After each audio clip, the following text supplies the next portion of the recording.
Benvenuto e Portimão. It is the Ultimate Cup Series' first ever visit to the Algarve. We are at the Autodromo Internacional de Algarve in Portimão, and everybody absolutely loving the series' first visit to this track, and it is also our first ever 6-hour race. It's the second meeting of the season for the European Endurance Prototype Cup, and we have an absolutely bumper grid of 34 cars, a various mixture of Nova MPO2 machinery in their own class, and then of course the LMP3 machines, which is made up of largely Ligiers, but we also have Duqueines and the Ginettas that are in development for the next generation of LMP3 machinery, which is due to debut next year. So there is an awful lot going on in this race. We have plenty of exciting drivers joining us for this one. Lawrence Hoare, the likes of as well, Thomas Laurent, Manuel Espirito Santo as well, joining us back in the championship from last year, and our reigning champion George King back on the grid as well, although starting a little bit further down after his car caught fire during qualifying yesterday. But let's take a look back at the highlights of what we've seen so far.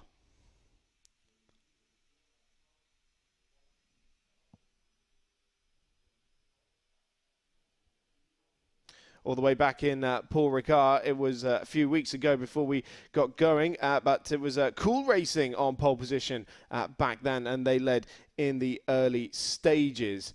Back when we went racing for the first round, there was contact in the middle of the pack, one of the Ginettas, I believe it was, and then we saw drama for the number 1 Team Virage car, as indeed for the number 4 CD Sport Nova. Plenty of exciting battles up and down the order. That was the 88 getting shuffled up, but they would end up taking the class win in the end. TS Corsa back with us for this weekend as well, that number 24 machine.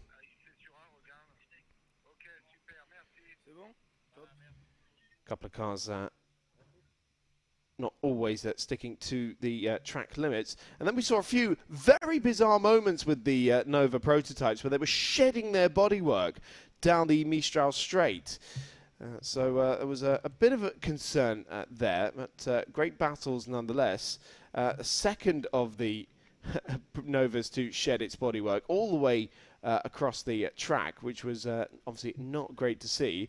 Nova been investigating that particular issue, but hopefully have been able to come up with a solution. Great battles all the way down the field. The beauty of this championship where we see the Novas and the LMP3 machinery being able to go toe-to-toe despite quite different performance characteristics. The 2 Ginettas running line astern against one of the slow-moving CD Graf Racing cars. That was the most dramatic of the bodywork being shed.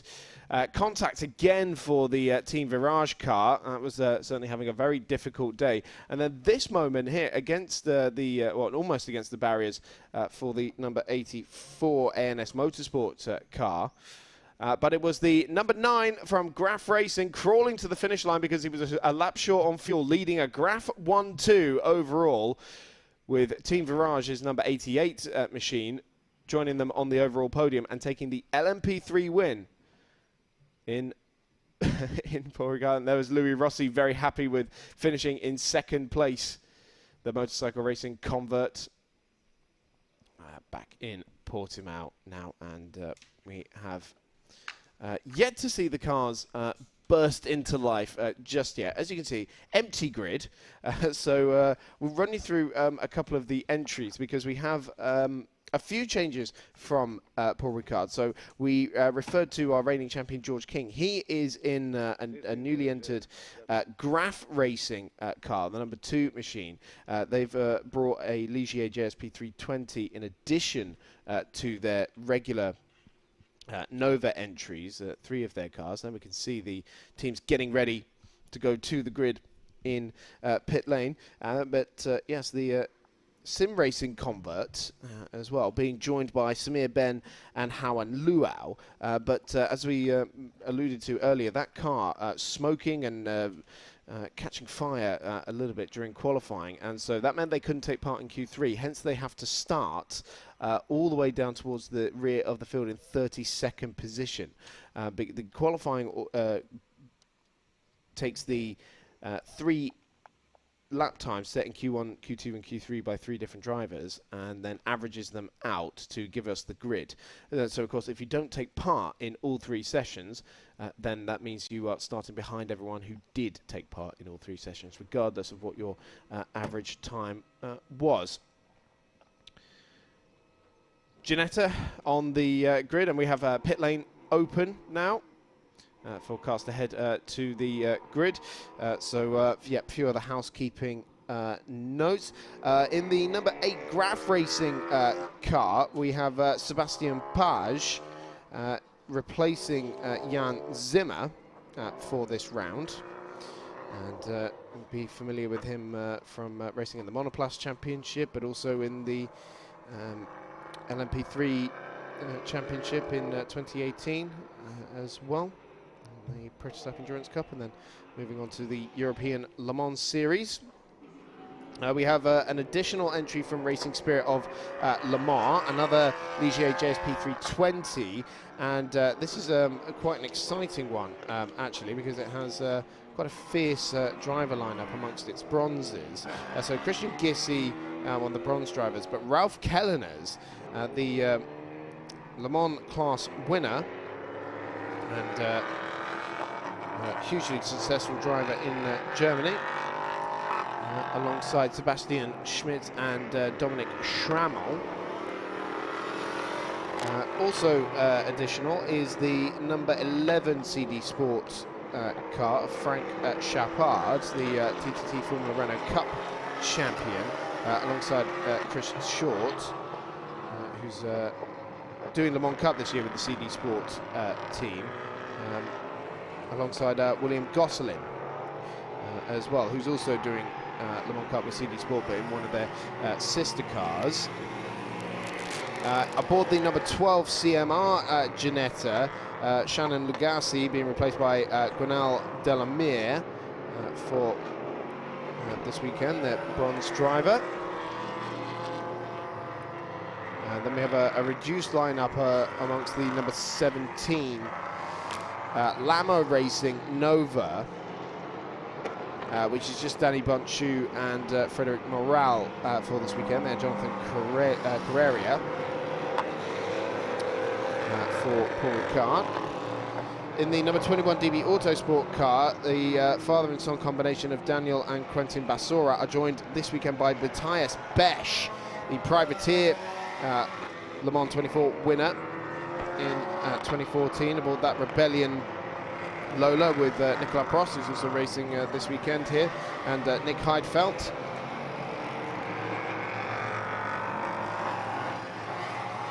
In the TS Corsa car, the number 24, we have new teammates for Nathan Kumar, Ayrton Simmons, the British racer, and Gianluca Giraldi, as well as their second bronze driver. The 55-year-old Italian, hugely experienced in a lot of GT and sports car racing. Breton Racing also joining us for this weekend.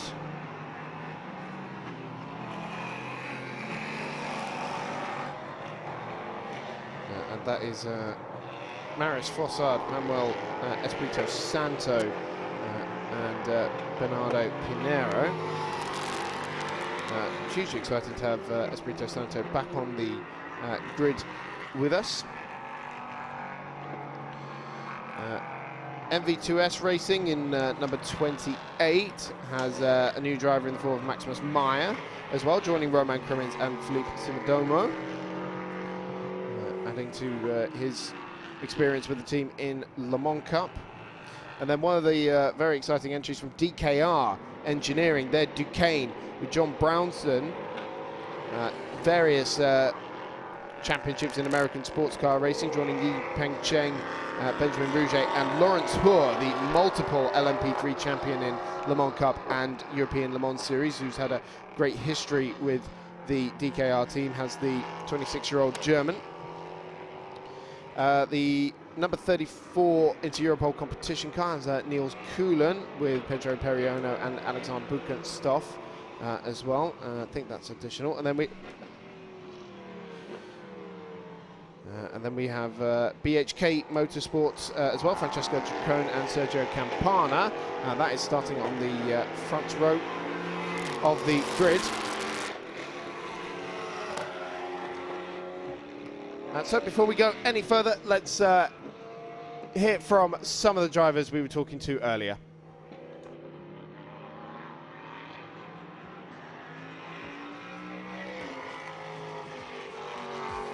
In 2020, for the entire season, with one rookie in the car number 27. Logical passage, because I always wanted to go on endurance, and I would like one day to maybe do the 24 hours of Le Mans, so to go on prototypes was a logical choice for me after the single-seater. Yeah. His collaboration with Christophe Cresp began at Paul Ricard in March with a difficult race. Even if we didn't finish, we are very happy because we are fast. With PA, it's a nice race because he's a good driver. He helped me because I'm bronze driver, so he helped me to progress in my drive. A nice weekend, even if we didn't finish the race. This weekend, the Ultimate Cup European Series comes to Portimão, a track that Pierre-Alexandre Provost already likes. Yeah, really nice. Maybe now one of my favorites with Spa-Francorchamps, and after maybe Monza or something like it. That's really nice track. It's up down, a lot of speed, quite good. With 6 hours race, drivers have to be well prepared to rise to a challenge. We are only 2 on the car for 6 hours. It will be very difficult because the weather is hot, but it's a good challenge. I will see if my preparation is well during this race.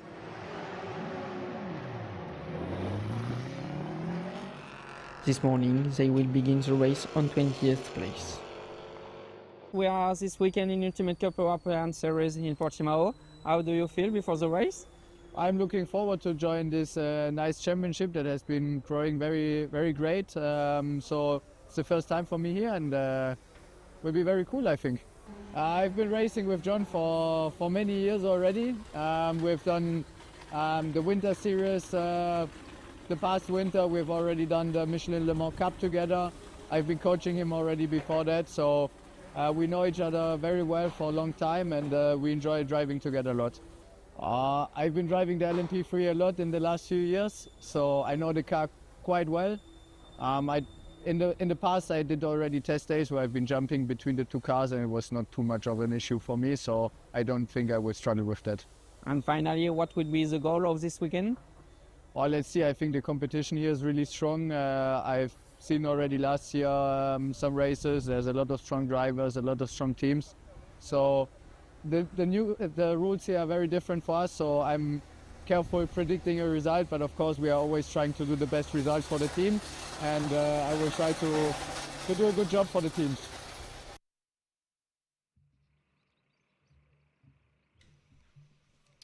So fantastic to hear from some of the drivers that are going to be taking part during this 6-hour encounter. It's the sole race on the programme for today. As you can imagine, we blocked out today for what is definitely the highlight of the Ultimate Cup Series weekend here in Portimão. So just a few more housekeeping notes, which would be the number 62 CMR Ginetta, which had the Tomlinsons, Lawrence and Freddie.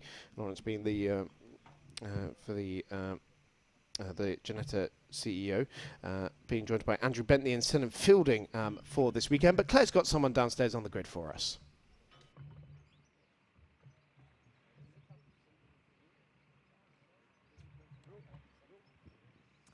Sorry, you catch me down on the grid, just checking if I could hear myself, and I can now, so lovely. Let's have a look at this pole position car. Firstly, let's have a look at the livery, absolutely beautiful. And behind the wheel at the moment is Marius Fossard, and I'm just going to throw my microphone in and see how he's feeling. Marius, how are you doing?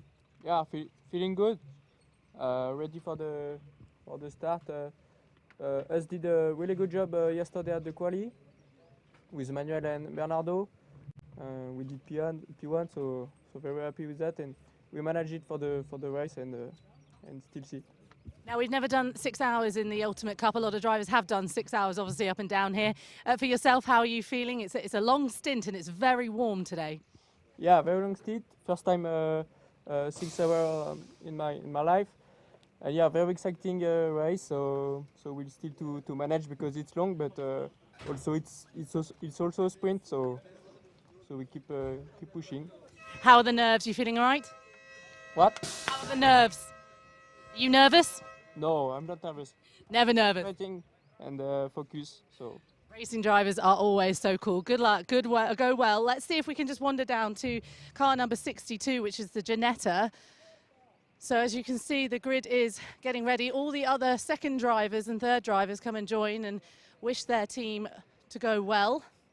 So we'll head down towards car number 62, which is at the moment going to be started by Mike Simpson.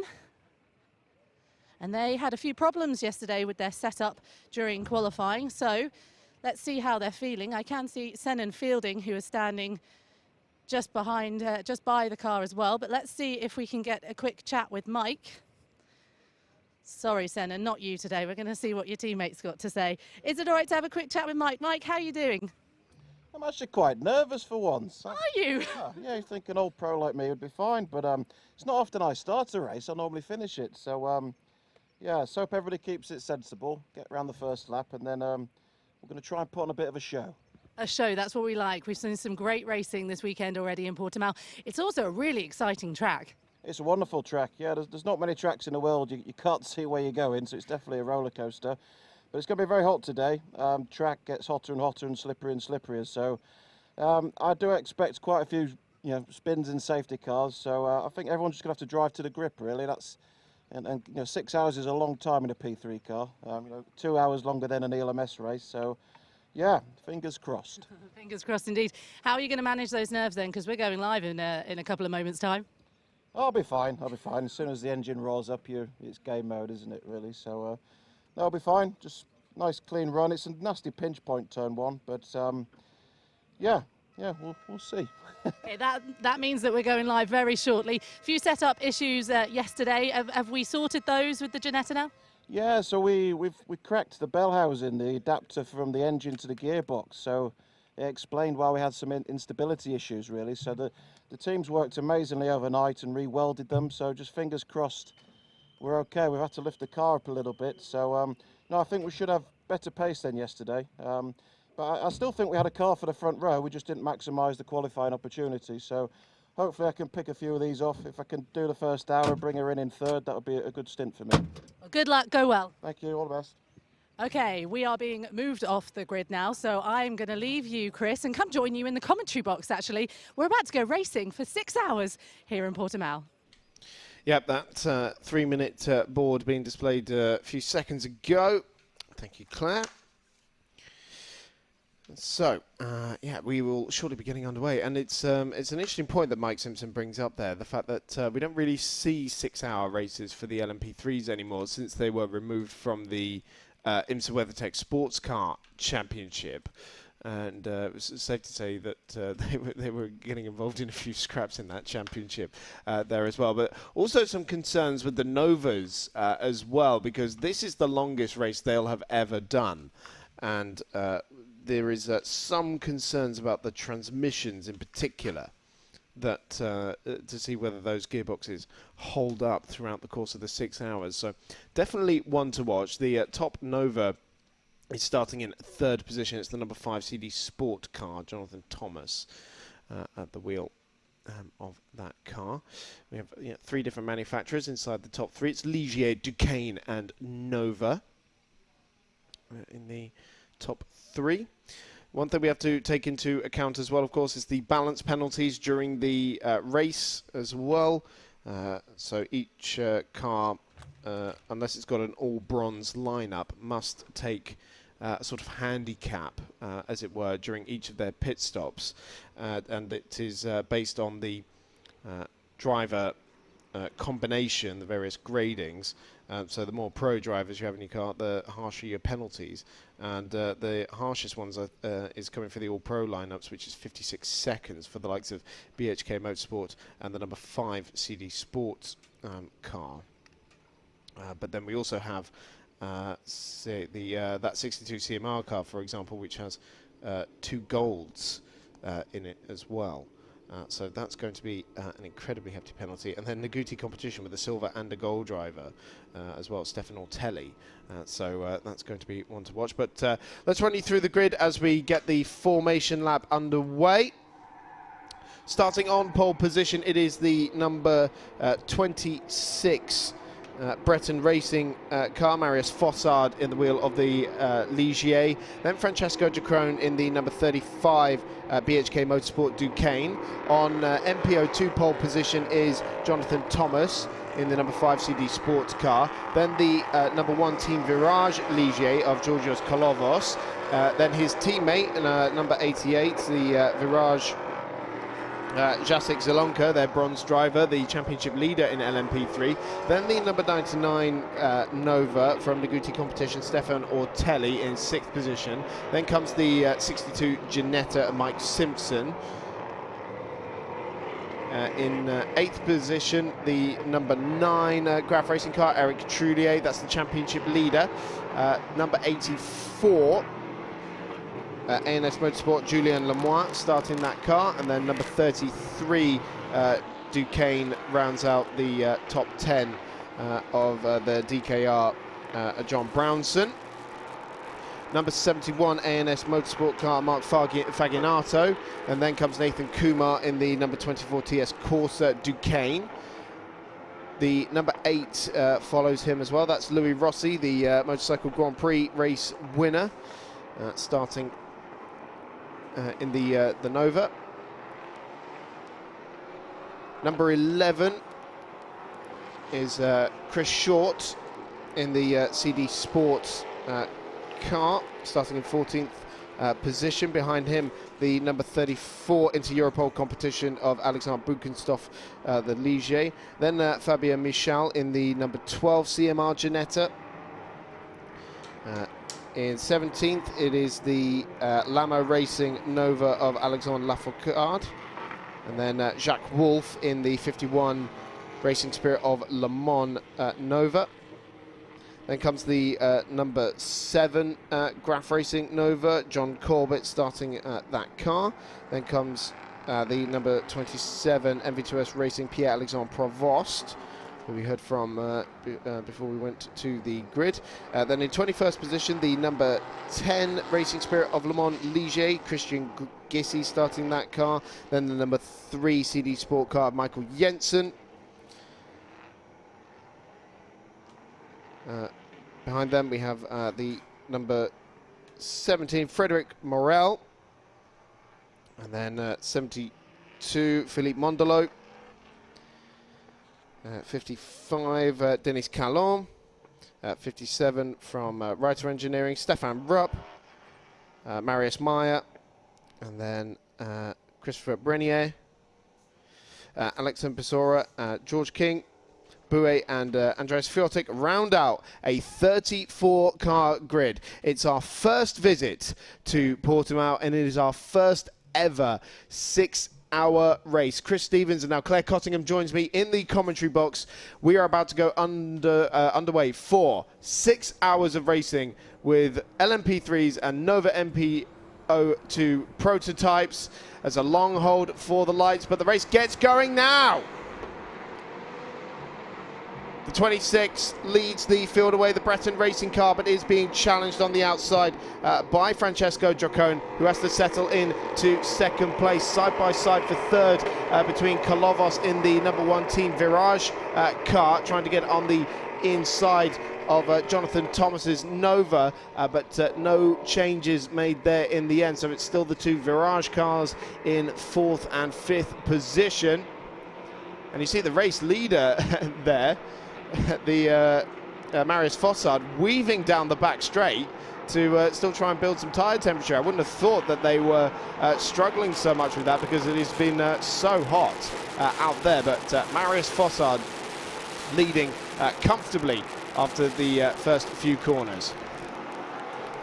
Indeed, it was very hot on the grid, so nice to see everyone getting away very sensibly. As I spoke to Mike Simpson on the grid, he said, I hope everyone just calmly makes it round on the first bit, but we're looking for a bit of entertainment too, so I think we're just seeing there was someone getting a bit squished. Yeah, that was Georgios Kolovos, I think it was, or Jacek Salonka potentially being challenged by Stéphane Ortelli behind him, so one of the Virage cars under pressure. Lead car has really managed to pull out a good lead already with the fresh air. Yeah, fresh air is important.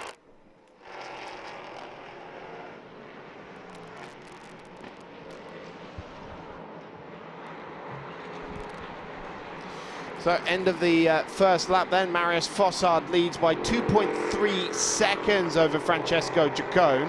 And then Stéphane Ortelli now up into 3rd position in the now leading Nova, ahead of Georgios Kolovos and Jacek Salonka. So Ortelli's made up the most ground on that first lap because he started in 6th position. He is now in 3rd. Mike Simpson also making forward progress as well in the 62 CMR Ginetta, as you'd expect. And what we saw in Paul Ricard was that actually almost every team started their race with the bronze driver, and so it was the all-pro lineups that ended up moving towards the front of the field.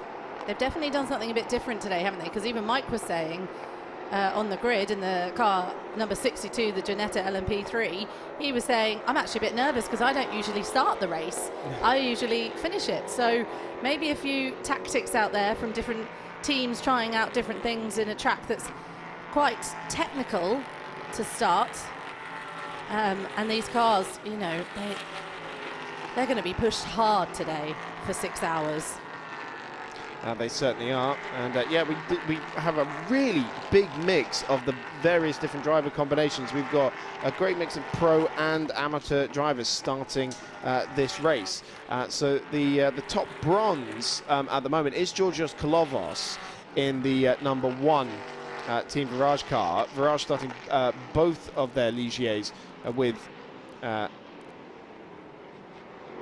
their bronze driver, and Kolovos, the Greek driver, has got himself back past Stéphane Ortelli for 3rd position. So Ortelli's found himself in as the meat in a Virage sandwich, and then Mike Simpson in that black and orange, or black and gold really, CMR Ginetta just behind them as well.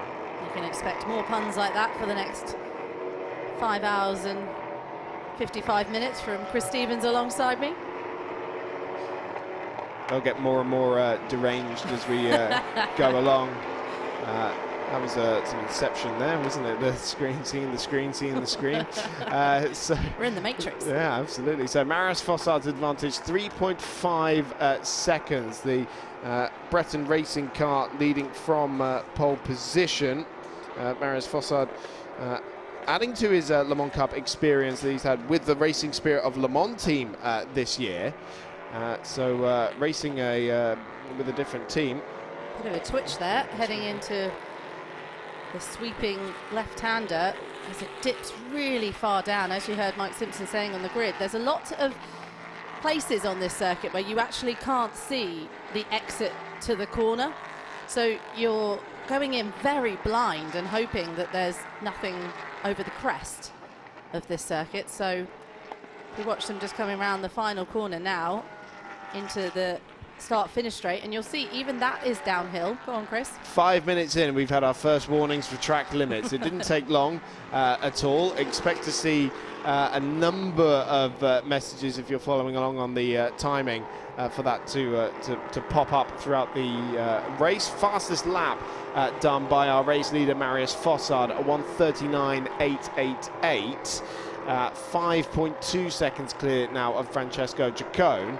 For reference, the lap record here is 1:36.881, and that was set by Matt Bell aboard the Cool Racing Ligier during the Le Mans Cup round here back in 2020. Matt Bell, a name we know in GT racing very well. Obviously was in the British GT alongside a certain Mr. Zach Brown, who now obviously heads up McLaren in the Formula One team, but he was with United Autosport back then. Is that the American Matt Bell, though? Because there are there are two. Have you got the other Matt Bell? This is the British Matt Bell who did this one. Matt Bell. Yeah. Oh, okay. Oh, I'm going to double check that. Yeah, because I'm always getting them confused, and I'm always tagging the wrong one on social media, to the point where the American Matt Bell sent me a message saying, "Stop it! You got to double check." This Virage car becoming a bit of a cork in the bottle here. Jacek Zielonka is being hounded by the pros behind him. That Matt Bell. Yes, it was that Matt Bell. Now, we've got a car in the pit lane, and can't quite make out who that was from there, but it's the number 84 ANS Motorsport car, Julien Lemoine, who's come in early doors, so problems aboard that Ligier, unfortunately. Also moving up the order is Pierre-Alexandre Provost in the 27. We see him moving forward, and there we can get a closer look at that ANS Motorsport car. So disappointment for them. And Jacek Zielonka has Mike Simpson. So Zielonka, the bronze driver, being hounded by the gold-rated Mike Simpson, the former Ginetta Works driver, now their head of motorsport. And Mike Simpson going for the move into the hairpin at turn 5, and that is the Ginetta moving up into 5th position. And there we see Jonathan Thomas in the number 5 CD Sport car, ready to take advantage of that. That car started on pole position of the MP02 runners, but has been usurped by Stéphane Ortelli on the first lap of the race. So that is the orange and black CD Sport car just behind the Virage car that we see going for the dive into turn 11 as well, side by side, but great driving there from Jacek Zielonka, the Radicals convert in his first year of LMP3 racing, as are his two teammates, his two single-seater converts, Daniel Macier and Raphael Narak. That is the car that won in LMP3 and was 3rd overall at the first meeting of the season in Paul Ricard. Now the car being told to watch out for track limits. We've seen all weekend. That's definitely something to be paying attention to around a track like this. We had quite a few cars throughout the weekend that have had penalties for track limits. They've had warnings, they've had all sorts. And actually yesterday in the 4-hour endurance, we had quite a few teams that we had one team particularly who had two 5-second time penalties, as we get a replay here. Yeah, so this is the move from Mike Simpson on Zielonka, the number 62 Ginetta, and that's the development car. So we alluded to it at the top of the show, that is the car that is heading up the development for Ginetta's next generation LMP3 car, because we will be saying goodbye to the Nissan VK56 5.6 litre V8 engine at the end of this year for the LMP3 category. And so with the next generation engine coming in, which is I believe due to be a turbocharged V6, with that coming in, the manufacturers are looking at building a new chassis to accommodate those new engines, and Ginetta using the Ultimate Cup Championship to put some development on, as again we see the CD Sports car up on the inside. This time it's a successful move on Jacek Zielonka, and the next car in the queue is Jonathan Pierre-Alexandre, the Pierre-Alexandre Provost in the MV2S car. Then it's Jonathan Thomas in the number 5 CD Sports car, and then also the number 9 Graf Racing car of Eric Troulet. Right behind them as well, and that number 9 car is the one that won in Paul Ricard, crawling to the finish line to try and reduce the race distance because it was a lap short on fuel. So there was a slightly dramatic end to the race for the number 9 crew, but they did manage to bring it over the line. So confirmation on the timing screen. Pierre-Alexandre Provost in the 27 MV2S racing car up into 6th position ahead of Jacek Zielonka, who still remains the 2nd highest bronze driver as it stands, but with a queue of cars behind him, as there's a series of pros waiting in the wings, because not far behind as well you've got the other Ginetta, the number 12 of Fabien Michal, that is being shared with Nicolas Prost, and their new driver for this weekend is Guenard Delamere, and then Alexandre Buchenstoff in the Inter-Europol competition at Ligier just behind them as well. There's a battle going on here which is really starting to heat up as we just go and have a look at inside the car, which is very cool. I can't quite see which car it is. Can you see? I think that's Jacek Zielonka's. It's one of the Virage cars, I think. It looked like it had the yellow hood on there, didn't it? Well, like you say, the battle here, though, is car number 88 is kind of holding everyone up a little bit, the bronze driver, and he's got a very fast driver, Jonathan Thomas, behind, who's a silver driver, flashing his lights already, trying to get past the LMP3 car. And unfortunately, that yellow car, number 88, is holding up a couple of cars, but it's his right away. You've got to get round him, Mr. Jonathan Thomas. If you can do that on track, you'll have some free air, but you can see he's desperately trying to move it aside the bronze car.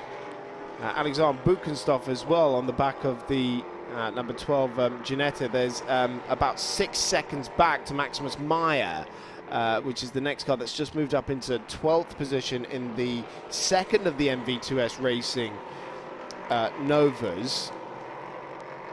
And that, again, the silver graded driver there. So I imagine that car will start closing the gap because he's just cleared Chris Short in the CD Sport Ligier. And yeah, there we can see the gap visually there as well. 34 cars, an awful lot to keep on top of for this this weekend. As out in front, Marius Fossard's advantage now 11.1 seconds over Francesco Giacone.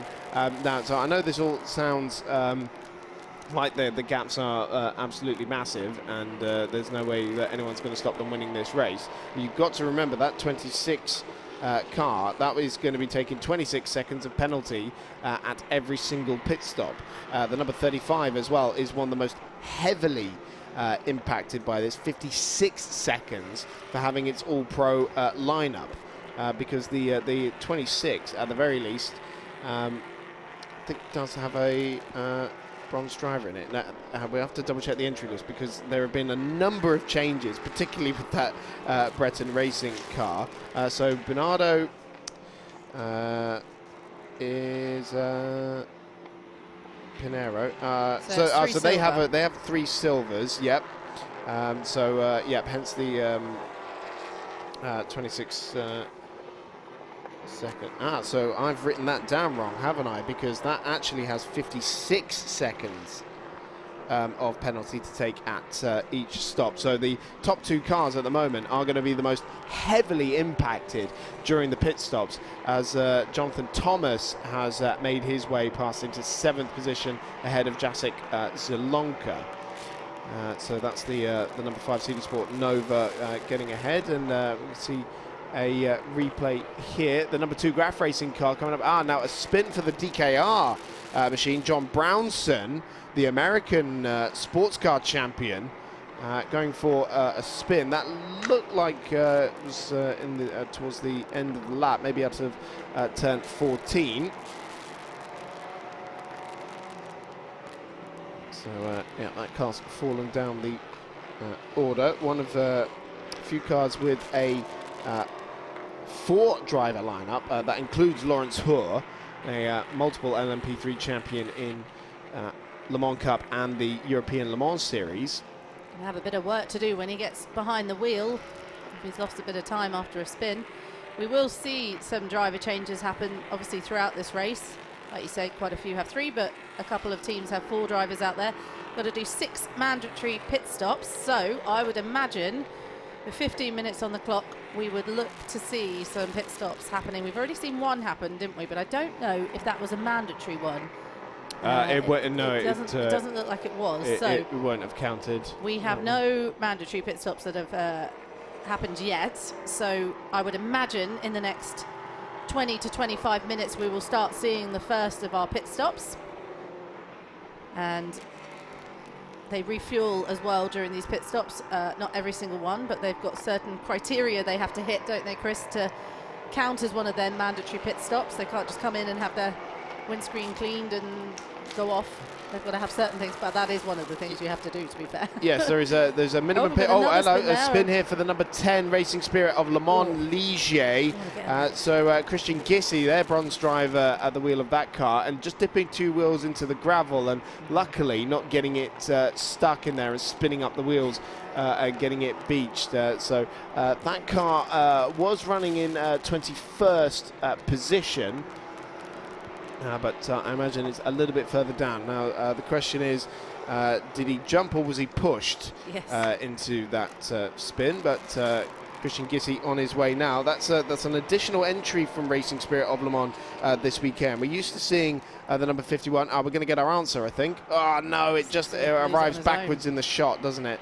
So not a clear indication there, but it seems that it was a fairly harmless spin in the end, but that Racing Spirit of Le Mans car, an additional entry, because we're used to seeing the number 51 Nova of our reigning MPO2 champions Jacques Wolf and Nicolas Molini, who are also joined this weekend by Benjamin Monet as well. But that Racing Spirit of Le Mans car, the number 10 that we just saw spinning, will include Ralph Kelleners, the multiple Le Mans 24-hour appearances and a class winner at Le Mans as well as Dominic Schranel, the German GT racer. It's an all-German lineup in that Swiss car for this weekend. And I was speaking to the team earlier, and they do have plans to do a few more outings before maybe rejoining the Le Mans Cup for next year. Despite Jonathan Thomas getting past car number 88, he's now holding up more people again. We just saw in the shot a minute ago, that bronze driver, he doesn't quite feel like he's got the pace compared to some of his competitors behind. We see the shot again, they were blasting past our commentary box, but we are now focusing on a very different battle. Car 24 must respect the track limits. It's turn 1 and turn 5. Well, I say that and then I see turn 15 and 4 on there as well, but I have seen turn 1 and turn 5 quite a lot with these prototype cars. So I don't know if that tricky turn 1, which is off a very long straight and a right-hander downhill, and it has a bit of a bump as you're going into that, so you might just be catching a couple of people out and they're going a little bit wide. The number 11 CD Sport car, they're getting and clonking into the side of the Graf Racing Ligier, the number 2 car. That's the one that was on fire yesterday. Through goes one of the other Ligiers. Says thank you very much, picks up 2 positions. I was about to comment on the progress of George King from the back of the grid, from 32nd on the grid, because it couldn't complete qualifying. And so that number 11 car, Chris Short, now making its way into pit lane. And so it was the number 8 Graf car that went through, I believe. But George King making short work of getting back ahead. But yeah, George King up into 15th position. So we're going to see it again. So it's up against the 777 Lamo Racing car he was racing with. And then Chris Short locks up, runs into the side. And then, yes, it was the Graf Racing Nova that slipped through, but George King managed to pick the place back up again. Very similar liveries on those 2 cars, actually, bearing in mind they're both from Graf Racing. And now he's on the back of Alexandre Lafourcade, again, the 777 Nova, and a move on the inside into turn number 7, which will put the reigning champion, on Alexandre Lafourcade. It looked like Louis Rossi had got in front, and now George King is back in front. So despite getting pushed off the track, basically, he's managed to get past the other team, Graf team run car. So that's good work from George King to get back. Yeah, so this is for 13th position. Oh, lock up though for George King there, as he tries to round up the Lamo Racing 777 machine. This is where the contact was a lap ago, but George King still trying to find his way through on that car. George King, that 23-year-old sim racing convert. He started racing during COVID lockdowns. He bought himself some simulator gear, as indeed a lot of us did. I know I certainly did. And then when lockdown ended, started racing in real life in the Mark 1s in the MX-5, Mark 1 MX-5. Oh, last of the late breakers there. So down the inside into turn 1 and clears La Fourcade, the 777 Lamo Racing Nova, into 13th position. Next car up the road for him is about 10 seconds, and that is the back of the Zelonka train, which is Zelonka train. We can call it that now. Yeah, it's a replay of the lockup there for George King, but for Zelonka and then Meyer and then Michel Trullier and then Buchenstoff in the Inter-Europol competition car at the back of that train, as Louis Rossi now rounds up the 777 car as well. Louis Rossi, the motorcycle convert. So we've got a sim racing convert and a motorcycle convert line astern at the moment. And car 11, which has got Chris Short at the wheel. Yeah, that's the car that made contact the with dangerous behaviour. Yeah. That is a very. Looking at it. I imagine that's the tyre that Chris Short locked up there that they're having a look at, and you see there's a big chunk out of the sidewall there missing. As well, and quite a big flat spot. That's a great on shot it as well. That's yes, good investigative work done by our pit lane crew. Yes, there, lovely. Car 27 needs to be careful, as we keep mentioning about flags or for track limits. Car 27's had a flag shown for abusing track limits, so a couple more of those, I think one more of those, and he gets a penalty. So need to be careful out there for car 27, which has got Pierre-Alexandre Provost at the wheel at the moment in the NPO2. And Provost has just moved himself up into 4th position, ahead of Georgios Kolovos, and Mike Simpson's followed him through as well. So our top 2 in NPO2 now line astern in the timing order and separated by only 1 second. Stéphane Ortelli still leads that car for Nagati competition. Well, yesterday we saw a 5-second time penalty, so if he's running in 4th place, a 5-second time penalty would be quite damaging for him there. So there's dust. There's dust there. No, it's on the camera. I did the same yesterday. I thought the same, but it's a dirty camera. I think someone just needs to go and give it a bit of a wipe. Interesting. Yes. So the battle continues here for car 26, which it's not car 26. No, this is the battle for 2nd place. Francesco Giacone. 35. That has Stéphane Ortelli, the Nova class leader, all over the back of him. There's an interesting debate about how the Novas are going to compare with the. And you see he's already cleared him, so he did it at the final corner there. But that's Francesco Giacone. Apologies. Francesco Giacone still leading Stéphane Ortelli and Pierre-Alexandre Provost. The 2 MP02 leaders line astern, but just under a second now separating those 3 cars. We saw Giacone must have got a fantastic run down the front straight. See Mike Simpson at the back of this queue as well. There's an interesting debate about how the Novas are going to compare against the LMP3s, because they are about 100 kilograms lighter than the LMP3 cars, and therefore can look after their tyres just a little bit better. But is it enough to compete with the grunt speed of the LMP3 cars? Fastest lap of the race just been done by Maximus Meyer in 8th position aboard the number 28 MV2S Racing Nova. 1:39.319, and he's 5 seconds behind Jonathan Thomas, which is the third and fourth amongst the MPO2 runners, as we see Ortelli with a dive into the penultimate corner for second position. That was a cracking move there by Stéphane Ortelli. That was an excellent move. He just saw, he just got in front into that final 14 and 15, which is sweeping as it goes back downhill. And actually now that car is under pressure again, the car number 35, because I think Pierre-Alexandre Provost. Oh, the bang wheels down the front straight. The extra grunt from the Duqueine drags it back past again. And then for the MPO2 lead, Provost going through, taking full advantage of that against Ortelli. And he puts one over the Le Mans race winner. Not sure about that, if I'm going to be honest. I don't know if down the straight you're allowed to weave quite so aggressively into a competitor, as again we see Pierre-Alexandre Provost taking second place from that car 35, Francesco Duqueine. So the battle is on here just behind, and actually he's pulled out quite a lead. There's Mike Simpson. Mike Simpson, yeah, nearly hit wheels as well as he tried to take. I think that would be fourth place now.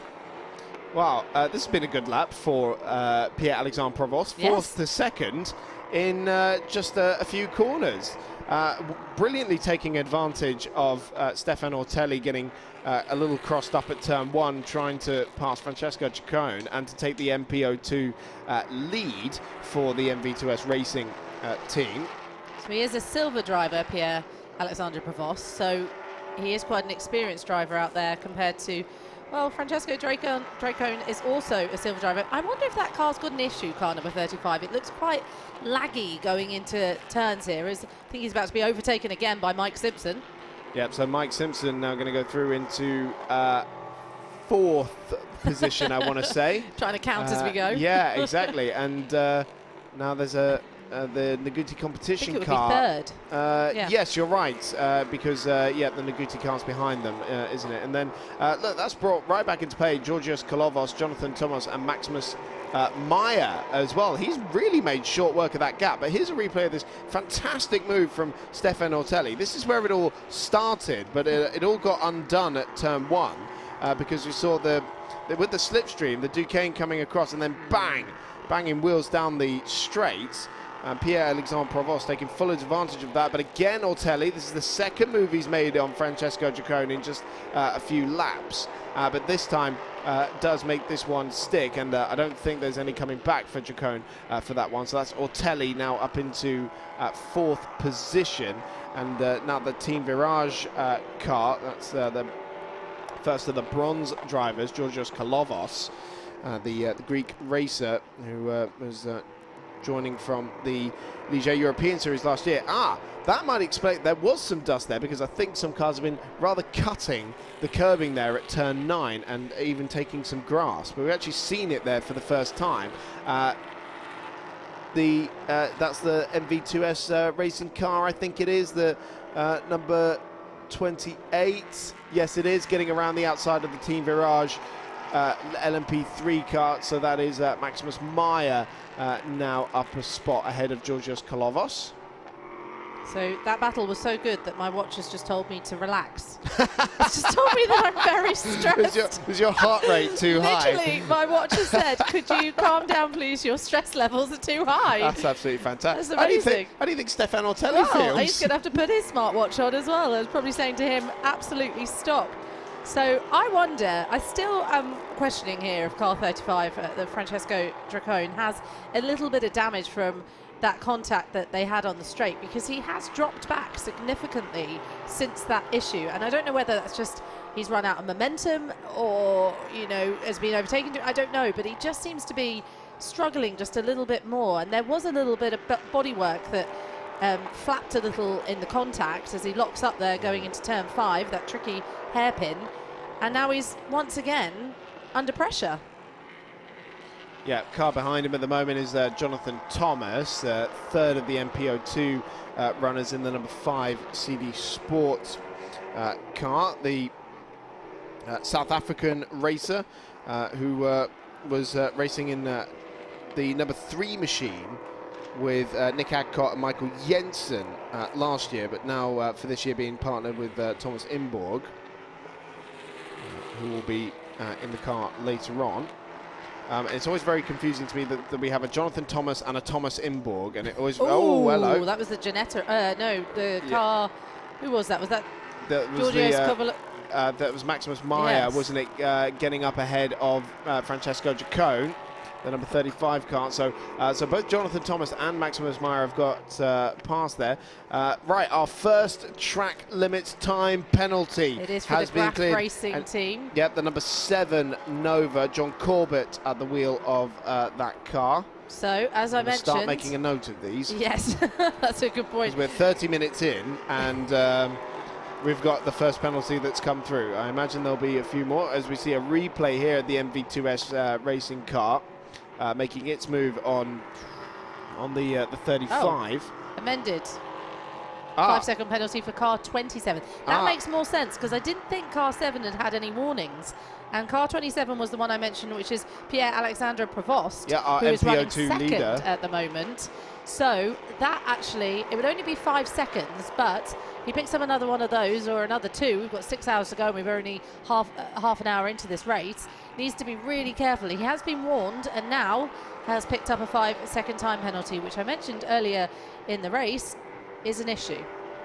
Yeah, certainly is. So our MPO2 leader with a 5-second time penalty for track limits. That lead gap, by the way, is sort of steadied at around 16 seconds with... what? Now, that definitely is one car going through the gravel. And now, hopefully, we can get a bit closer and see which one it is. No, that's not... if it's Francesco Duqueine, then that is some really, really bad luck. I didn't quite make out which one it is. Is it this one? The 61. So car 61 is the MG Sound Studio Ginetta. It's an all bronze lineup aboard that car. So the MG Sound Studio, the Vienna-based sound studio, Andreas Fiotic at the wheel of that car. And now he's got his wiper that's stuck up there as well. But I don't think that was necessarily the cause of the issue.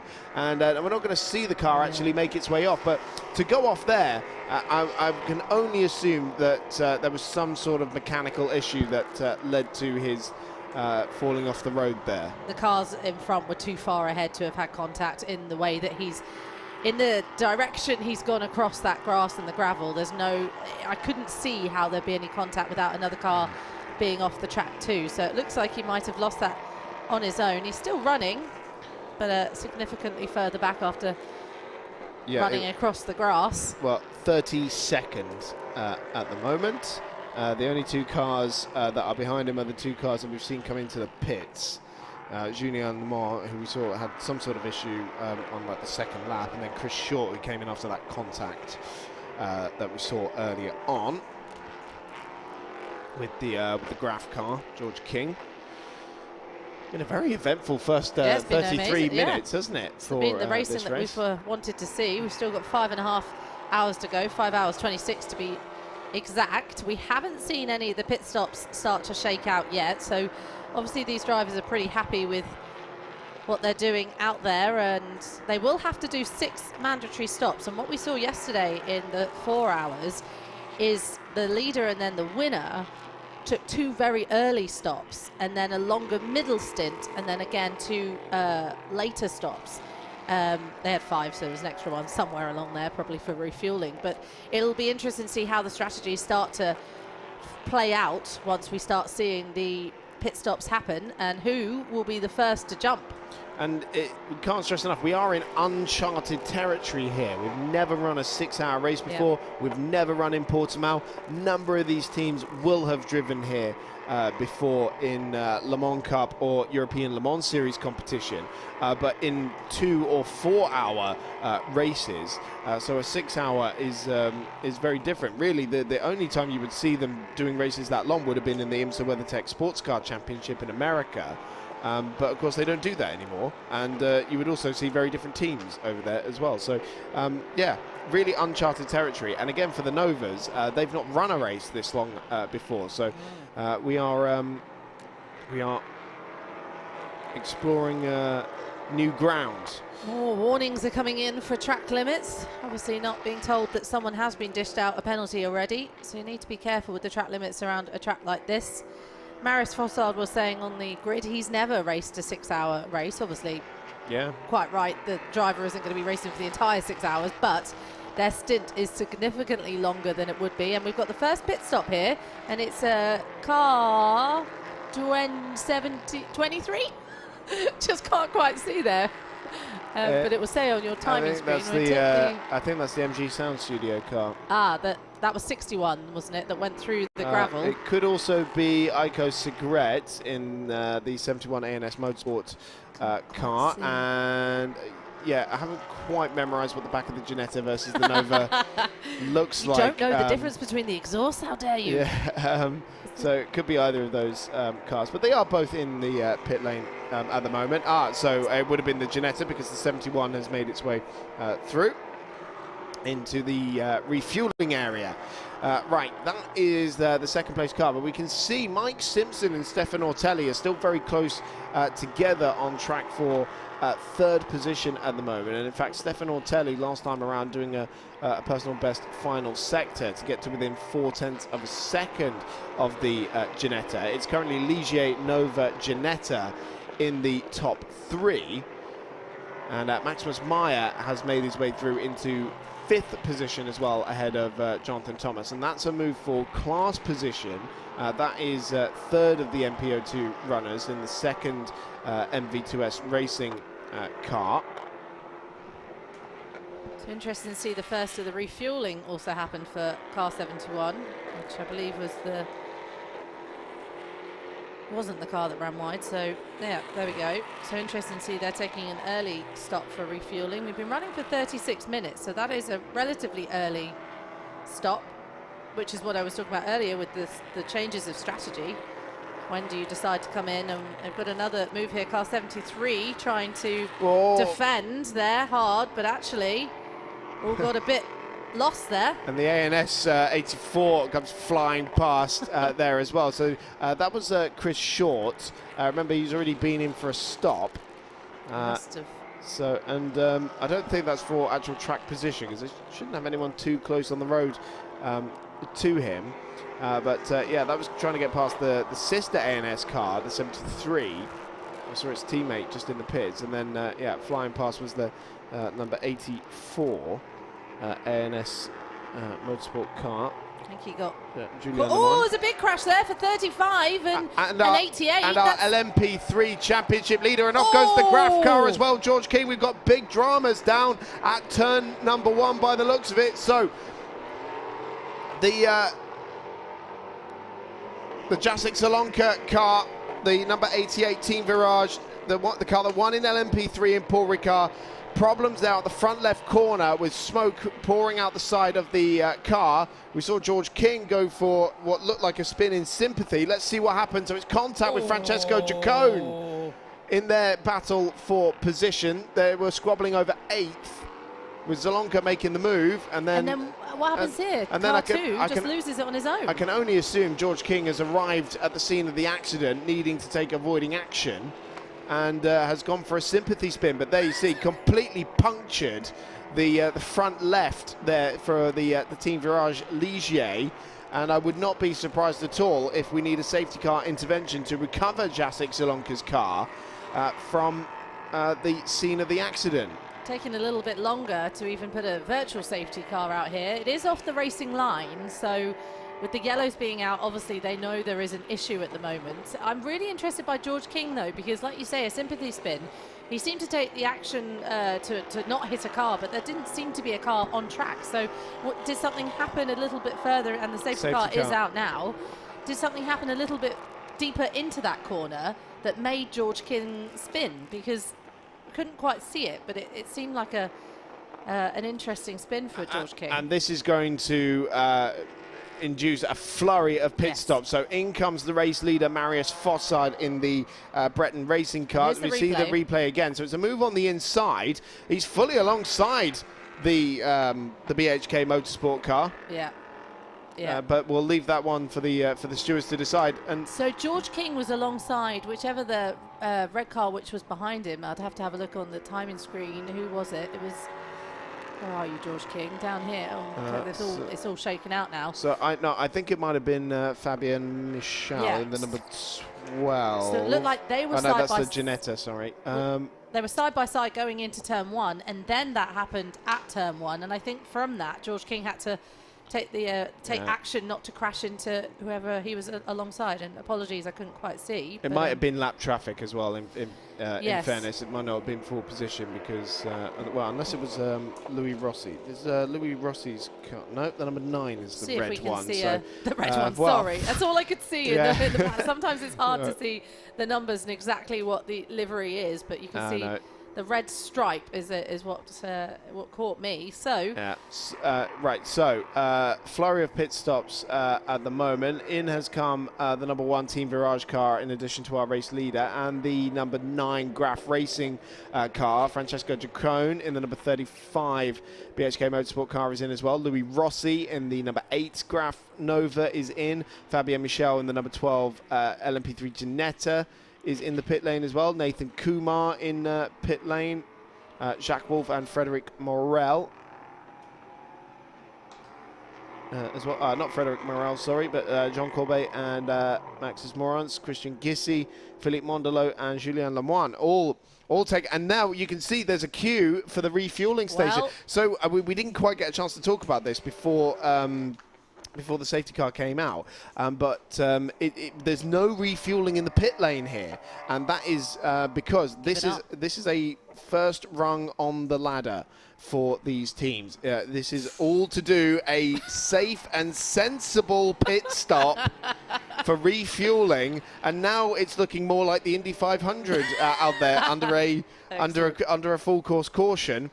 Jacek Zelonka out of the car, and we can we've just seen the various queues for the and there's only 4 pumps there, so there is coordination needed between the teams, and a safety car like this, well, it just starts to cause a little bit of havoc. And we talked about that in the 4-hour race yesterday. We didn't quite have they're quite a big element. I don't think we had any safety. Did we have a safety car yesterday? I think we did after very early on. Yeah, so no one would have come in for refueling. So now they're all obviously taking the essentially free pit stop to get some extra fuel put in, and they can slot back out exactly the same position that they started under the safety car. As much of racing does, as we just see the driver being scooted away from that stricken car number 88 that's in the gravel with a puncture now. I'm interested to see that incident again. Go on, what do you want to say? But it's worth noting as well that anyone stopping under the safety car now, it will not count as one of their 6 mandatory stops under safety car or full course yellow. You can come in, you can do whatever you want, you can refuel, but you're going to have to come in again under green to make it count as your mandatory stop. And they can do, I think it's 10 litres maximum. Under safety car. Under safety car. It's kind of like, it's again, to use the Indy 500 as an example, under caution, you can do your quick splash and dash, but that is it. Yeah. But they would still slot out exactly, obviously, where they started, or where they were paused under the safety car, I should say. So safety car still out, just removing that car from turn 1. I would like to see a replay of that, because I'm unsure of who was at fault, because I believe, from me watching, I felt like car 35, who is running somewhere, Francesco Duqueine, I feel that he was at fault there and was maybe a bit overzealous going into the right-hander at turn 1, and maybe drove that car number 88 a bit off the track. But I would like to see it again, because it's always difficult to be able to see exactly, as we see a couple more cars coming in under the safety car for a bit of refueling.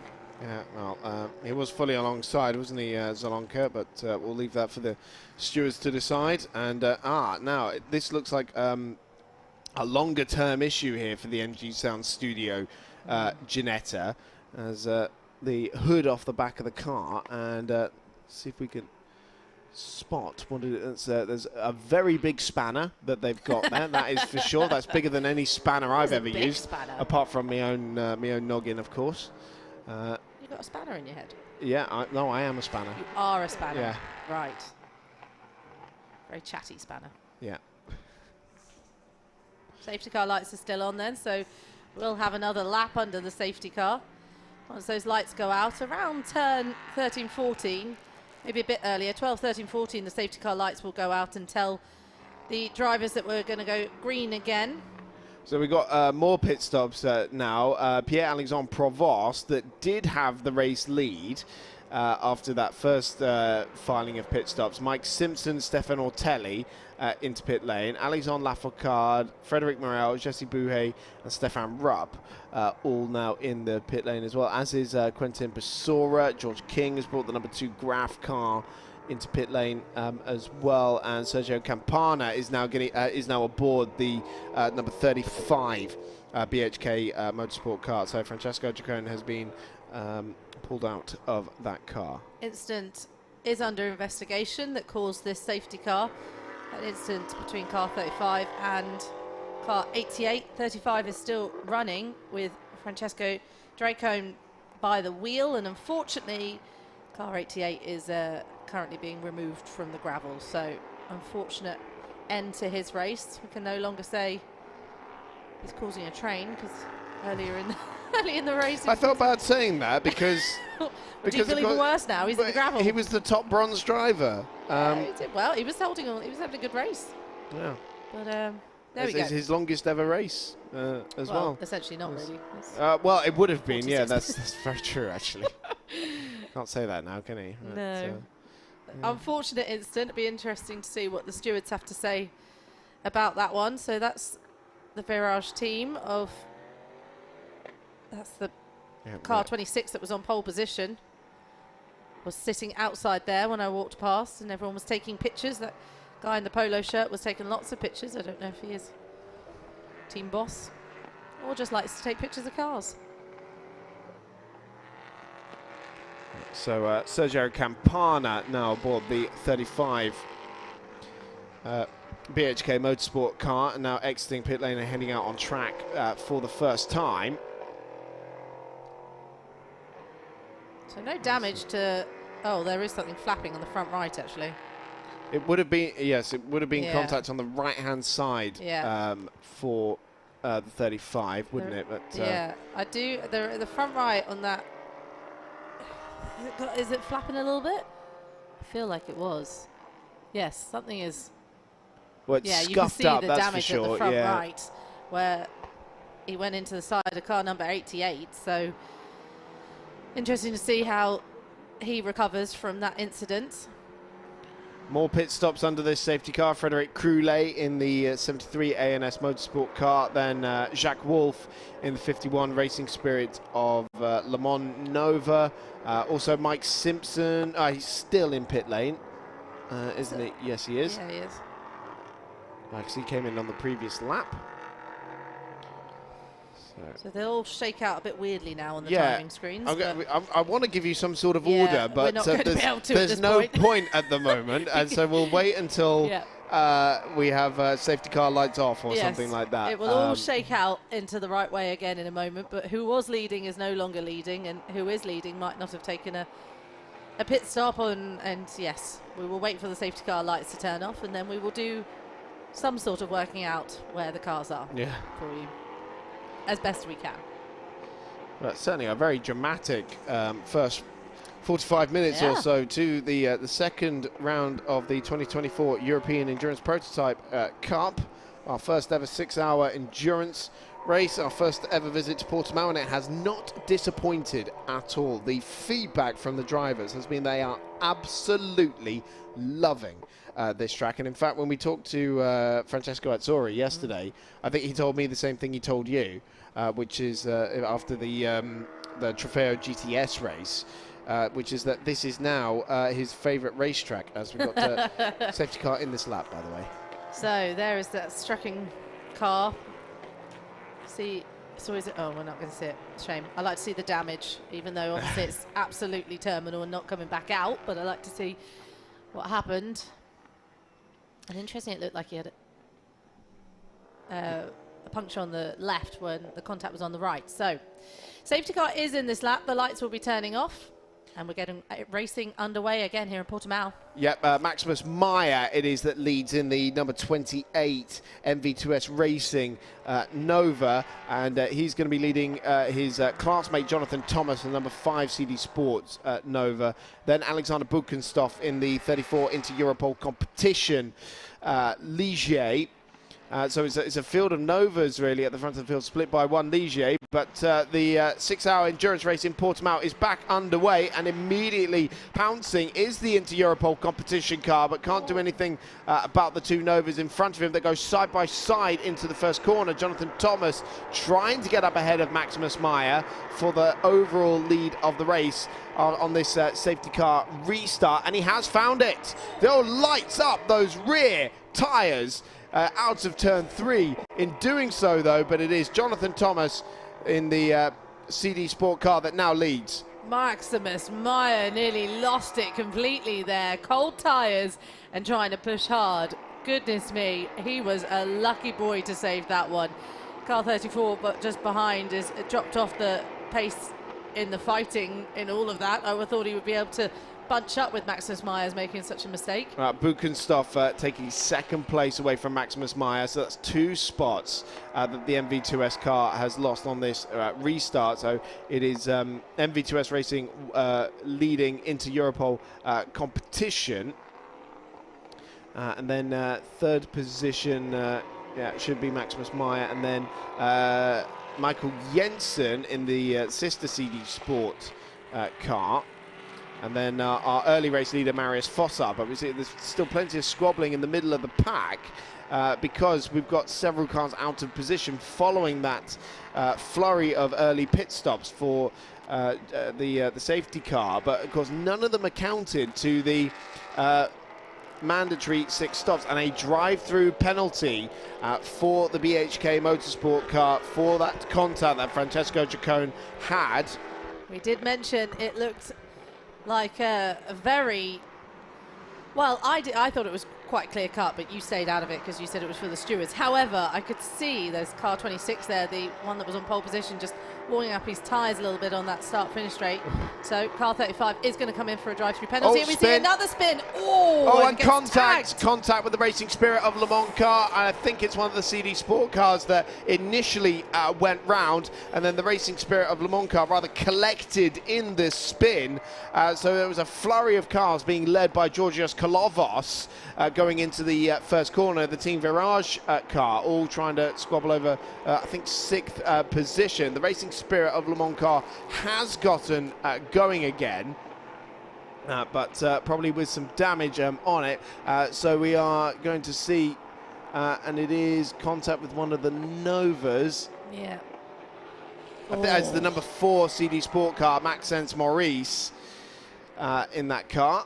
So unlucky. I mean, could have collected a lot more drivers in that bit. There was a good 10 drivers that came flying past that accident straight afterwards, and still there we go. The CD Sport car is there. Sitting in the middle of the racing line. Yeah, right. Safety car's got to come out very soon, or even a virtual safety car. This is too long to be sitting in the middle of a racetrack, because don't forget there is a racing driver in the middle of that, and I would be very surprised if we do not see a safety car in the next couple of moments.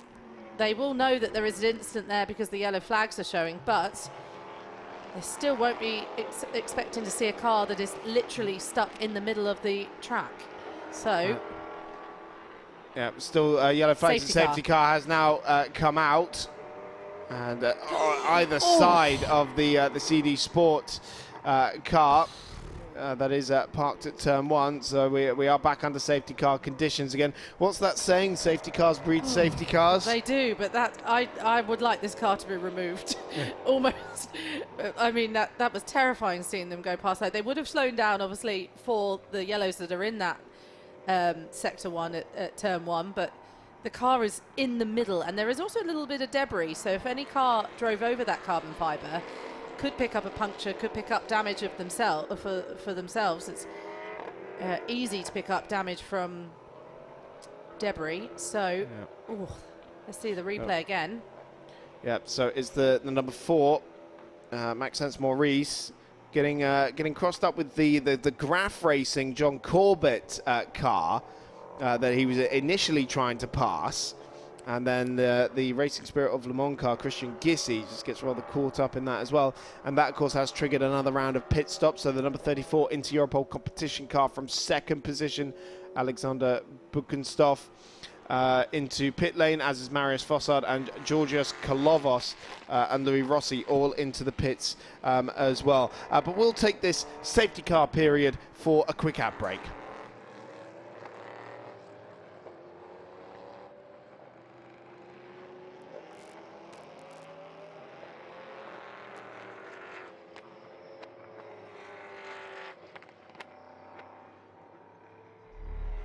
Décision. Travail. Concentration. Objectif. Peu importe ce qui se passe, reste concentré. Dans la difficulté, ne lâche rien. Crois en toi et crois en ce que tu peux accomplir. Ne te décourage pas. Il y a toujours moyen de réussir. Il y a toujours une solution. Tu peux le faire. Tu peux atteindre ta cible. Il n'y a pas de raccourci. Juste la volonté, le travail et un peu d'aide. 9 mm. Atteins ta cible.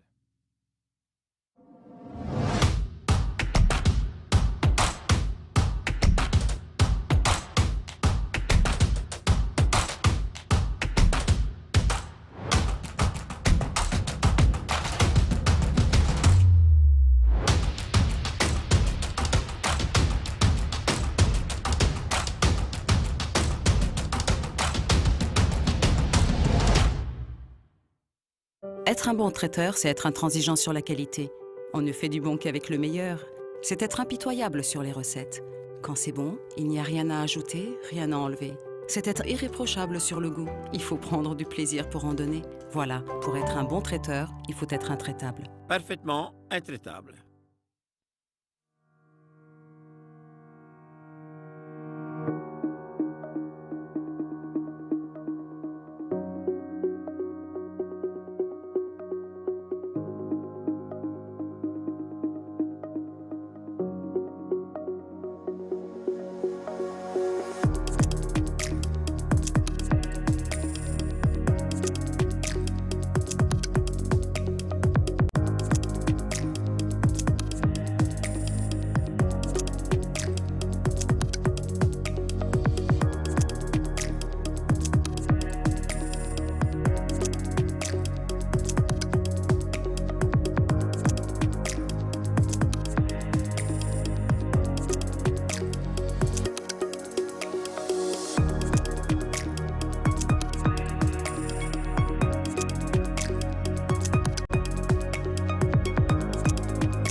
So we're just approaching the end of the first hour here in Portimão for our first ever 6-hour endurance race in the European Endurance Prototype Cup. And we are under safety car conditions for the second time. We really were only green for a couple of laps after the first safety car restart before we had an incident between the number 4 CD Sport Nova and the number 10 Racing Spirit of Le Mans Ligier. That has left the CD Sport Nova at the stranded at the first corner, and so after the first hour we can take a look back at what's happened so far.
Very dramatic first hour for our first 6-hour endurance race.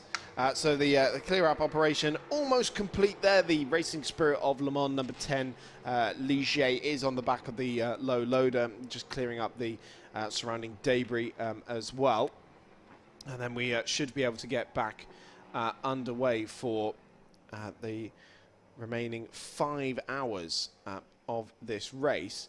We can give you a hint of a driver order. There are still a couple of cars that are on their outlaps. So as it stands, it is the number 5 CD Sport Nova of Jonathan Thomas that leads. That car hasn't even been into pit lane yet. In fact, it's the only car that hasn't been into pit lane at all, except for Michael Jensen, which is the car behind it. Now that was Sergio Campana driving very close to the pit wall there, as is the number 1 Team Virage car. I almost wonder if they're driving close to the pit wall to show damage to the team on the pit wall, because you can see a couple of people leaning over to get a good look at that. So potentially that's what's happening there. But yeah, the top 2 haven't been into pit lane at all. No one yet, what we'd think anyway, has done one of the 6 mandatory stops, because so far all the stops have been done under safety car, except for Marius Fossad's number 26 Breton Racing car. So it must have done both those stops under green. And then there's one stop for the number 8 Graf Racing Nova of Louis Rossi. That is has done one stop, but everyone else ahead of it hasn't done one of the mandatory stops, and Jonathan Thomas and Michael Jensen in first and second haven't come in at all. So the 2 CD Sport cars really stretching out this first stint. Black and orange flag, don't see this very often for car 33. That's the DKR car. John Brownson started that car. See if he's still at the at the wheel of it. No, it's the Chinese driver Yi Peng Cheng who's taken over that car. Not quite sure why it's been given the mechanical flag, because we haven't seen anything on it just yet. In fact, we've barely seen it at all in this race. But so safety car in this lap. So we'll give you a bit more of an order. It's Nova's 1, 2, and 3 with Pierre-Alexandre Provost in the 27 MV2S racing car in third. Then our LMP3 leader in fourth position is Georgios Kolovos in the number 1 Team Virage Ligier. Then the 2 Kogamo Racing Novas are just behind them. Jesse Bouhet in 154 and Dennis Callon in the 555. Then the number 9 Graf car in 7th position of Eric Trulé. Fabien Michal in the number 12 CMR Ginetta. And then competing in the top 10 at the moment is Stéphane Ortelli's number 99 Naguti Competition Nova. As we have the green flag out, and we're getting this race back underway. So Jonathan Thomas has hopefully put his foot to the floor, but some of these cars are going very slowly. This is why there's a mechanical warning flag. What on earth is hanging off the back of that number 33 DKR car? I've never seen the like. It's dragging along behind it. Looks like a necklace. Unbelievable. Well, quite a surprise, but well, there we go. So Jonathan Thomas leads. Quite a few cars between himself and Michael Jensen. But it's CD Sport 1 and 2 as it stands. And again, lighting up those rear tyres as Stéphane Ortelli tries to make his way past one of the MV2S racing cars, it looked like.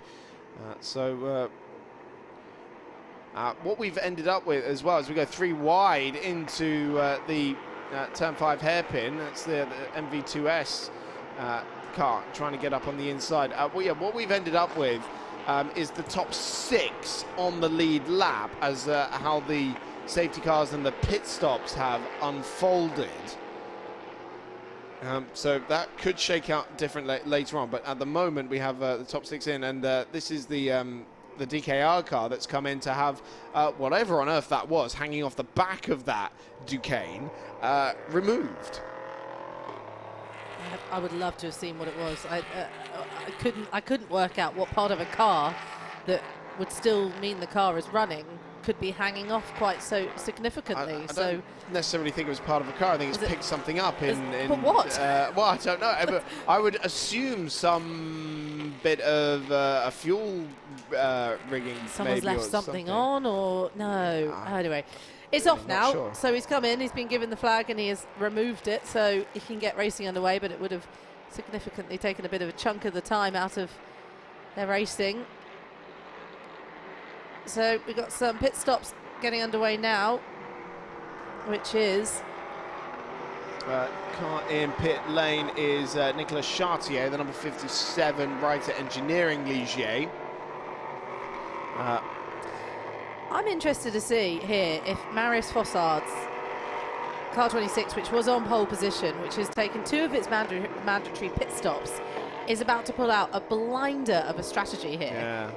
Because they're running 13th at the moment after taking pole position. The silver driver of Marius Fossard still at the wheel. There's been no driver change there, despite 2 of their pit stops being taken. Car 28 has got a 5-second time penalty for not respecting race direction after limit instruction. So it's something to do with drivers' briefing waving. I think that is about weaving on the safety car restart, because there is a point on the racetrack at which you can no longer weave. And we did see Jonathan Thomas did leave it quite a long time to get... now problems here for the Ginetta. Now that looks like the number 62. Mike Simpson. Need a closer look at it though, but that Ginetta, it almost looked like it made the barriers, and there is some slight damage on the back right corner of that car. No, 62 still running. Okay, so it might be the number 12 then, but it's the it's at turn 11. We have yellow flags out there. And so we'll, and now in anticipation, maybe for a third safety car, perhaps, we've got 3 cars that's just come in, including the Pierre-Alexandre Provost car. Here he is in the number 27 MV2S racing car. Also in Eric Trullier in the number 9 Graf car, Stéphane Ortelli in the Gouty competition, Jean Courbet in the number 7 Graf car as well. We have gone safety car. Another safety car. And Marius Fossard's come in as well. So that'll be his 3rd pit stop, probably, after only an hour and 50 of racing. So racking him off. These would put the ones that have come in, presumably will class as one of their mandatory pit stops, despite now the safety car being out. We will Would that see. be, yeah. We will see. I'm interested. I think yes, but we'll confirm it when it gets over the line. Yeah. So I think there's definitely been some contact with smoking. Something, because there's smoke coming out the back of that car, and it is the number 12 CMR car, and I think it's still Fabien Michel at the wheel of that car. It is indeed their bronze driver in that car. So it looks like any Nicolas Prost fans watching it might not even be able to take part in this race as it stands. But now our 3rd safety car in only about half an hour. Yes. It seems. But hopefully we'll see a replay of how that car ended up there, whether that's mechanical or whether it was induced. There does seem to be damage. It doesn't quite look.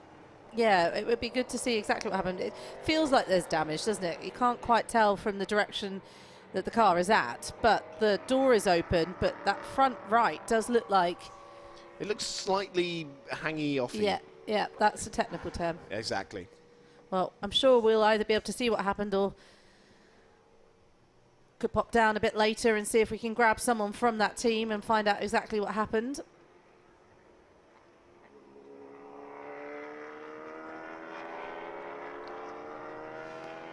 So, 3rd safety car of this race then.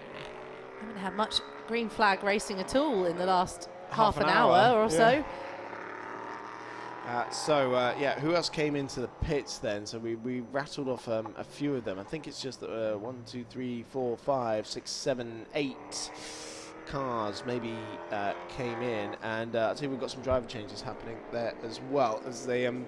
And yeah, you see, so now that some of the cars having to wait at the end of pit lane for the safety car queue to come through as well.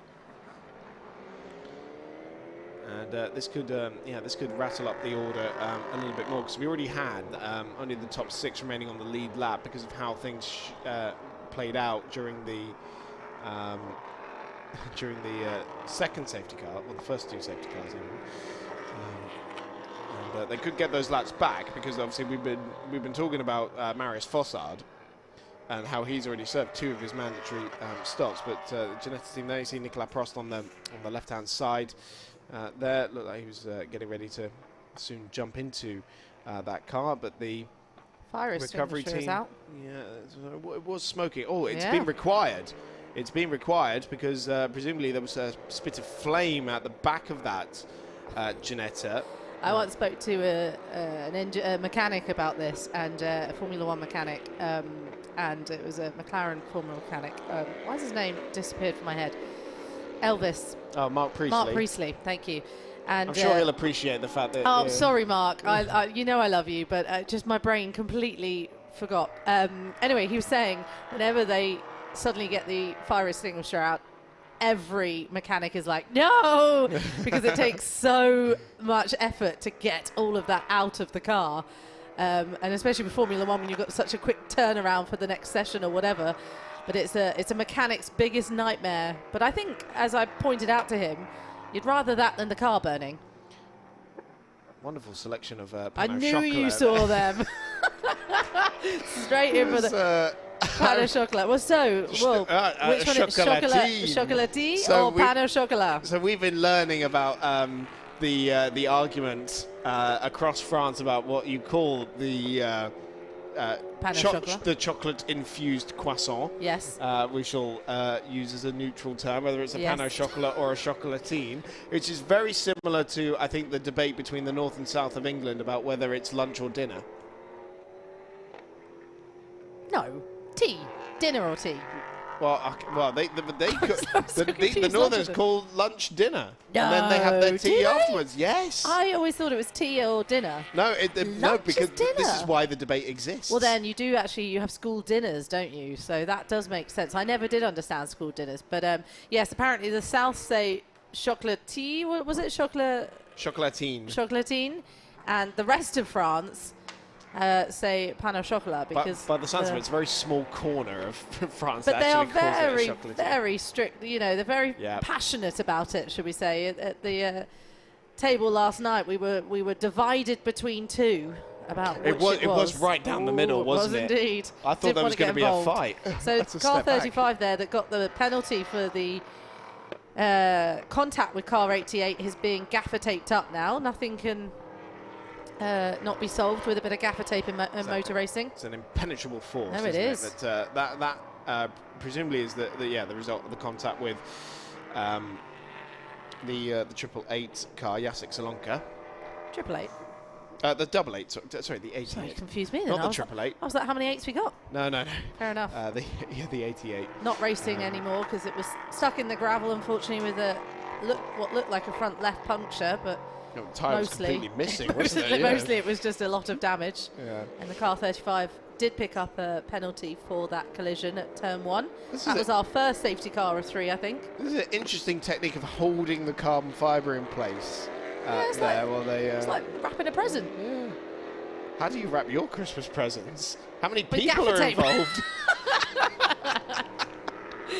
Definitely with gaffer tape.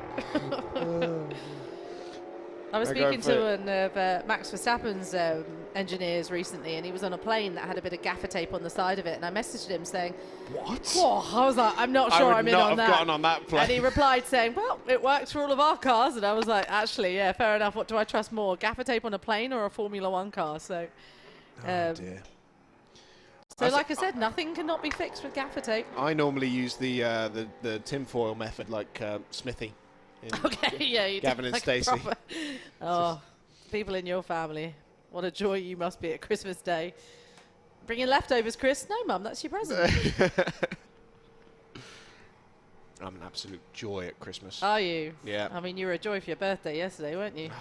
We're going to bring that up again. Yeah. You had a lovely birthday. Yeah, it was good. There are worse places to be spending your birthday. That is for dang sure. Yes.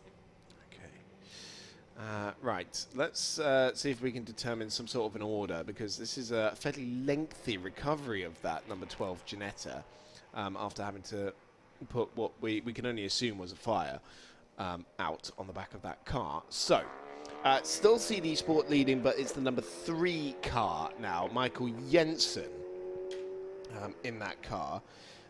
Only finished second in the Asian Le Mans series earlier this year. And joined us for the European Prototype Endurance Championship last year as well. I'm very familiar with his teammate Nick Adcock. They've been racing together a very long time. Then the 2 Kogamo cars, that 154 still leading the 555. So Jesse Bouhet and Denis Callon. As in comes the number 20 DB Autosport car. So Jesse Bouhet, the 52-year-old Frenchman, and then and they've got a slightly different driver lineup because Johan Russell, the rally driver, has had to be replaced by Thomas Laurent for this weekend, the 26-year-old former Road to Le Mans and Le Mans 24-hour LMP2 winner as well. He's had a lot of success with the DC Racing team as well. And then Denis Callon, who was racing in the Ultimate Cup Endurance Prototype Challenge with the MPO2 last year. He made quite a few appearances in the 24-hour series there as well, because started racing all the way back in 1990 in the Formula Ford 1600 in France. So number 20, just running down the clock on its minimum pit stop time.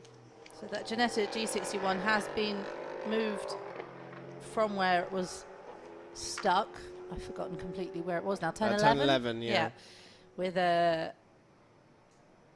Fabien Michel, obviously going to come back to the pits. I'll try and run down a little bit and see if we can have a chat with Nicolas Prost or Fabien and see what happened once we get racing back underway, because I think now the car's been removed, it shouldn't be too long until the safety car lights are off and we go racing again until, I don't know, when's the next safety car? We'll find out. Into the pits has come our LMP3 race leader, which was the number 1 Virage car of Georgios Kalovos.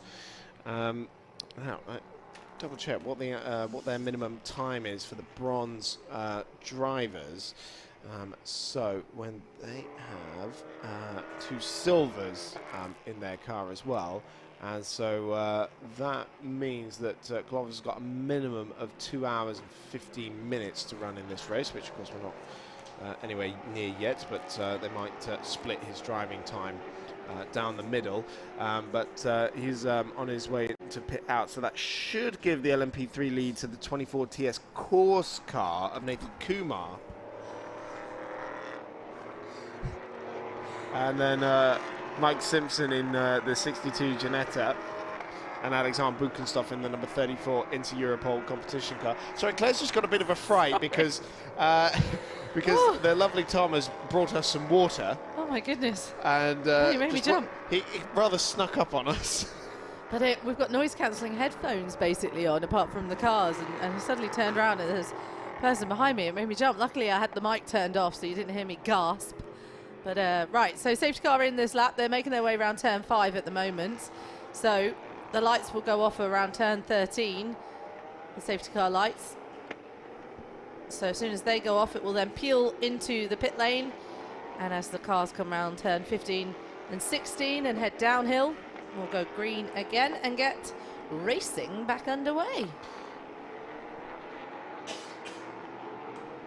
4 hours and 38 minutes left on the clock in our first ever 6-hour endurance race. It's round 2 of the European Endurance Prototype Cup, and it will be the number 3 CD Sport car, the Danish driver Michael Jensen, that leads them out of the final corner ahead of Jesse Bouhet in and the 55-2 Kogamo cars, Novas 1, 2 and 3, and then in LMP3, all 3 manufacturers represented inside the top 3, with Ligier leading Duqueine, leading Ginetta, as there we see the number 12 CMR Ginetta is now recovered. That car going off is the reason that we're under safety car. We didn't see in the end how it ended up parked at the side of the road in turn number 11, but hopefully we will hear from one of the drivers later on and get some insight into what ended up happening, as Michael Jensen leads them around the final corner. And we saw the other CD Sport car, Jonathan Thomas, leaving it very late to get this race back up underway. The green flag is shown. They emerge over the crest of the hill, and we are back racing once again with 4 hours and 37 minutes left on the clock. And the TS course car immediately going for the overall lead of the race on the inside. That's Nathan Kumar getting up on the inside and takes not the overall lead, so he's unlapped himself there effectively. Following through is the number 62 Ginetta. These LMP3 cars are a lap down. So it's just the CD Sport and 2 Kogamo cars that are remain on the lead lap, because we haven't seen them in the pits yet. In fact, Michael Jensen still hasn't been into pit lane at all. So running for nearly 90 minutes without needing a top up. What is interesting is when we mentioned about the cars coming into pit lane just before the safety car came out, if it did count as one of their mandatory pit stops, I believe it hasn't, because a lot of teams rather have to take their 6 mandatory pit stops, and with 1 hour 23, it'll be interesting to see how they go. Side by side for second in LMP3, Mike Simpson sweeps around the outside of the TS course car. Nathan Kumar, and puts the Ginetta G61 LT model it is ahead into second place. The LMP3 leader, Georgios Kalovos, quite a way up the road because it still remains on the lead lap, and Mike Simpson just unlapped himself on the safety car restart. So quite a bit of work to be done to get that car back up into top position as they complete the first lap. Oh, big wobble there for the Inter-Europol competition car, Alexander Buchenstoff. Straight into the pits. I think that's the CD Sport car, our race leader, that's coming to the pits, but a big wobble. A big wobble indeed there for Alexander Buchenstoff. No, sorry, it was the TS Corsa car that was coming into the pits as we got Novas flurrying through the first corner, trying to wrestle for position. We'll try and make some semblance of what battle that actually is.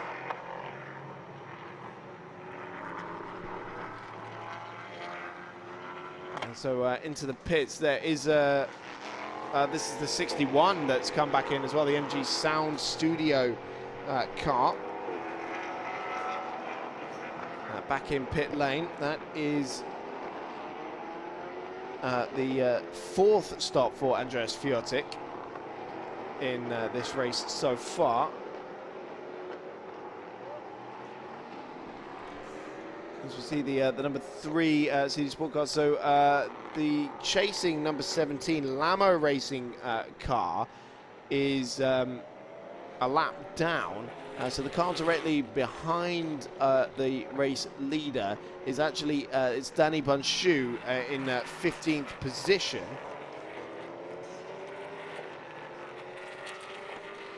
The Lamo car. There with its silver driver at the wheel, who's still very new to the world of endurance racing. He only did his first race at the Paul Ricard in the Ultimate Cup last year, having joined from the TTE Formula Renault Cup, which was his first year in single seaters as well, and racing with the Lamo team there as well. Finished second in the championship. So still very new to the world of racing with LMP3s, Novas, I should say, prototypes. As with the TS Corse car in the pits, and now with Gianluca Giraldi at the wheel of that car, the number 24, which is the 55-year-old Italian, their bronze driver. That has promoted Alexander Buchenstoff up to third of the LMP3 runners and 6th position overall. Top 3 in each category line astern at the moment, in first to third and then 4th to 6th position. So we see one of the CD Sports cars that looks like the number 11 Ligier. Trying to get around the number 3, that is the race leader. So a lot of cars unlapping themselves because the top 4 in this race at the moment are all bronze drivers. More problems here for the number 10 Racing Spirit of Le Mans, Ligier, which has come to a halt, or gets going again. What looked to be the exit of turn number 8 as it rises up over the crest of the hill. So potentially some contact there for the Racing Spirit of Le Mans car, which has had a fair bit of drama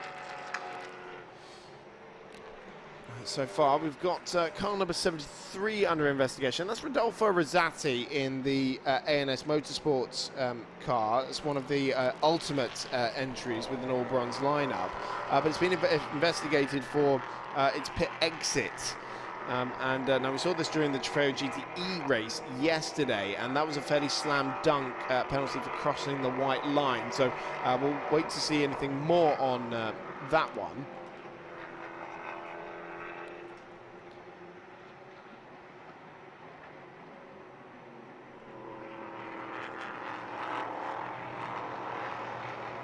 There's the 777 Lamo car here getting very close with the Racing Spirit of Le Mans Nova.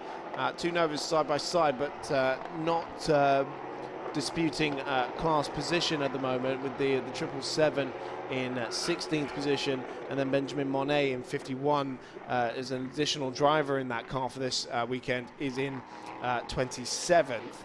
Into the pits came one of the other ANS Motorsport cars. They're the 72, Philippe Mondolo, and they didn't seem to be in any big rush really to get that car back out again. But of course, Philippe Mondolo, multiple V2V endurance prototype champion in the early 2010s, before making his Le Mans debut with Oak Racing.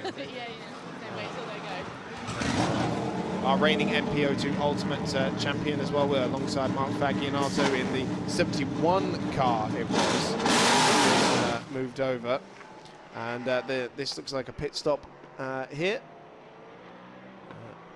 Could be another of the ANS Motorsport cars. It was hard to tell from the back of the queue there, as again the Lamo car and the Racing Spirit of Le Mans Novas go side by side, but this time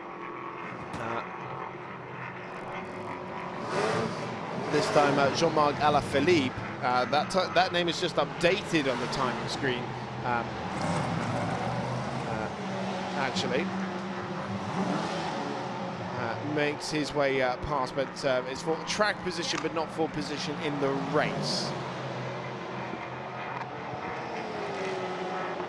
Oh, but a wide moment there for the Lamo car, and that allows the Racing Spirit of Le Mans Nova to try and find his way back through. They run side by side into turn number 7, but it is still the Jean-Marc Alaphilippe who maintains position ahead of him. And then they've got the championship leader right behind them as well, the number 9 car. Now for the Lamo 777 car, that is for position, because that's Eric Trullier that is trying to find his way through into 16th position. Claire is downstairs and got some news for us.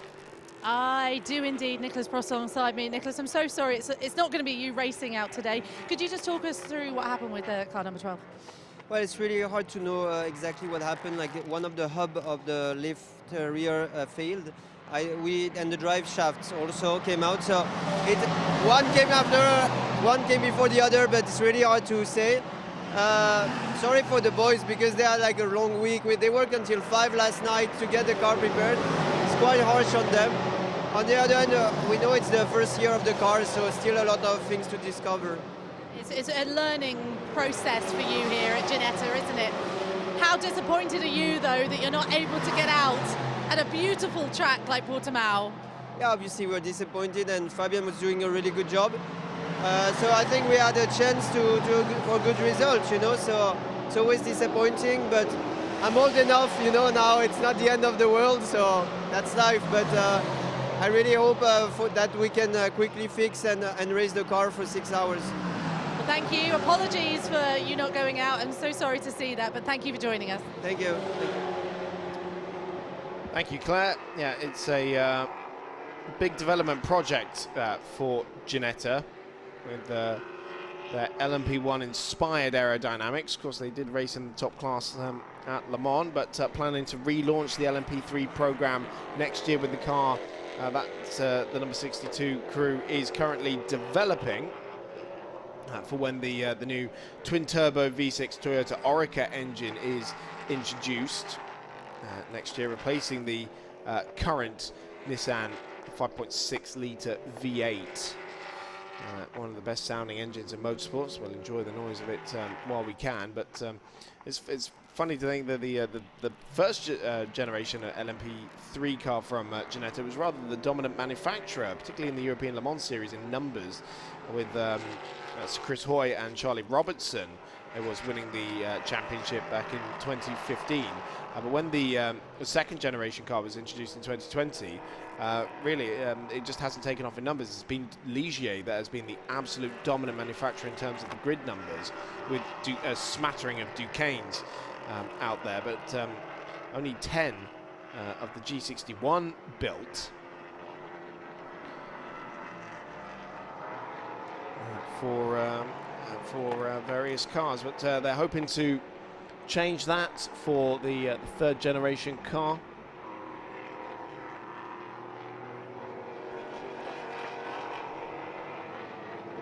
So we see the number 1 Team Virage car, which I'm desperately trying to find on my timing screen, but really struggling to find car number 1.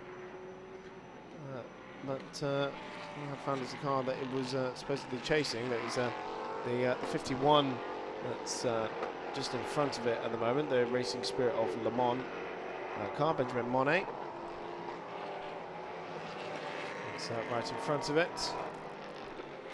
The Virage car, well, looking to try and find a way through, but not for overall position, I believe.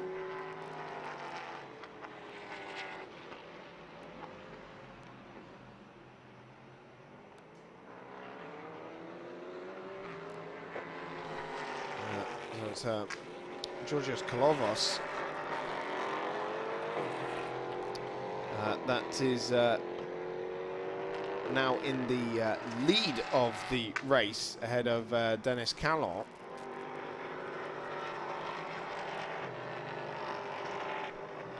And that's because we've seen the pit stops cycle through. And so, yeah, confirmation over the line as it goes across the timing screen. It is Georgios Kalovos, the Greek driver, the bronze driver that's driven this entire race so far in the number 1 car that is leading the way. Kalovos, who's been racing in Le Mans Cup this year, but with not with Virage. He did the first meeting of the season with Breton Racing, and then the second with Graf, who are both here this weekend as well. So Kalovos has been getting experience with quite a few teams. Raced in the Ligier European Series last year. It was his prototype debut, if memory serves correctly, the JSP4, and he took a win, racing with his fellow countryman Panagiotis Katsatsis. And it's Sasha Lehmann who's replacing his fellow Greek for this weekend, the 22-year-old Frenchman, who again racing in Le Mans Cup lately with Virage back in 2021. So 4 hours 23 minutes left to go. New race leader is car number 1 with the 555 of Dennis Callon. A minute and 21 seconds behind it, but only 1 second ahead of the number 34 Inter-Europol competition car. That's the battle we're watching at the moment, this gold and black Kokomo Racing Nova against the 34, the blue and yellow, that familiar colour of the Inter-Europol competition car in the number 34. And a very proudly Polish team based in Warsaw at Buchenstoff, their bronze driver in this car as well, who last year had a very good year, winning the Golf Radical Cup Championship and the Asian Le Mans Series LMP3 Championship as well in the space of a year. That was a big wobble though for Dennis Callon in the 555 car. And off the road, the number 8 car, that's on the front straight. It's directly in front of our commentary box as well. So the number 8 car that was second in Paul Ricard, and it's not exactly trying to stay on the racetrack, and I think it might even have a right rear puncture. So Louis Rossi, the motorcycle racer, at the wheel of that car at the moment, and has been since the start of the race. And yes, definitely a right rear puncture now, as we can see the rubber flapping around. He's desperately trying to keep out of everyone's way because he's at the fastest point of the racetrack, and finally there is some tarmac runoff area for him to potentially park that Nova, or just very, very slowly limp it back to the pits. What did I miss? That. So I will head up and down to the pit lane. I'll pop back down in a minute. Might go see what has happened here, but like you say, it looks like a rear right puncture. A scary part of the track. So yeah, so it looks like he's going to try and limp it home as well. Louis Rossi from Le Mans in France, was motorcycle racing for 17 years, racing up to the Moto 2 level, and won his home Grand Prix as well in the Moto 3 category. And there we see he is limping his way round, and potentially in anticipation of some sort of safety car if that Graf car does need to park up. The race leader, Georgios Kalovos, has brought that #1 Virage car into pit lane. He's going to limp that the entire way around, it looks like. Oh. Hopefully he's found a bit of runoff there, but he's back on the racing line, so that's going to be... what I would assume is he wants to get back to the pits just to change the tyre, so he's not out of the race completely, but it looks like he's about to lose that entire wheel, which is facing a complete... Oh, we've had a bit of body just flew off then as well. Yeah. Sorry. So. Yeah, of course, I mean, the tyre starts delaminating and then starts eating away at the bodywork itself, but one tyre being prepared there at Graf. And oh wow, a second tyre being prepared. They might do a full set, but there we see it's properly coming off the rim. But it looks like a fairly clean break. So long as he keeps the speed reduced, it might not eat away at the bodywork too terribly much. Right as I say that, he hit a bump, and yeah. I'm not sure about that. I'm going to pop down to the pit lane and see what the damage is. Okay. Claire's on the job. But, Louis Rossi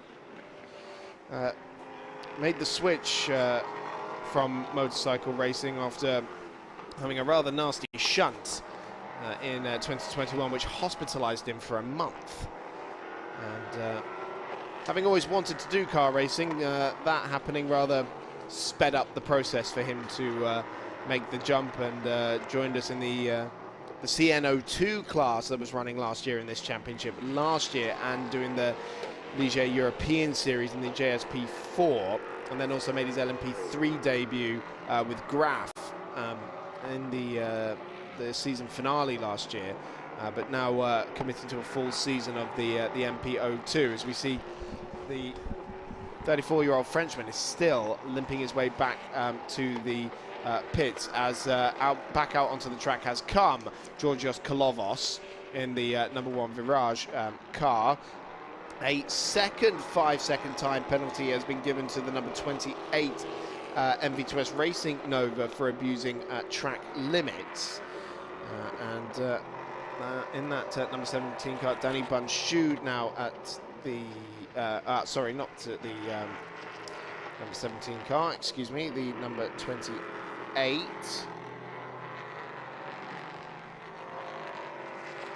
Is Philippe Simodomo, as well as, now coming up on track again, his teammate there did Louis Rossi in the number 2 Ligier, and just coming through at turn 13.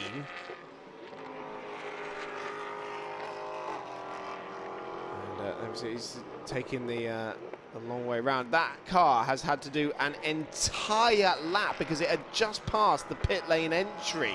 We saw it trundle past our commentary box position on the grass, trying to stay out of the way. And now he's going to have to cut right across the racetrack in order to bring that car into pit lane on the right-hand side.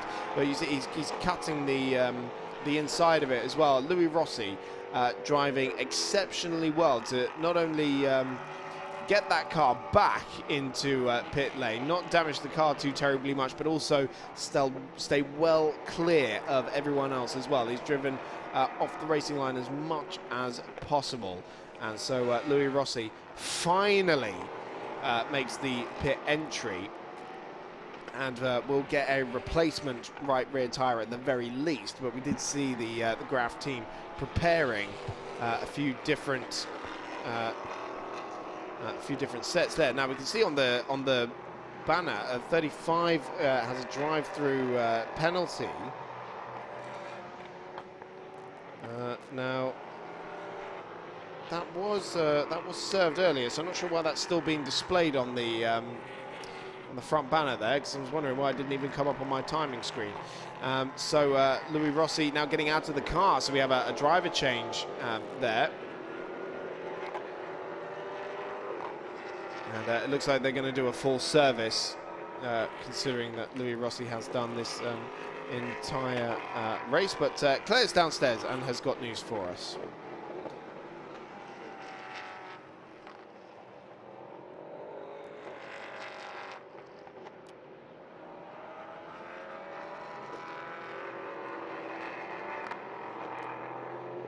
I don't think we have Claire ready just yet, so we'll. Was just about to look at the drive time for Louis Rossi because it's a silver, bronze, bronze lineup, and Louis is one of the bronzes, and so that means that he has to do a minimum of 1 hour and 15, and he's certainly fulfilled that criteria. But the other driver that will have to do a minimum of 1 hour and 15 is Sébastien Page. But then also their silver driver, Loris Kuybers, can't do more than 1 hour and 50. So there are just various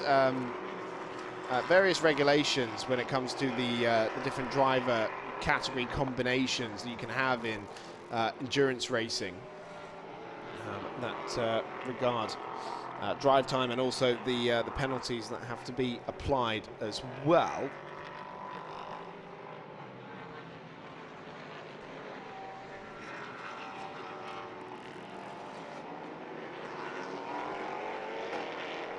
So it is Alexander Buchenstoff leading in the number 34 Inter-Europol competition. Ligier 16.5 seconds clear of Christophe Cresp in the 27 MV2S Racing Nova. So our two class leaders, first and second on the road. And then Georgios Kolovos, sorry. Now in third position overall, ahead of Alem Geshev in the number 7 Graf Nova, with Howen Luau in the number 2 Graf racing car. Now third of the LMP3 runners and 5th overall. So that's the car that George King started and stormed up the order. So great recovery for that Graf car that was on fire yesterday as well. Yeah, wonderful recovery there, as we saw the MG Sound Studio Ginetta actually going a little slowly around the last couple of corners. For the Ultimate Cup runners, we have 3 entries, which is one, the MG Sound Studio of Martin Bohm and Andreas Fjogt, then the 73 ANS Motorsport Nova of Frederic Croulet and Rodolfo Rosati, and the 555 Kogamo car of Sébastien Moraes, Philippe Thuron and Delis Callon for all bronze lineups. So you see the gravel being cleared from the pit lane entry there. So presumably Louis Rossi picked up a little bit of gravel that they cleared out when that car was serviced. And so now at the wheel of the number 8 car is Sébastien Page, their other bronze driver, who is again a stand-in for this weekend, we understand it, replacing Jan Zimmer. But Sébastien Page, the 57-year-old Swiss driver, who is familiar to the paddock, having raced in the Monoplace Championship and the LMP3 series here as well, but more recently in the European Le Mans series. Made his LMP2 debut a couple of years ago as well in the Asian Le Mans series, but then returned to the LMP3 category last year in Le Mans Cup. And Claire is downstairs in the pit lane. I am indeed. We're just looking at some gardening that Louis Rossi has done here. Just behind you, we've got all the flowers that unfortunately your car managed to pick up. Can you just talk us through what happened? It's a little bit shame because we was quite fast, and on the first corner someone hit me by the back, and then I have a puncture on the tire, but I didn't know, and my tire exploded on the last corner, so I make a big spin, but at the end I managed to come back and to bring back the car, but for sure to fight for the top position, it will be impossible now. But it's a shame because the car was very nice. All the team worked very hard to bring us here, and now we have to finish the race like this. But for sure, we are quite sad of the situation. You did an amazing job managing, though, that rear right. I was very surprised to see there was no damage inside the car. You managed to get it back out on track. Yeah, I tried to go very slow because if I damage the car, I have to pay. So I take care of the car like that. I pay less. That makes sense. Yeah, for sure. No, but the idea when you have a puncture, you have to ride very slow, and when after the tire goes out of the wheel, you can a little bit increase your speed, but not so much. The idea is to be careful and to come back the car and change the wheel and go back on track. Sebastian Page is out there now. It's a bit of damage limitation to the end of this race.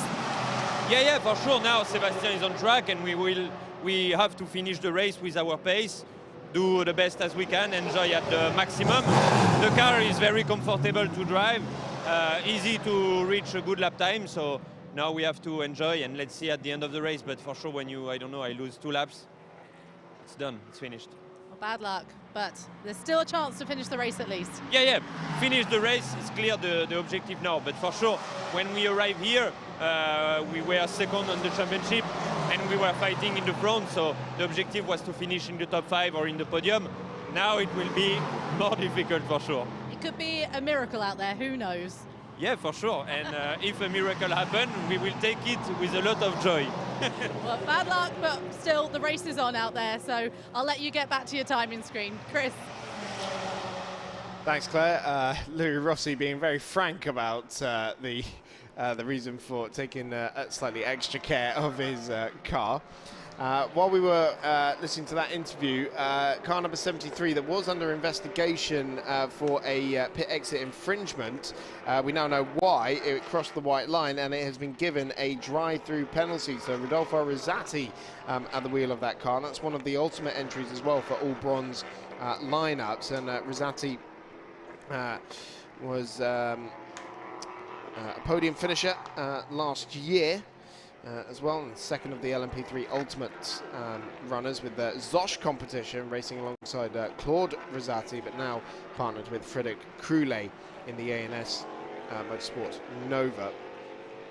So that car currently running in 5th position and 3rd of the MPO2 runners, and it has now just hit pit entry to serve that drive-through penalty. So quite a big dent in ANS Motorsport's hopes of securing a class podium for this race. There's a lock-up there for the Racing Spirit of Le Mans car. That has been in the wars, that Ligier, this weekend. Car number 26, that was our pole sitter, remember, nearly 2 hours ago now. The Marius Fossard driving it at the time, but now Bernardo Pinheiro, the Portuguese driver, in his home race.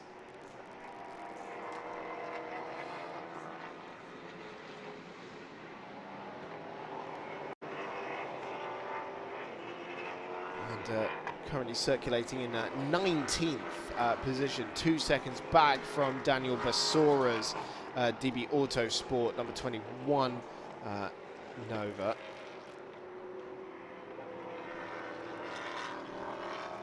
As Rosati rejoined the racetrack after serving that drive-through penalty. So Alexander Buchanstov's lead in that number 34 Inter Europol competition, Ligier, is 19 seconds over Christophe Cresp's number 27 MV2S Racing Nova.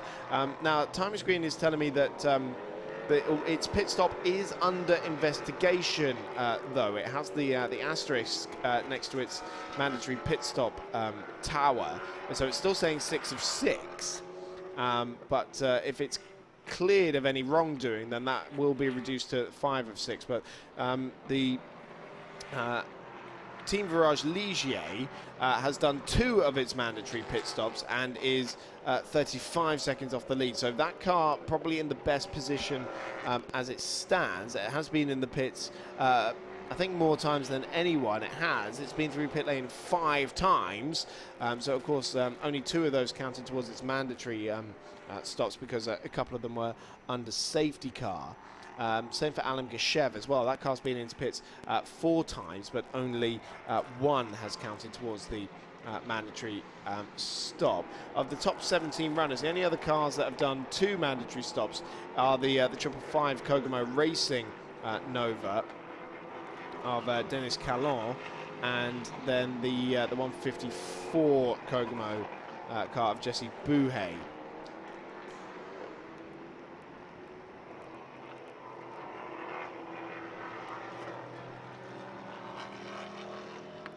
So that is car number 28 from MV2S Racing, which is not the second placed car. It is Roman Krumins in 29th position, but just been passed by one of the A&S Motorsport machines. Of the A&S Motorsport machines at the moment, worth pointing out, currently in the car in number 71 is Karen Gaillard, who is now officially an Iron Dame in the Lamborghini GT3 car in Le Mans Cup alongside Celia Martin. They finished second at Paul Ricard a few weeks ago. But, oh, now problems for one of the A&S Motorsport cars by the looks of it. And I think I might have just given the biggest commentator's curse to Karen Gaillard, because I think that's the number 71 machine that's in the barriers at what looks to be the final corner. And that will likely need a safety car intervention. We had a decent run here, so we're going to see it's contact. It's contact with, I think, the BHK car, and thankfully it's not the A&S car. It's one of the DB Autosports cars, actually. Similar liveries on there. See if we can actually pick out which one it was, because one's got the red mirrors, one's got the white. And that is the number 21 car, Daniel Bassora, at the wheel of that car. The father in the lad and dad combination of Daniel and Quentin Bassora, and sharing the car this weekend with Matthias Besch. Yeah, car number 21 in the barriers after what looked like contact with the BHK Motorsport car, but that is unconfirmed. And again, in anticipation of a safety car, cars coming into the pits. So the Nova race leader, Christoph Cresp, Georgios Kolovos in the number 1 Team Virage car, and Alan Gishev in the number 7 Graf Racing car. There we see the number 1, Georgios Kolovos, and looks like Kolovos staying on board that car, though we didn't see the full stop. So now it's showing we have green flags again. So by the looks of it, that car managed to get going again under its own power. But meanwhile, into the pits has come the race leader, Alexander Bukenstov, in the number 34 Inter-Europol competition Ligier.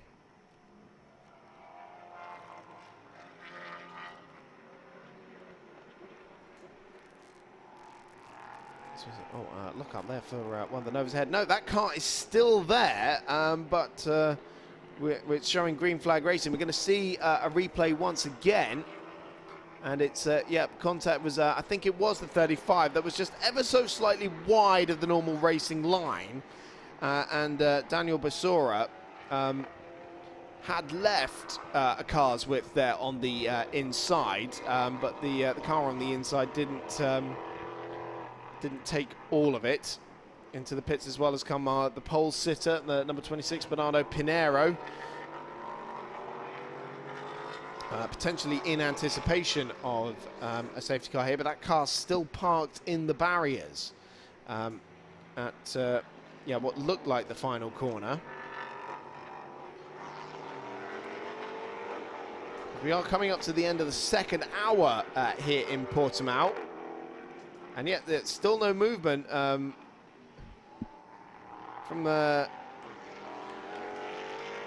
anyone down at the final corner.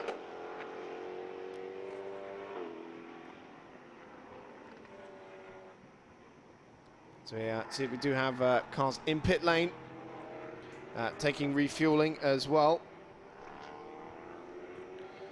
Out of the pits comes the number 5 CD Sports car. And we have full course yellow now. So full course yellow has been called in order to try and recover that car. So that limits everyone to 80 kilometers an hour around the racetrack, and still pit stops made under the full course yellow do not count towards the mandatory stops. So while we're under full course yellow, let's hear from Claire downstairs.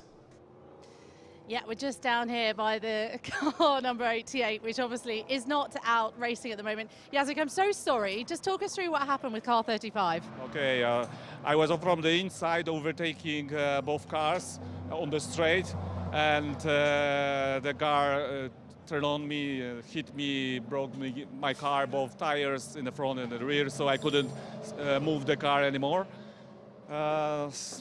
Tricky because it was a very good start, very good pace. I was improving every lap. I was really satisfied for every moment before, but unfortunately this guy looks like he don't know the rules of racing, but never mind. This is racing, sometimes it happens like this. Now the guys are trying to fix the car. It looks like it's quite close, so hopefully we'll drive a bit. When I came down here, they've done this incredibly quickly. Even in the 5 minutes that I've been standing here, they put this car back together. Virage is the best team, and hopefully number 1 will win the race, because we are in a very good position now. So I'm fingers crossed for them, and hopefully we'll back on the track. We'll see our pace just for the next round. I'm really sorry, but this is racing. It was racing indeed, and you were recovered quite quickly and came back to the pits. But what were you thinking when you were there, sort of waiting into turn 1? Were you frustrated? Were you angry at what happened? Yes, Jacek, maybe you should wait a bit. It's always like that, because when you're racing, you know that my big advantage was braking in turn 1, so I knew that I will be first in the corner, but okay. But your race was... Sometimes it doesn't work. Your race was, like you say, really strong up until then. You were doing some incredible defending from some drivers behind you that were silver drivers. Gold drivers, exactly. Oh, you saw them. Yes, it was a good practice of racing, yeah, really, really good. And it was my second race in P3 in my life, so it was really, I really enjoyed it till that moment. Well, some personal things to take away to be proud of, so congrats for that. Apologies for the fact that your car is now here behind us in the pit lane, but fingers crossed we can get back out there. Yes, I hope so. We can come back and show our pace. Thank you for chatting to us. Take care. Bye. Thank you for that, Claire. The DB Autosport car is now being attended to and being put onto the back of the low loader. We are still under full course yellow conditions now. It's our 4th intervention, but our first full course yellow of the race. We've had 3 safety cars up until this point. So as we enter the 3rd hour of the race, let's look back at what's happened so far.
Still under full course yellow condition. Well, right as I say that, we go back green once again. So the full course yellow ending, and the remaining runners roar back into life. As we are now into the third hour of the race, 3 hours and 55 remaining, and it is the 555 Kogumo Racing Nova of Dennis Callon that leads at the moment, ahead of the number 9 Graf Racing Nova of Eric Trullier. And then Alexander Buchenstoffel. Wow, the significant damage on the back of that DB Autosport car, the number 21. As we've got more cars into pit lane, but let's take this moment for a quick commercial break.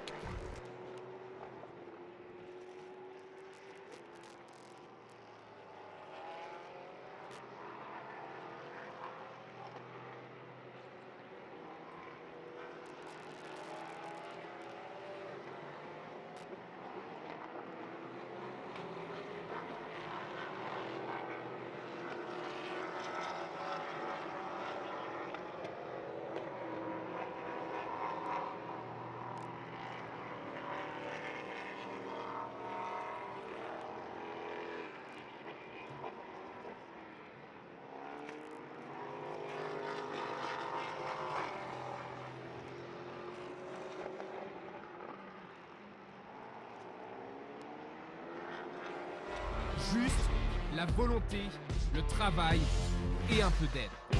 9 mm. Atteins ta cible.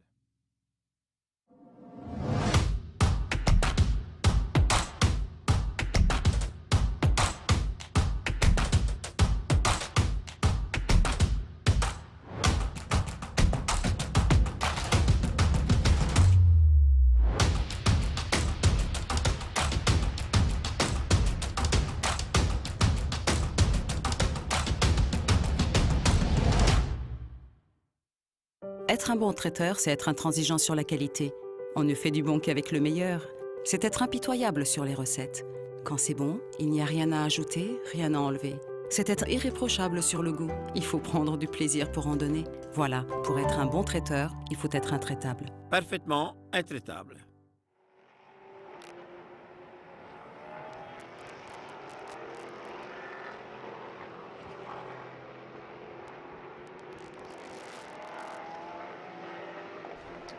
Three hours 52 remaining in the first ever 6-hour endurance race for the European Endurance Prototype Cup. Into the pits has come race leader Dennis Callon in the number 555 Kogumo Racing Nova.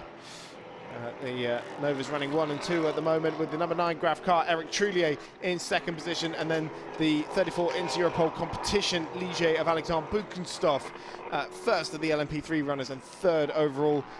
Third of the Novas is Jesse Bouhet in the sister Kogumo Racing car in fourth overall, but we've got a spin down at turn number 3. That looks like it could be one of the MV2S Racing cars. It's yeah, the orange and black machine, which is the MV2S Racing colours, and just can't quite see which of the two numbers it is, the 27 or the 28. If he can get it back round again, we'll be able to confirm. As we'll see the moment here, and it's just going to be dropping it on its own. We have seen the Novas really lighting up their rear tyres out of turn 3 on a number of occasions. And yeah, unfortunately didn't quite get to see which of those cars it was. But I do believe, yeah, one of the MV2S racing cars for sure. And I think it might have been, it was Christophe Cresp. His first sector time was 1:36. And is now tumbling down the timing order. So Christophe Cresp in the number 27 car was the car. Oh, big shunt though down the front straight for the number. Is that the sister car? The MV2S racing car, the 28 MV2S racing car. That has had a big shunt. Oh, a huge shunt down the back. We have a safety car. We have multiple cars in the barriers. There's debris all across the racetrack, and unsurprisingly, we have a red flag because drivers are desperately trying to find their way through. So that all started with the MV2S racing car in the barriers. It is the number 28, right in front of my commentary box position. Also in the wars, there was the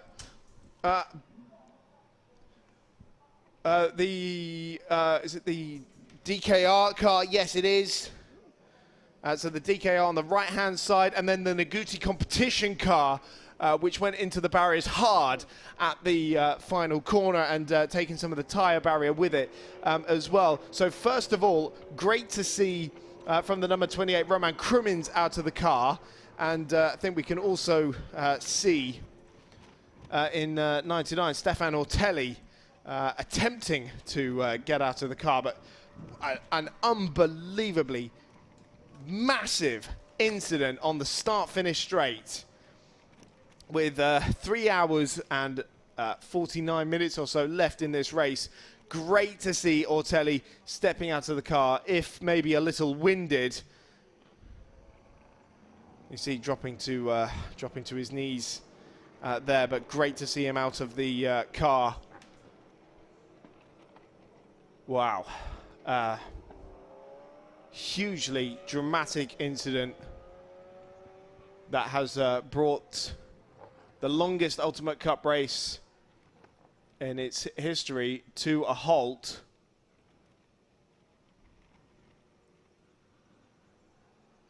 And so as a result of that, we have lost the 28 of Roman Krumins in the MV2S Racing Nova. Also the number 99 Naguti competition Nova of Stéphane Ortelli, and the DKR number 33 car.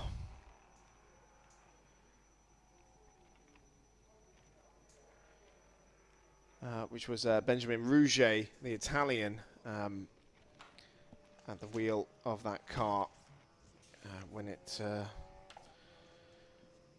crashed out. Their silver driver, 37-year-old Frenchman, and wow,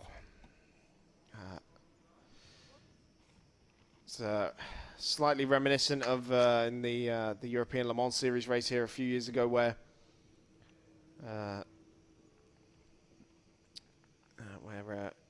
one car ended up in the tyre barrier pit wall.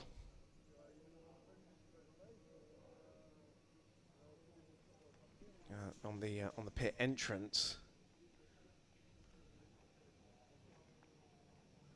and I can see out of the commentary box as well that Benjamin Rouget has gotten out of the car. He's, I think, waiting just for the marshals to get down to him to make sure it was safe to get out. But he is out of the car. He's walking away. So all three drivers out of the car, which is a huge relief because those were three significant impacts.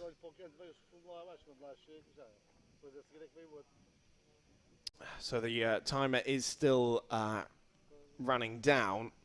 We'll see if we get any added laps or added time onto this race. And so while we're under red flag conditions, Claire's got some news for us down in pit lane. Me. When it happened, I was in one of the garages and you could hear the gasps up and down the pit lane. Thank goodness, like you say, all the drivers are out of the car. Just behind me, you can see the majority of the crash, which is the car 99, which is just a little further down at the end of the entry to the pit lane, and then another stricken car just here with completely the entirety of its bodywork not on the car anymore. We've got another driver just over there as well, car number 33, which is being checked by the medics also. So it does look like all the drivers are out. They are a little bit shaken. We could see in the car 99 that the driver, Stéphane, was shaken. So it's very quiet down here in the pit lane at the moment, obviously, as all the cars have come in for this red flag. Thanks, Claire. Yeah, the circuit falls silent as the marshals get to work with clearing the racetrack of the copious amounts of debris that has littered the front straight. And we see the pit lane workers are helping to clear that debris as well, collecting it over the pit wall.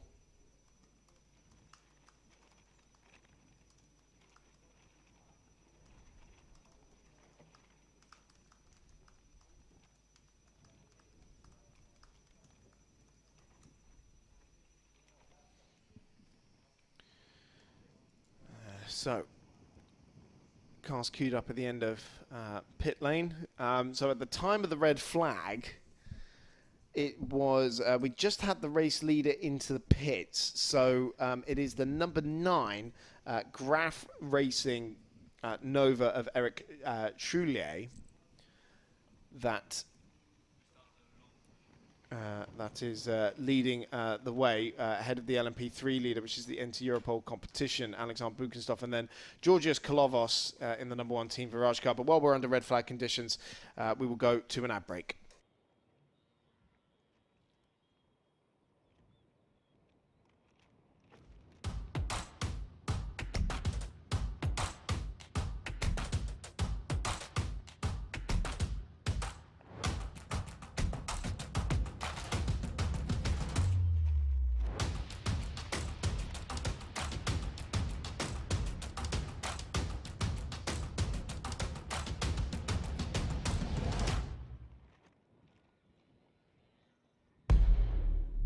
Peu importe qui tu es, peu importe d'où tu viens, nous passons tous par les mêmes étapes. Décision. Travail. Concentration. Objectif. Peu importe ce qui se passe, reste concentré. Dans la difficulté, ne lâche rien. Crois en toi et crois en ce que tu peux accomplir. Ne te décourage pas. Il y a toujours moyen de réussir. Il y a toujours une solution. Tu peux le faire. Tu peux atteindre ta cible. Il n'y a pas de raccourci. Juste la volonté, le travail et un peu d'aide. 9 mm. Atteins ta cible. Être un bon traiteur, c'est être intransigeant sur la qualité. On ne fait du bon qu'avec le meilleur. C'est être impitoyable sur les recettes. Quand c'est bon, il n'y a rien à ajouter, rien à enlever. C'est être irréprochable sur le goût. Il faut prendre du plaisir pour en donner. Voilà, pour être un bon traiteur, il faut être intraitable. Parfaitement intraitable.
Peu importe qui tu es, peu importe d'où tu viens, nous passons tous par les mêmes étapes. Décision. Travail. Concentration. Objectif. Peu importe ce qui se passe, reste concentré. Dans la difficulté, ne lâche rien. Crois en toi et crois en ce que tu peux accomplir. Ne te décourage pas. Il y a toujours moyen de réussir. Il y a toujours une solution. Tu peux le faire. Tu peux atteindre ta cible. Il n'y a pas de raccourci. Juste la volonté, le travail et un peu d'aide. 9 mm. Atteins ta cible. Être un bon traiteur, c'est être intransigeant sur la qualité. On ne fait du bon qu'avec le meilleur. C'est être impitoyable sur les recettes. Quand c'est bon, il n'y a rien à ajouter, rien à enlever. C'est être irréprochable sur le goût. Il faut prendre du plaisir pour en donner. Voilà, pour être un bon traiteur, il faut être intraitable. Parfaitement intraitable.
In 2024, MV2S Racing joins the European Endurance Prototype Cup for the entire season with one rookie in the car number 27. Logical passage because I always wanted to go on endurance, and I would like one day to maybe do the 24 hours of Le Mans, so to go on prototypes was a logical choice for me after the single seater. Yeah. His collaboration with Christophe Cresp began at Paul Ricard in March with a difficult race. Even if we didn't finish, we are very happy because we are fast. With PA, it's a nice race because he's a good driver. He helped me because I'm wrong the driver, so he helped me to progress in my drive. A nice weekend, even if we didn't finish race. This weekend, the Ultimate Cup European Series comes to Portimão, a track that Pierre-Alexandre Provo already likes. Yeah, really nice. Maybe now one of my favorites with Spa-Francorchamps, and after maybe Monza or something like it. That's really nice track. It's up down, a lot of speed, quite good. With 6 hours race, drivers have to be well prepared to rise to a challenge. We are only two on the car. for 6 hours. It will be very difficult because the weather is hot, but it's a good challenge. I will see if my preparation is well during this race.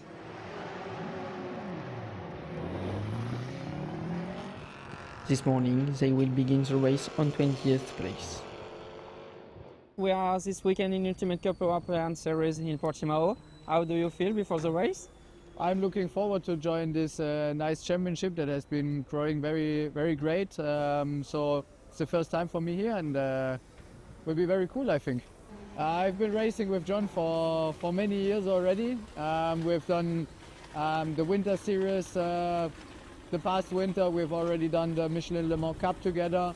I've been coaching him already before that, so we know each other very well for a long time, and we enjoy driving together a lot.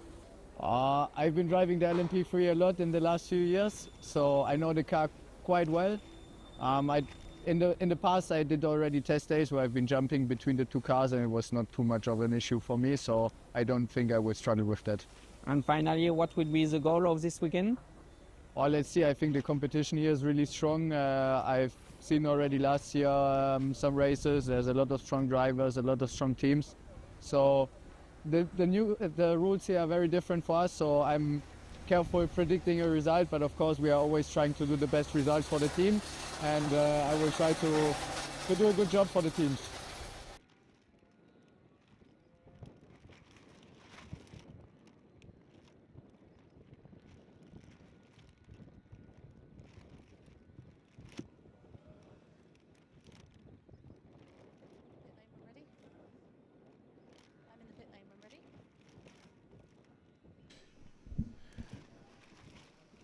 So it's still under red flag conditions, but Claire's got an update for us down in the pit lane. Well, I've actually come down to the leader of the race at the moment, the net leader, David Roux. It's obviously we're under red flag conditions at the moment, but it's been a pretty positive race for you.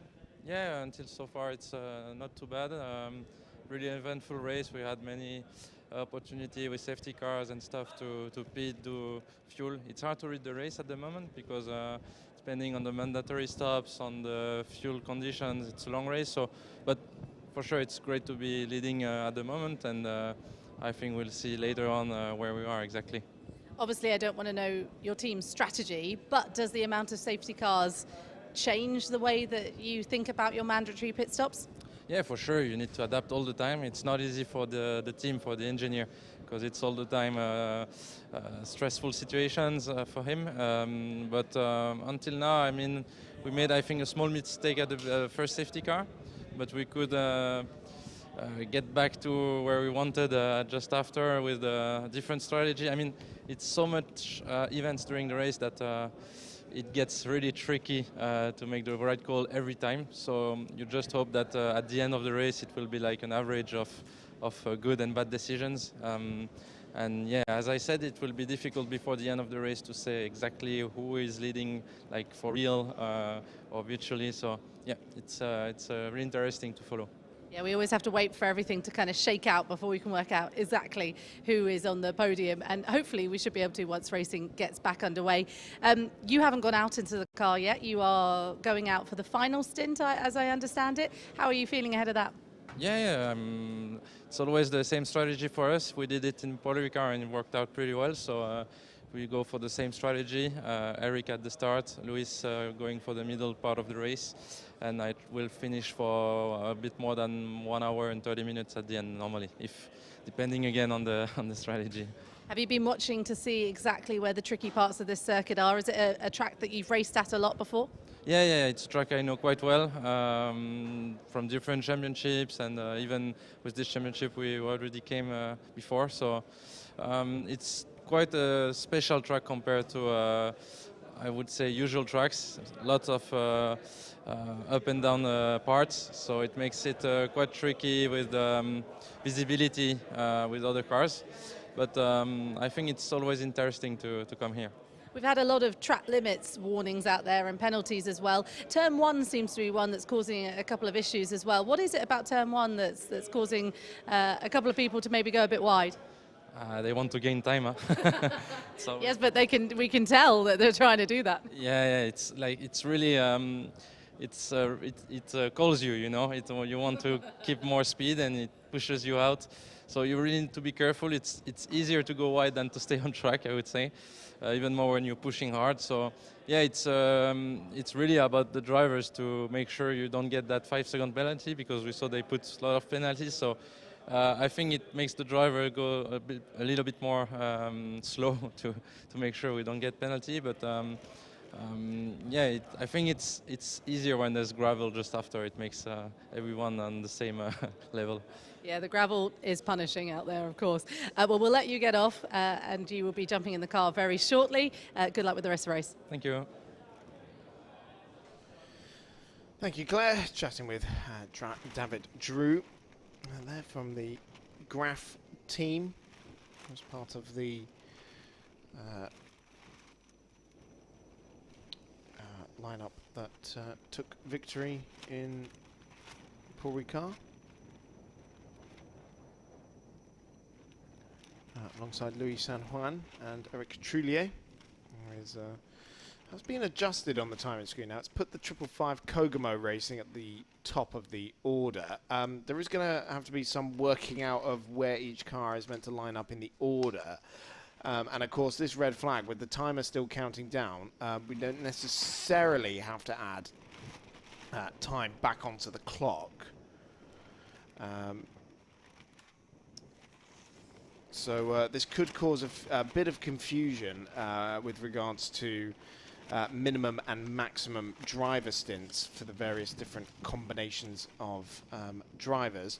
Up until that point, though, it had been a very exciting race.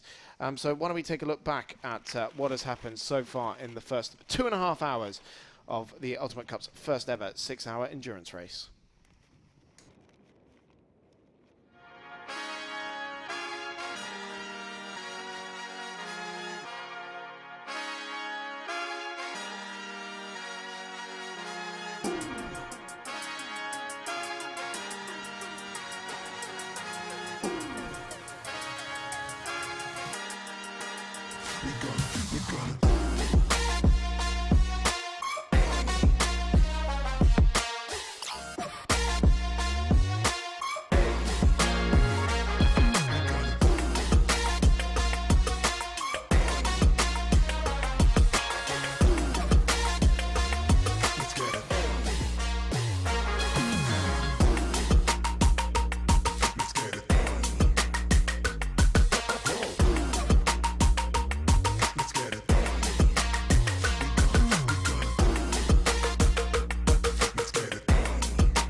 So the cleanup is well underway. In fact, it almost looks done.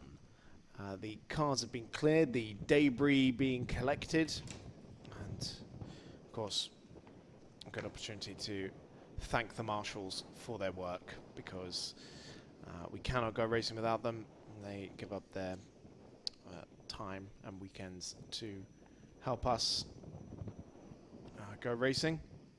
Cannot do it without them, and so big thank you to the Orange Army that's out there trackside with us this weekend, and has been all week long, really. The testing here has been long and arduous over the last few days.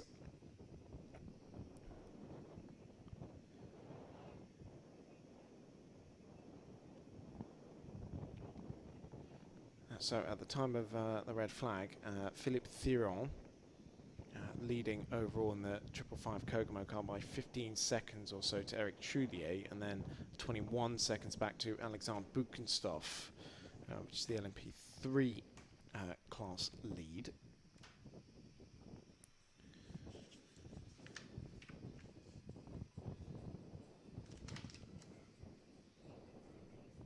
And if you're unfamiliar with the Nova prototype car, and well, it's the second generation Nova prototype LMP3 level machine that we have racing with us in the European Endurance Prototype Cup alongside LMP3 machinery, and this particular the MPO2 car that started competing in 2022. Like the LMP3 cars, it's powered by a 460 brake horsepower V8 engine, but it's a 5-litre from Ford rather than the 5.6 litre from Nissan, both with a 6-speed gearbox, but it's a SADEV gearbox in the Nova rather than the X-Track gearbox in the LMP3. But the Nova some 100 kilograms lighter than the LMP3 cars, so that means they are a little bit kinder on their tyres, but I think a bit less fuel in the tank for the Novas. Nova Proto, formerly Norma Auto Concept brand, and, the brand that was created by Guillaume Roux and Camille Gocho Santos.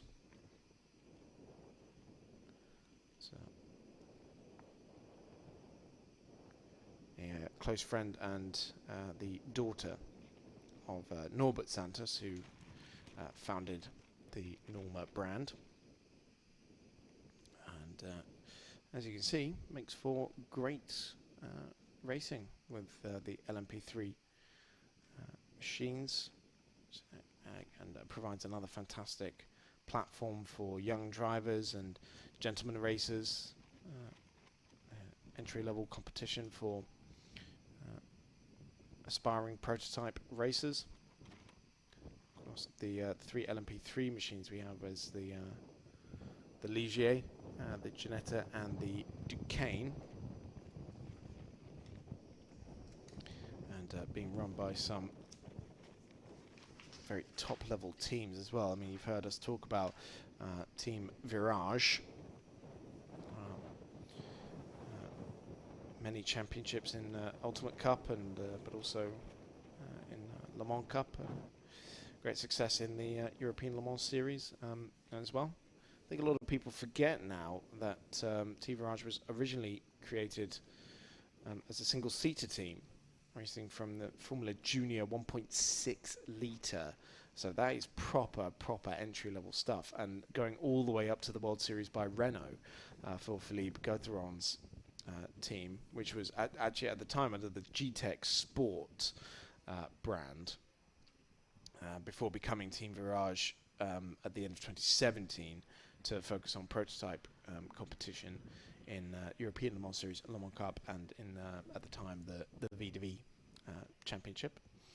Of course, also includes the Virage Academy, which was created in 2011, and graduates include the likes of Sergio Perez and Vitaly Petrov, Guido van der Garde, Rio Haryanto as well.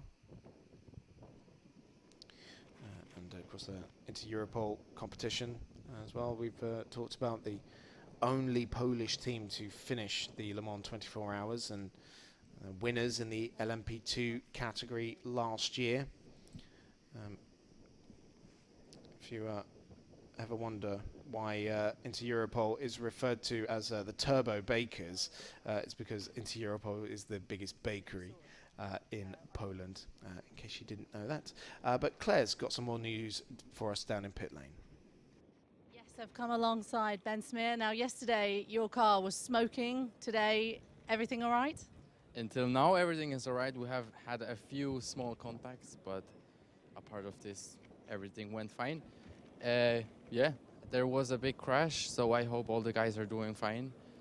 And yes, I hope we can continue racing soon. You weren't far behind that crash either, so it was getting round it must have been quite difficult.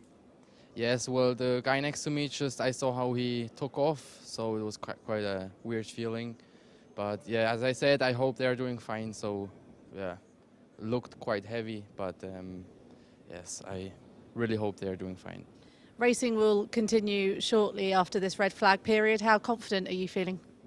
Well, I'm trying to put this aside and just try to race again and focus on myself, focus on the team, so we can, yeah, gain as many places as we can. And the car's feeling all okay from yesterday in qualifying? Yes, feels good. We had no fire. It's still warm in the car, but yeah, it's everything feels fine. So we are able to push quite hard. What's this track been like in a really competitive situation? Has it been very hard on you or hard on your body? Yes, it is. Also the temperature, everything together, and it's a lot of up and down, a lot of fast corners. So yeah, it's quite heavy for me to drive here, but it's really a fun track and I really like it here, so yeah. It's definitely called the roller coaster for good reason, right? Yeah, that's true. Right, we'll let you get ready to get back in the car. How are you feeling about that one? Is it get back into your headspace now to go racing? Yes, sure. As I said, I have to just focus on myself and focus to the front, try to overtake as many as I can without having a crash and avoiding crashes. And so, yeah, I'm positive for the race if it continues soon. Yeah. Well, go well. Thank you very much. Thanks, Claire. Just been looking through some of the other teams that we have. So one team we haven't actually talked about so far in this race, and we should, because it's got one of the best liveries on the grid. It's the Reiter Engineering car, which is their Ligier. It's like a chrome purple and black. It's fantastic. But Reiter was originally the race car manufacturer, created in 2000 by Hans Reiter, and was a partner with Lamborghini in the production of the Gallardo when it was racing in the FIA GT3 European Championship and the GT Masters as well in Germany. But since then, they've also helped to manufacture the GT4 and GT2 cars for KTM as well. And obviously running here in the Ultimate Cup as well with the Ligier JSP 320.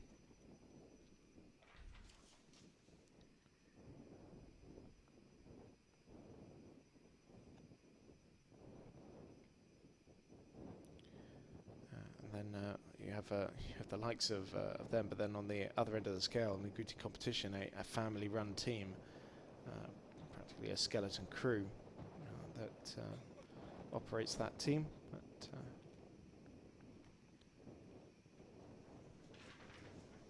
as we say, the Ultimate Cup, and we were alluding to this when we were talking about the pit stops, it's a rung on the ladder. It's a first rung on the ladder, and provides a fantastic opportunity not only for the drivers but for the teams to get themselves up to speed with prototype racing and to prepare themselves for the likes of Le Mans Cup and European Le Mans Series.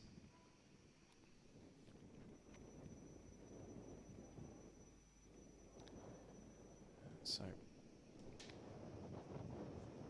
see who we've got in the cars at the moment. Got Nick Adcock in fourth position aboard the number 3 CD Sport car, the 59-year-old Brit, the winner of the 9 Hours of Kyalami. Not the SRO one, but the South Africa Endurance Series that he won with Michael Jensen. And we talked about the partnership earlier, and since basically since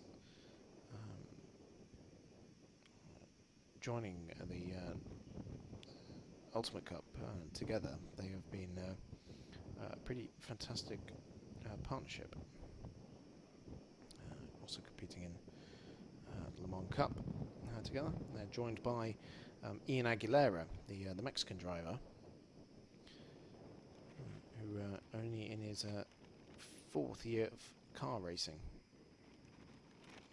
and and is actually currently competing in the Ligier European Series in the GSP4 category, and was racing with the RLR team, doing quite well at the moment. And he was racing with the RLL squad for the first race, but he's replacing Paul Alberto in that car for this weekend, which is one I didn't get to at the top of the show.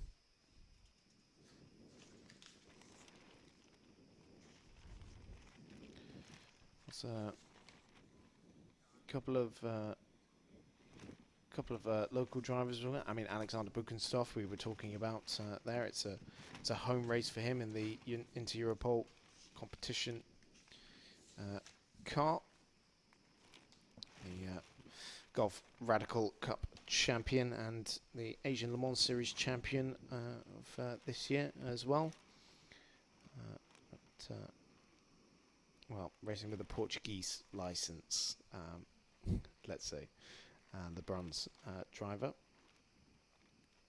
spent a lot of time racing in the Middle East.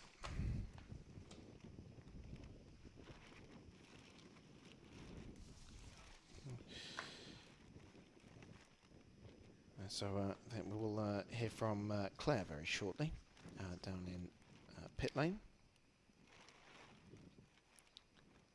We will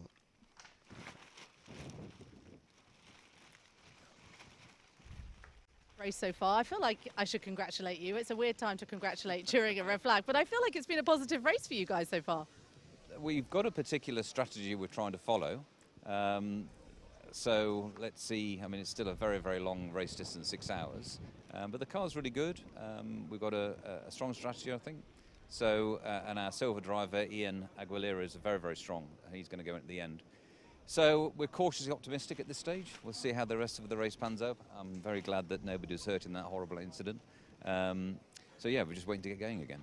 It has shaken a few strategies up, hasn't it? The amount of safety cars that we've had, especially in about a 30-minute session. There was 3 safety cars at one point. How much does that change your strategy? Well, you're limited what you can do under the rules with Ultimate Cup. So you can't do a mandatory driver change, but you can refuel. So a lot of people are refueling to go longer. But we didn't come in, which obviously catapults up the order, because we've got this particular plan, which is effectively a fuel-saving plan. So yeah, it's better when it was more straightforward. But the clock's still running down now, so the engineers will be no doubt getting their calculators out and reworking the numbers. That's someone else's problem. We're not going to think about that. What are you making of this track? I know, I love Portimão. We come here for European Le Mans Series, which we also race in, and it's always got a lovely holiday feel and a great vibe in Portimão, and the track itself is obviously pretty unique with all its roller coaster twists and turns. Is it a bit warm out there for these types of cars, do we think? Are we getting a little bit worried that that cars might struggle as the race goes on? Which the drivers probably struggle more than the cars. Is it very hot out there? Yeah, the MPO2 isn't as hot as the P3, I've got to say. There's a lot more air comes through the car, so it's quite manageable. Obviously, the drivers need to be fit, and the longer in the car, hydration is a big issue. We've got a drinks bottle in the car. So, yeah, it's endurance. This is what we do. Yeah, it's physically challenging, especially this track as well. Not supposed to be easy. If it was easy, everyone would do it. Nick, good luck. Go well out there. Thank you so much. Thank you, Claire. Clock has stopped at 3 hours, 49 minutes and 59 seconds remaining. So we've had 2 hours, 10 minutes and 1 second. So I think that's been put back to where the clock was when we went to red flag conditions.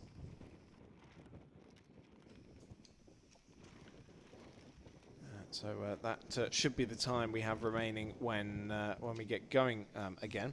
Something I meant to bring up at the beginning of the show, but we sort of ran out of time, really, was that we had another birthday this weekend, and it was Jacek Zielonka's his 44th birthday yesterday for the Polish driver, the radical convert.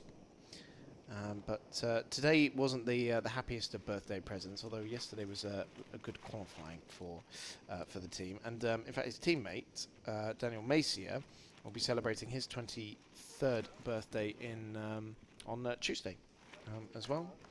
And then also this week, Julien Lemoine, 1043 as well on Thursday.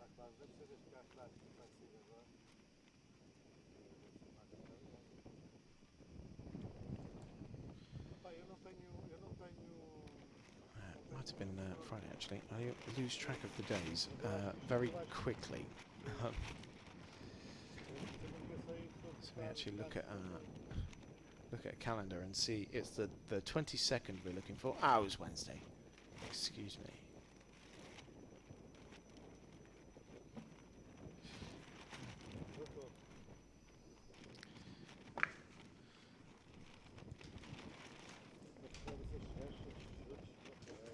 So let's remind ourselves of the pit stop situation at the moment as well, because our race leader has done half of their mandatory pit stops, whereas Eric Troulier has only done one of them, as has Alexander Bukuntsov, and one of them is also under investigation as well, whereas Antoine Lacoste in 4th position has done 2 of them. Georgios Kolovos has done 3 of them as well, so that car's in a very good position. No one else in the top 17 has done 3 of them, but the car that has been through pit lane most of all is that number 1 car, doing 7 pit stops so far this race, and only 3 of them counting for the mandatory pit stops. So there's been 4 additional trips to the pits there between the various safety cars, full course yellows and red flags. Remember, under full course yellow and under safety car, those pit stops do not count as the mandatory stops.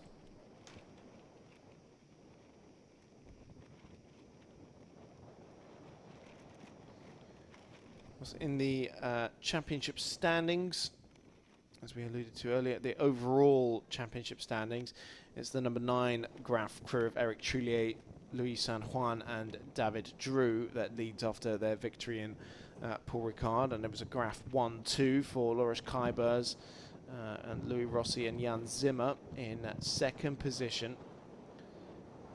Then Rafael Narak, Jacek Zalonka and Daniel Messier in the 88 Team Virage car in 3rd position. If we look at just the LMP3 standings, it's that same 88 crew from Team Virage that leads. Then the number 34 Inter-Europol competition trio, which at the time was Alexander Bukuntsov, who's here this weekend, but also with Pedro Perino and Tim Creswick, who are not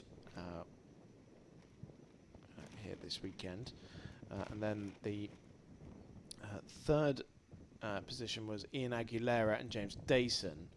So we alluded to Ian Aguilera, but racing in the number 3 CD Sport Nova this weekend. And then in the MPO2 category, obviously the Graf 1-2 we talked about, but 3rd being the Nicolas Molini and Jacques Wolf Racing Spirit of Le Mans number 51 entry. And Claire is downstairs, and I think she's down at CD Sport. I've actually come to TS Course instead. Could you just introduce yourself? You didn't want to talk on camera, but I'm going to make you talk on camera. Please just talk about what you do for TS Course. I'm Gianpaolo Vanni, TS Course, the engineer. Yeah. So it's been a busy weekend so far. How are you feeling it is out there for your drivers?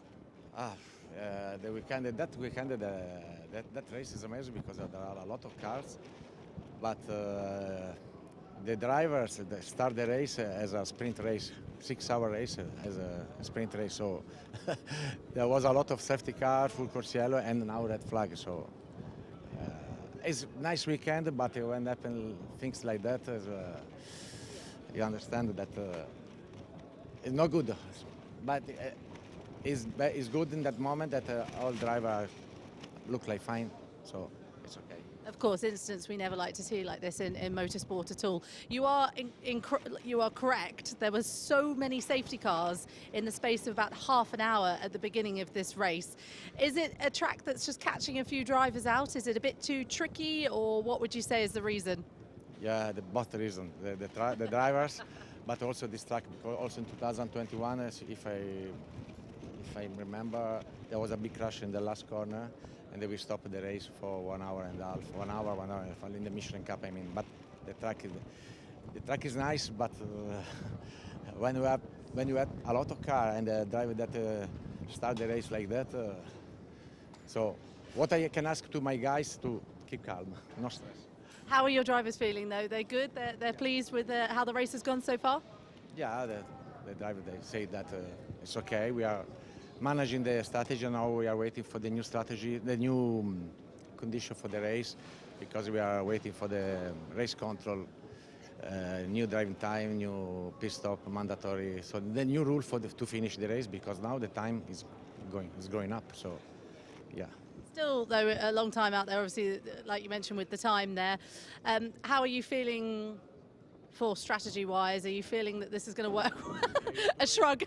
We had to wait because in that moment we had to do 4 mandatory pit stop and then maybe 2, 3 refueling, so I don't know. But I think this is hard work for the steward and the race director, because there are a lot of cars with different conditions that moment, so in order to don't destroy the race for of each one, sorry,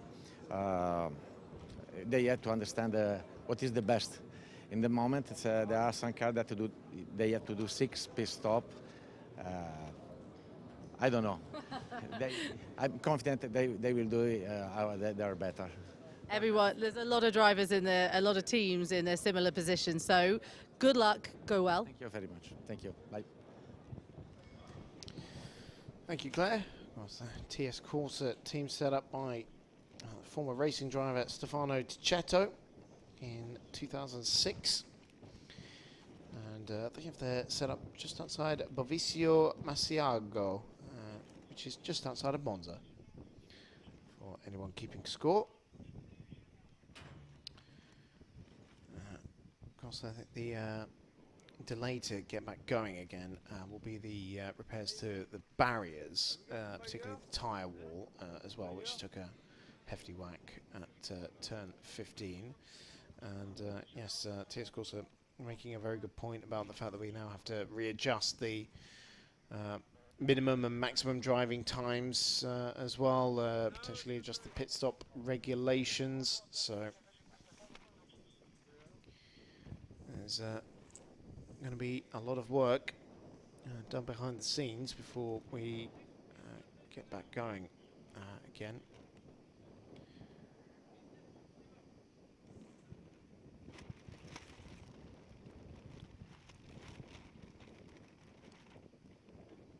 So, and amongst the chaos of the last few minutes of that race before we went to red flag, all the Novas and the Ligiers found themselves towards the front of the field. The top Duqueine is in 15th position, and then the top Ginetta, well, that would have to go down quite a bit. I think it would be Senan Fielding in 21st in the sort of works Ginetta development car. You see Nick Adcock there. We were speaking to him earlier. His number 3 machine. Having a word with the marshals and the CD Sport team. But I can see drivers slowly making their way back to cars, so hopefully that's an indication that we'll be back underway relatively soon.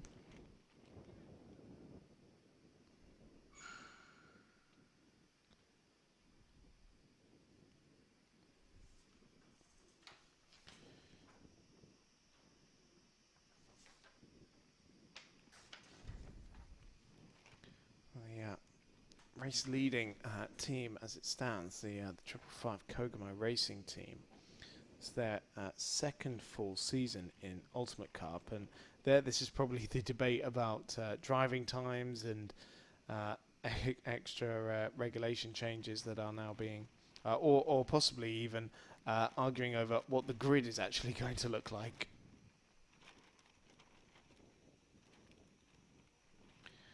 When we get going again, because we did see the timing order did update a little bit. It's Pierre Rouen there that we saw from Team Virage. That the team manager was looking at and discussing with the other teams whatever was on that bit of paper. I'm going to assume it was a restart order.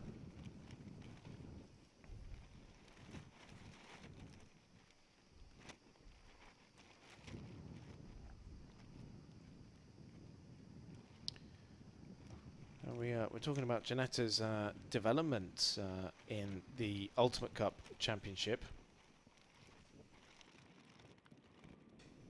which hasn't just been with their LMP3 car. Of course, they're working very closely with the CMR team, Classic and Modern Racing, Charles-Antoine Burachot's racing team has become, in essence, the French distributor of Giannetta's now, but they're working hard to develop not only that LMP3 car, but also the Ginetta GTX, which was racing in Trofeo GTS earlier this weekend in the Ultimate Cup Series, which is sort of the next step of the development of their G56 chassis, a step beyond GT4 competition, but designed without competition restrictions. A car that won in the GTX class of the Dubai 24 Hours this year, and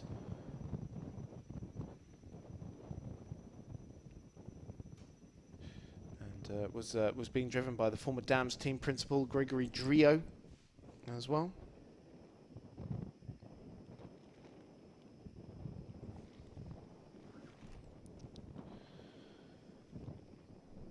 And the G56 GT4 Evo also made its global race debut in the Ultimate Cup, and I think won in the 4-hour race in Magny-Cours last year. So as you can see, it's a very close relationship between Ginetta and the Ultimate Cup, and also between Ginetta and the CMR team as well.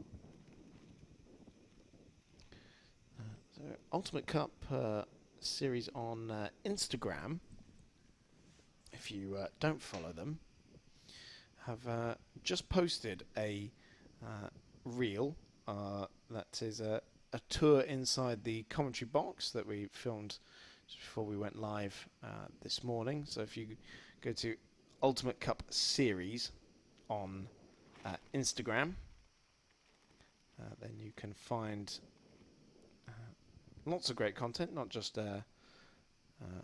my mug on there as well, but lots of great insights into the various championships. Yeah, I'd encourage you to give them a follow as well. They are also on TikTok as well now. I will double check the it should be the same. Yes, Ultimate Cup Series, all one word, as it is on Instagram. And so, still under red flag conditions here in Portimão. Let's take a quick break.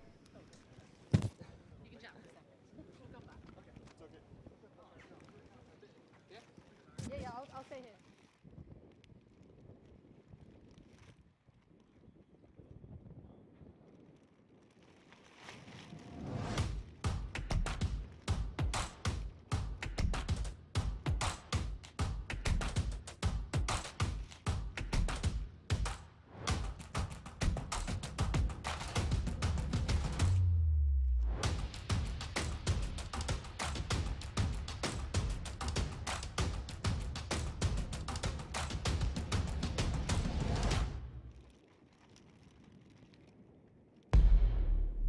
Peu importe qui tu es, peu importe d'où tu viens. Nous passons tous par les mêmes étapes. Décision. Travail. Concentration. Objectif. Peu importe ce qui se passe, reste concentré. Dans la difficulté, ne lâche rien. Crois en toi et crois en ce que tu peux accomplir. Ne te décourage pas. Il y a toujours moyen de réussir. Il y a toujours une solution. Tu peux le faire. Tu peux atteindre ta cible. Il n'y a pas de raccourci. Juste la volonté, le travail et un peu d'aide. 9 mm. Atteins ta cible. Être un bon traiteur, c'est être intransigeant sur la qualité. On ne fait du bon qu'avec le meilleur. C'est être impitoyable sur les recettes. Quand c'est bon, il n'y a rien à ajouter, rien à enlever. C'est être irréprochable sur le goût. Il faut prendre du plaisir pour en donner. Voilà, pour être un bon traiteur, il faut être intraitable. Parfaitement intraitable.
So it's still under red flag conditions here in Portimão.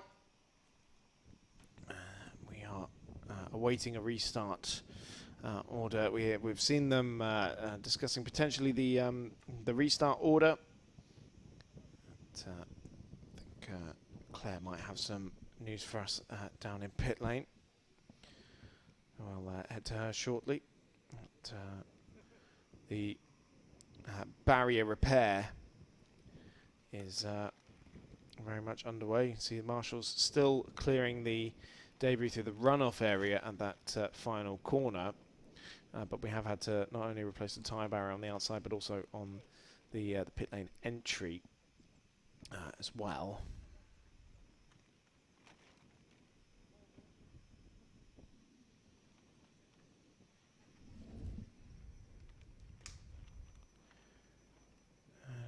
so far, so we can just keep track of who we've lost, because there was obviously Jacek Zelanka in the 88 Team Garage car. That was our first retirement of this race. We started with 34 when we got underway at roughly 9:20, which was just over 3 hours ago now.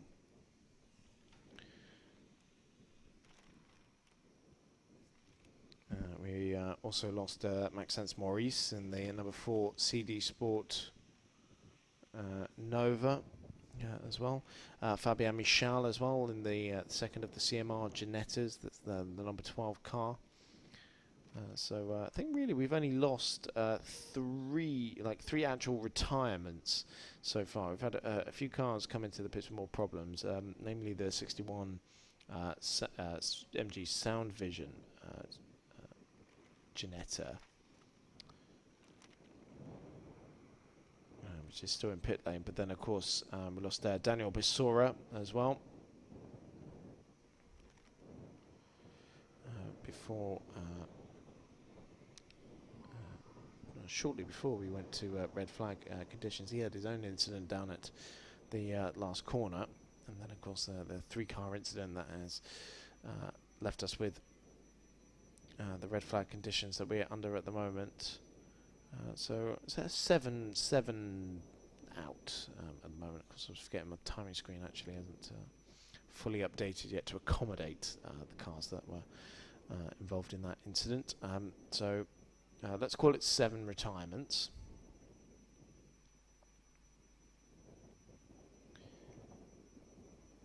Fastest lap of the race so far has been set by the number 28 MV2S Racing car, and that was Maximus Meyer at the wheel for the first stint.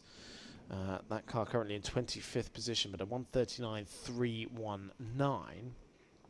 And for context, the LMP3 lap record, that was the Nova, but the LMP3 lap record being a 1:36.881 set by Matt Bell in the Cool Racing Ligier at the Le Mans Cup round here in 2020. So I think conditions have not been the best for getting hot laps out of these cars. We've been talking about the searing heat, and well, currently those cars are just being baked at the end of pit lane there as well. So that's not going to help with any reliability concerns, particularly concerns that we had about the Novas, well, the Novas that had about themselves. Because of the transmissions. It's the longest race for the MPO2s, so they haven't run this far before. So you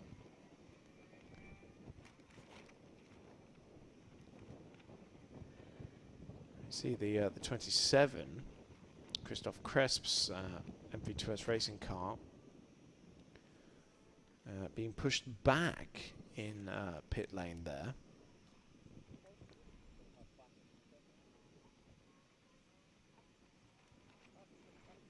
Maybe just having to pick up the position that it's meant to be in for the restart. I imagine that's what the debate has been, along with what the new driving time regulations will be, because of course we've had a red flag. But, if we go green again with the 3 hours and 50 left on the clock, then might not affect things too badly. Of course, we should now be over half race distance, because we got this race underway at 9:20. Oh, well, it was due to start at 9:20. It might have been slightly before, slightly after, but yeah. So we should be at over half race distance at 3 hours and just under 15 minutes in. But we have been under red flag conditions since 11:28, we can see.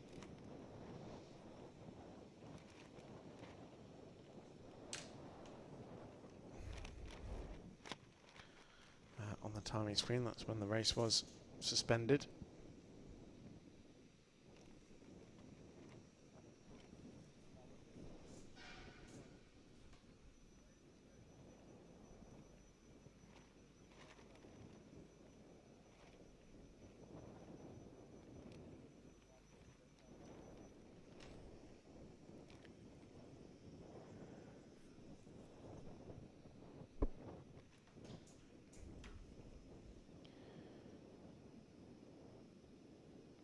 Drivers we haven't seen out yet. Well, Georgios Kolovas has done this entire race so far. The bronze driver in the #1 Team Virage Ligier. So we're yet to see Sasha Lehmann out, the #1 car, who's standing in for Panagiotis Katsatsis for this weekend. Or Axel Noss as well, the 21-year-old Swiss-French driver based in Barcelona, who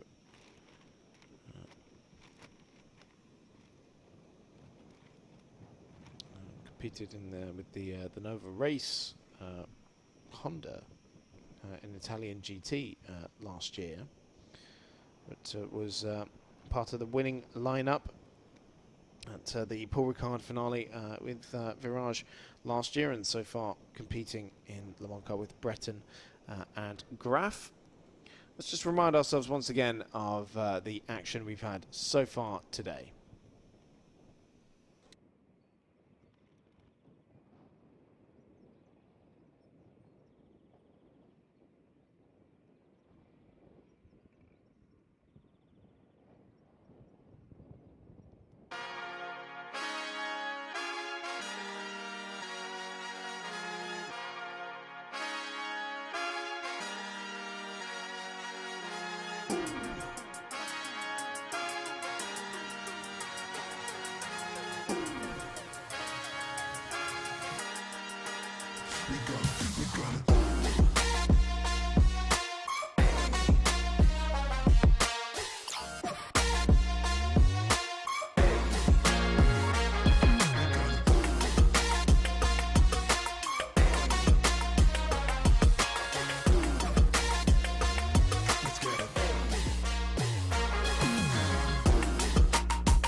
Peu importe qui tu es, peu importe d'où tu viens, nous passons tous par les mêmes étapes. Décision. Travail. Concentration. Objectif. Peu importe ce qui se passe, reste concentré. Dans la difficulté, ne lâche rien. Crois en toi et crois en ce que tu peux accomplir. Ne te décourage pas. Il y a toujours moyen de réussir. Il y a toujours une solution. Tu peux le faire. Tu peux atteindre ta cible. Il n'y a pas de raccourci. Juste la volonté, le travail et un peu d'aide. 9 mm. Atteins ta cible. Être un bon traiteur, c'est être intransigeant sur la qualité. On ne fait du bon qu'avec le meilleur. C'est être impitoyable sur les recettes. Quand c'est bon, il n'y a rien à ajouter, rien à enlever. C'est être irréprochable sur le goût. Il faut prendre du plaisir pour en donner. Voilà, pour être un bon traiteur, il faut être intraitable. Parfaitement intraitable.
So we are still under red flag conditions here for the 6-hour endurance race after a crash on the start-finish straight between 3 of the different cars.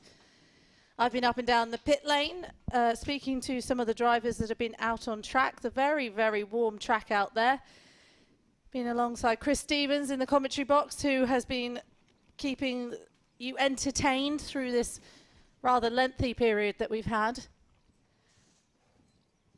And I could do with a glass of water because that pit lane, it was warm down there. I think the heat has even affected some of our camera equipment, hasn't it? Which is why you've come back up here. Yes, yeah, I was meant to carry on in the pit. Yeah, it's so warm that things are overheating down there. So it'll be interesting to see. These cars have been sitting out in the blistering sunshine. It's been baked. For a good hour and a bit. So you're opening a beer a bit early there. I've opened up a zesty beverage. A zesty beverage. But those cars have been there for a very long time, and it's like if you park your car in the heat of the sun and you get back in, you get that blast of heat that's almost even warmer than the temperature. Well, it is warmer than the temperature in the outside of the car. So these drivers that are suited and booted with helmets on are going to be sweltering in that. And when we were speaking to Nick Adcock, he was saying hydration is such an important part of this endurance race as well. With the heat, it's the heat of the day now. It's 12:45 local time. It's the warmest it's going to be, and they've got to go climb back in a car now. It's like when we picked up the hire car on Thursday at Faro Airport. Because that car had just been sitting. A warm car. It was warm when we got in there. We had to open the door. Open up the AC, all the fans, maximum. Oh, but then you turn the AC on. That just throws more hot air at you because it hasn't cooled down yet. Anyway, it's going to be incredibly warm for these drivers out there, and they're going to really have to get back into the game. And also, as we were speaking to some of the drivers, you know, after an incident that we saw, they've got to reset their minds now to get back into racing. They've been chatting to each other up and down the pit lane. They've got to get back into competitive mode, which is completely different from having a chat with your mates mode.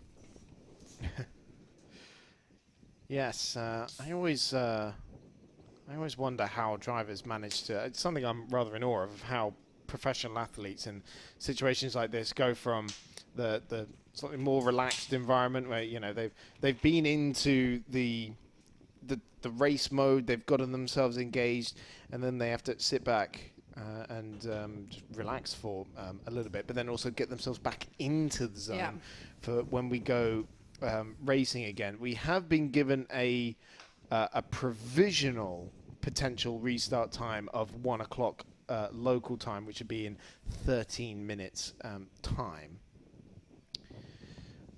But that is to be confirmed, but we'll keep an eye on that. We have been under red flag conditions for over an hour now, about an hour and 20 minutes almost. The red flag came out 11:28. It's now 12:47. So it was a good time to introduce us to some of the characters of the paddock, though, that we don't often get to speak to as much, which was obviously not the under the conditions we would like it, but to speak to some of the drivers was great, and to get their thoughts on strategy, their thoughts on how they're going to play this out. And the amount of people that mentioned to me 3 safety cars was crazy in half an hour. They were acting like it was a sprint race. And as pointed out, it is in fact a 6-hour endurance race. So I think maybe there might be some conversations that are had from team managers to drivers just to say it's a marathon, not a sprint. But there has been a trend, hasn't it, over the last few years of endurance racing effectively becoming, so a 6-hour race effectively now is a 6 1-hour sprints back to back, such as because endurance racing used to be about protecting the equipment. Yes. Back in the days of foot clutches and manual transmissions and fragile engines and significantly less sturdy race cars, but such as the bulletproof reliability of many race machines around the world these days, you can pretty much go flat out for the entire race. And it's something we see at the 24 Hours of Le Mans more often than not now, where drivers just go absolutely gun-ho for their entire stint. Yes. And we're seeing more and more of that now, and it's reflected in the driving as well, and the way they race one another. Because as we said, the first hour and a bit of this race, it felt more like a 20-minute sprint than a 6-hour endurance race, with some fantastic wheel-to-wheel battling. Just looking out the window now, and it does look like everything is cleared off the racing line and the grass as well. There is a little tyre mark on one part of the grass just to the left of us, I assume, was part of the incident. There is a... Well, of course, don't forget Louis Rossi also made his way across that grass as well when he was recovering from that puncture. There does look like just to the left of here, which would be off the racing line, there might be a little bit of oil maybe or something on the racetrack. I can't quite see it because it's just in front of this building. I don't know if you lean forward, you'll be able to see it a little better. You see, is that could just be... Yeah, usually they put something on it, so it mustn't be. Yeah, I think that might just either be some tyre marks or some scraping marks, or potentially even like a painted over section of the racetrack. Because of course this circuit also used for motorcycle racing, very popular with MotoGP, which is here earlier this year, if I remember rightly. And of course, when they run 3 bikes per row of a grid as well, and so what you often see is the bike rows being painted over in black, but they still stick out against what is actually more of a grey asphalt, and then what you also have as well is the normally there's a yellow line poking out from each of the grid slots, but because we're largely running GT and prototype racing, which is a rolling start rather than a standing start, they're not hugely necessary. You can see how long it has been since the cars have had their engine on. Some of the little birds have come to sit on the fence just opposite us, with the wind slightly blowing out there still. It's been kind of windy over the last couple of days, but yesterday was the worst day for that wind. It doesn't disrupt these cars too much because they're quite robust in that sort of way. It's not like single-seaters where you can kind of get a breeze and knocked off course. But that's how quiet it is around this circuit at the moment. The birds are starting to come back out. I've noticed as well as walking up and down this paddock, there is a lot of birds' nests inside the commentary area. So just outside as we walk out here, you can walk down to sort of the offices and things like that. And in parts of it, between some of the pillars, inside, well, it's on the outside of the buildings, trying to work out how to really explain that. But anyway, there are swallows' nests. Yeah, absolutely. Just a quick note, 20-minute delay. So now restart time is to be confirmed, looking at 20 minutes past 1, so just under half an hour's time. But yes, the swallows are a bit of a sort of character trait of this circuit, aren't they? And you see them everywhere, and they're not afraid of getting up close to people as well. And when I was here commentating on Clio Cup series a few weeks ago, we had a red flag in that as well. 2 cars over on their roofs at turn 4. And obviously the track rather falls silent under red flag conditions, and we had similar shots to what we're looking at now, where we just look at the pit lane exit, and all you could hear was the swallows chirping, and so beautiful. It was a nice, it was rather peaceful. Reminds me of a lovely summer's morning at my grandparents' house. They used to have a swallow's nest just outside their house, and reminds me of that noise. They used to own a pub next door, so it was a cool place to grow up, actually. Yeah. They had a swimming pool as well. Oh. Don't quite remember why they had a swimming pool, but anyway, that happened. This is what happens when you have an hour and a half to fill of a red flag. Yeah, exactly. You start giving away your childhood details. But it was, as you mentioned there, obviously with red flag conditions, it is definitely a very different feel goes across the entirety of any venue, and everything sort of falls silent. So when racing gets underway, we'll start hearing the thundering sound of these engines once again echoing round this incredible circuit, really, reverberating off all of the hills. And you can stand in the pit lane and hear a car round at turn 5. It's lovely because the turn 5 is just behind the commentary box and behind the pit lane, and it's an incredible track for that. If you've never been, I urge you to come visit it. Turn 13 as well is definitely an audio spot, because that also is just behind the main pit building here. Yeah, it's a beautiful track. I really enjoyed it so far. It's my first outing to this circuit and to Portugal in general, actually. I've never been to Portugal before, so that's always nice to come to a new place and experience a new area, which I've very much enjoyed so far. Of course, we're not far from, when we are in the south of Portugal, but Lisbon, only a 2-hour drive away as well. We're not far away from Estoril. Yes. As well. Another Ultimate Cup Series went there last year, didn't it? Yes, former venue for the series. It's a slightly older.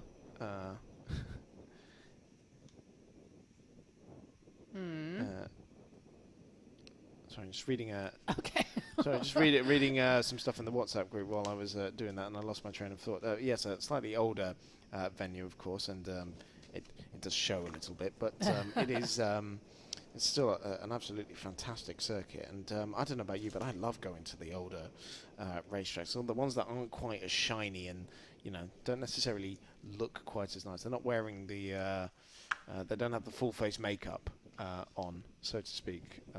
Particularly if you go to a track like Croft in the UK, which is absolutely fantastic for racing. I was there a few weeks ago before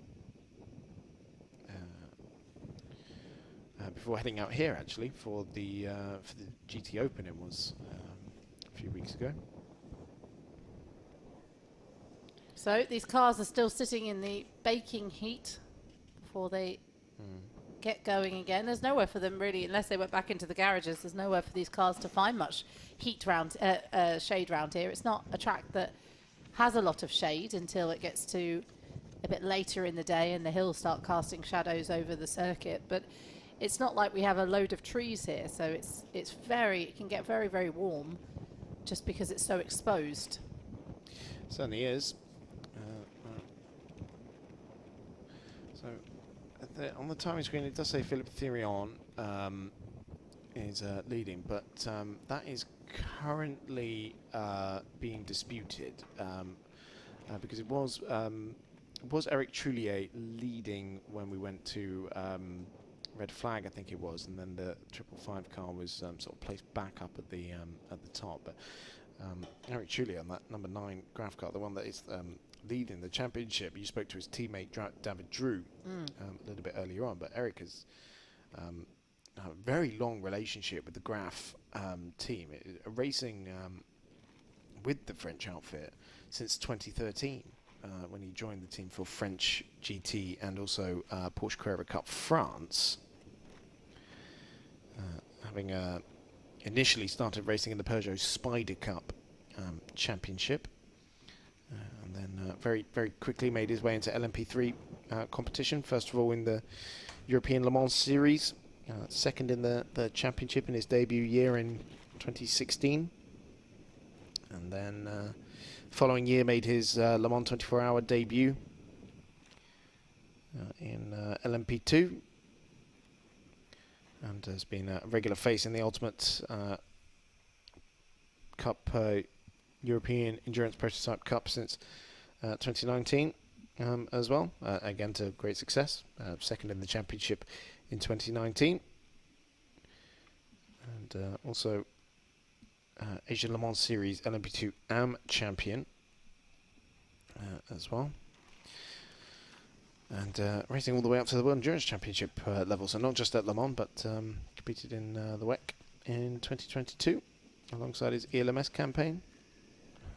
Before start this season was racing in the Asian Le Mans Series over in the Middle East as well. Can't quite remember if he did Sepang or not. Obviously it's the first time that the Asian Le Mans Series has actually been back to sort of mainland Asia since the COVID lockdown. It became more of a Middle Eastern championship when COVID happened. And actually, speaking of COVID and lockdown, I didn't quite finish what I was talking about George King earlier on, because the race had so much action in it. I never really got to finish this point about George King. Was this a point you were making during the race? Yes, apparently. It's amazing. The 23-year-old Brit from Southend-on-Sea We were alluding to it earlier that he started sim racing during lockdown. And then when lockdown was lifted, started racing Mark 1 MX-5s in the UK. First of all with the BRSCC, and then finding more of a home in the 750 Motor Club Championship as well. Did that for 4 seasons. But in the meantime, also went racing in the Middle East in the Dubai 24 Hours, won the TC class there in 2021. Became the Golf Radical Cup champion the following year as well, and then also competed in the Ligier European Series. Was very successful in the JSP4 category, and then race winner in that championship last year as well. And then, of course, also our reigning European Prototype Endurance champion. Yeah, from racing in the sim. From racing in the sim all the way up to competing in top-level prototype endurance racing, and always wears his St. Christopher necklace during his race as well. That was his father's. So it symbolised protection and safe travel. So while we wait for the race to get back underway, which we've been told it's going to be a slightly further delay. So we will be taking a break on the live stream here, and we will come back live from the circuit, hopefully with the remaining 3 hours and 50 minutes of this race at 1:40 local time. So thank you for joining us, and we'll see you soon.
Well, welcome back to Portimão, where the cars have been released from pit lane. We will do 2 laps under the safety car to get this race back underway.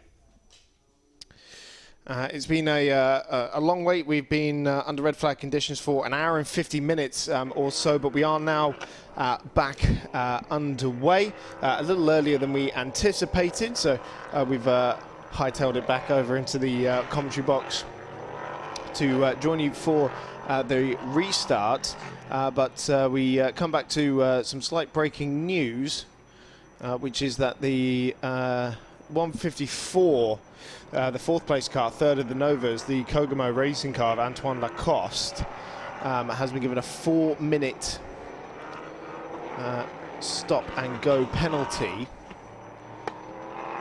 and it is for a breach of Article 8.4, which concerns refueling.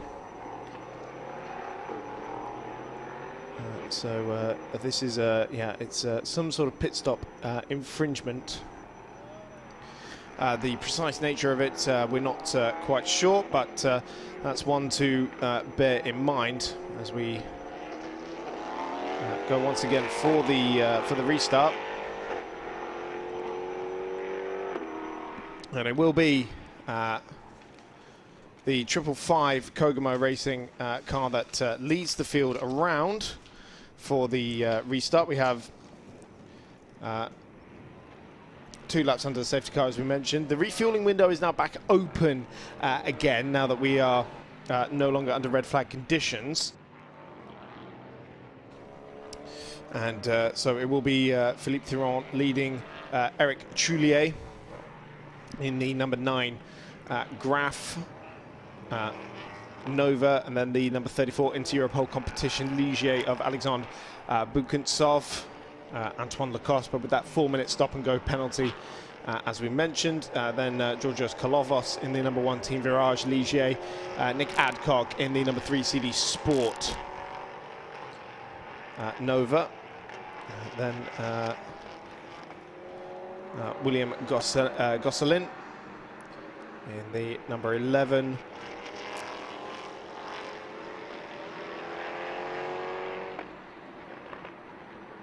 Car, but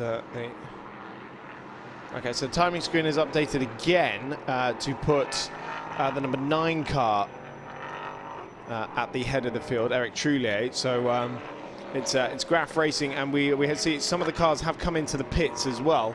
Well, that might actually be why the timing is updating ever so slightly. You definitely saw the Inter-Europol competition coming in for fuel.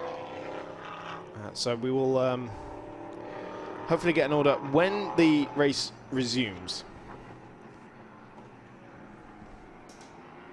So we have been absent for a bit after a red flag, a lengthy red flag with 3 cars involved.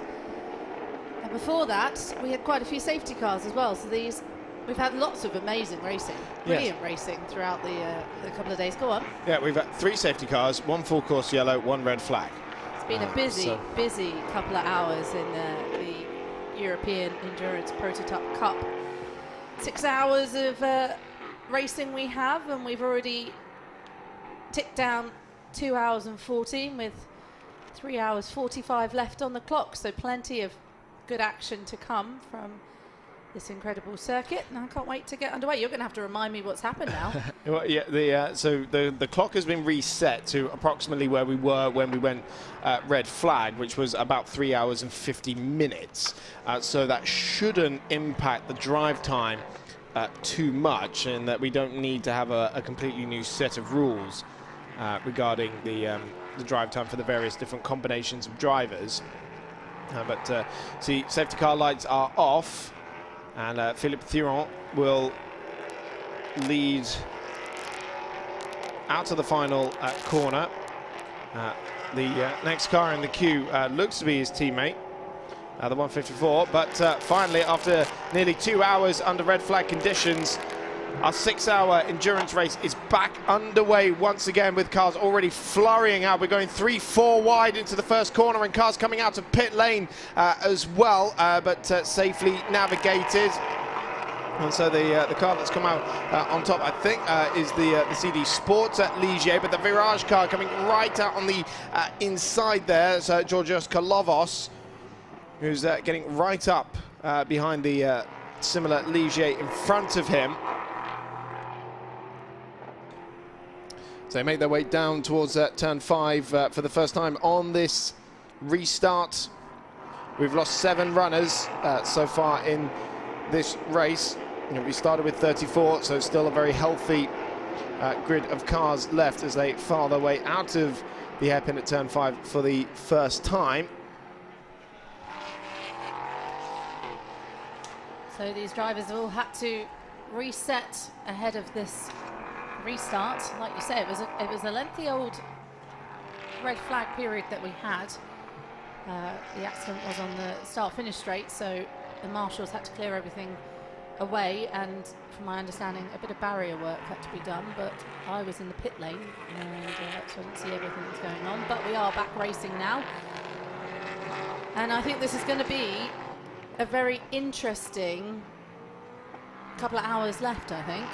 Yeah, so the 555 car, which is the orange and gold car that just went out of shot, that is our race leader on the timing, but it's the CD Sport number 11 car, William Gosselin, the 18-year-old Canadian, that has found its way to the head of the overall queue on this restart and being chased by the number 1. No, now it's updated on the timing screen to show that Georgios Kalovos is our race leader. The number 11 he's chasing is a lap down.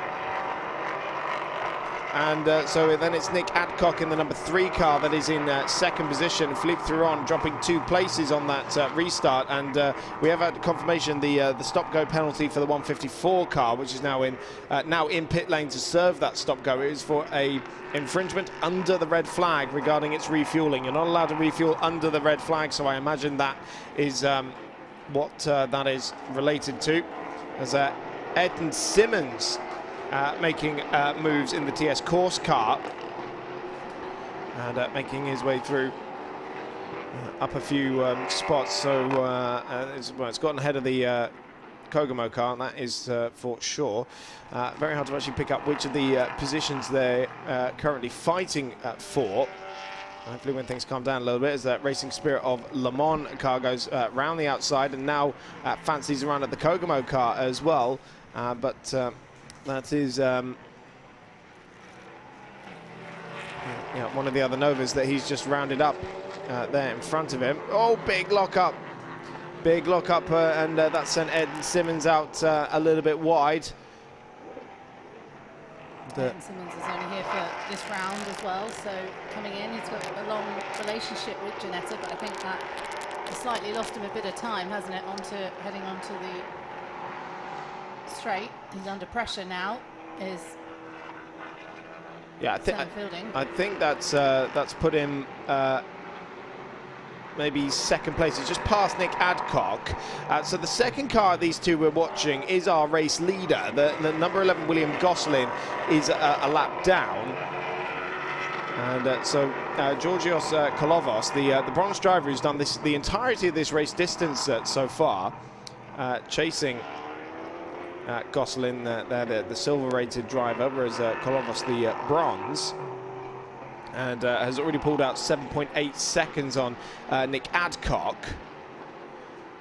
And so when we saw Simmons going past there, that was him unlapping himself against Nick Adcock. So it's still Adcock in second place, Philippe Thuron in third in the 555 Kogumo car.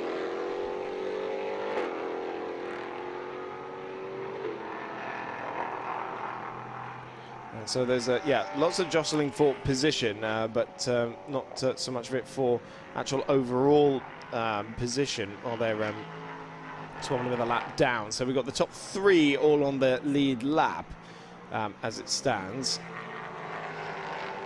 And Georgios Kalovos leading the way. The convert from the Ligier European Series was racing in the JSP4 last year, alongside his friends Panagiotis Katsatsis. And has done a couple of Le Mans Cup outings in the first round with Breton Racing and then with Graf in the second meeting of the season, but racing with Virage full-time in the European Endurance Prototype Cup. And chasing the back of the car that is a lap down ahead of him, but see the Sims car trying to find his way through, and then the number 20 DB Autosport car, William Cavales, that is in 15th position. Right, squabbling with some of the cars further up the road. Quentin Antonell aboard the 777 Lamo car now. That's the second car in this queue. But it's tucked right up behind the racing spirit of Le Mans entry, which is Nicolas Molini, currently at the wheel of that car. He's had great success in LMP3 competition, but racing with the Nova for the last couple of years. He's raced with Cool Racing and DKR and Euro International as well in LMP3 competition.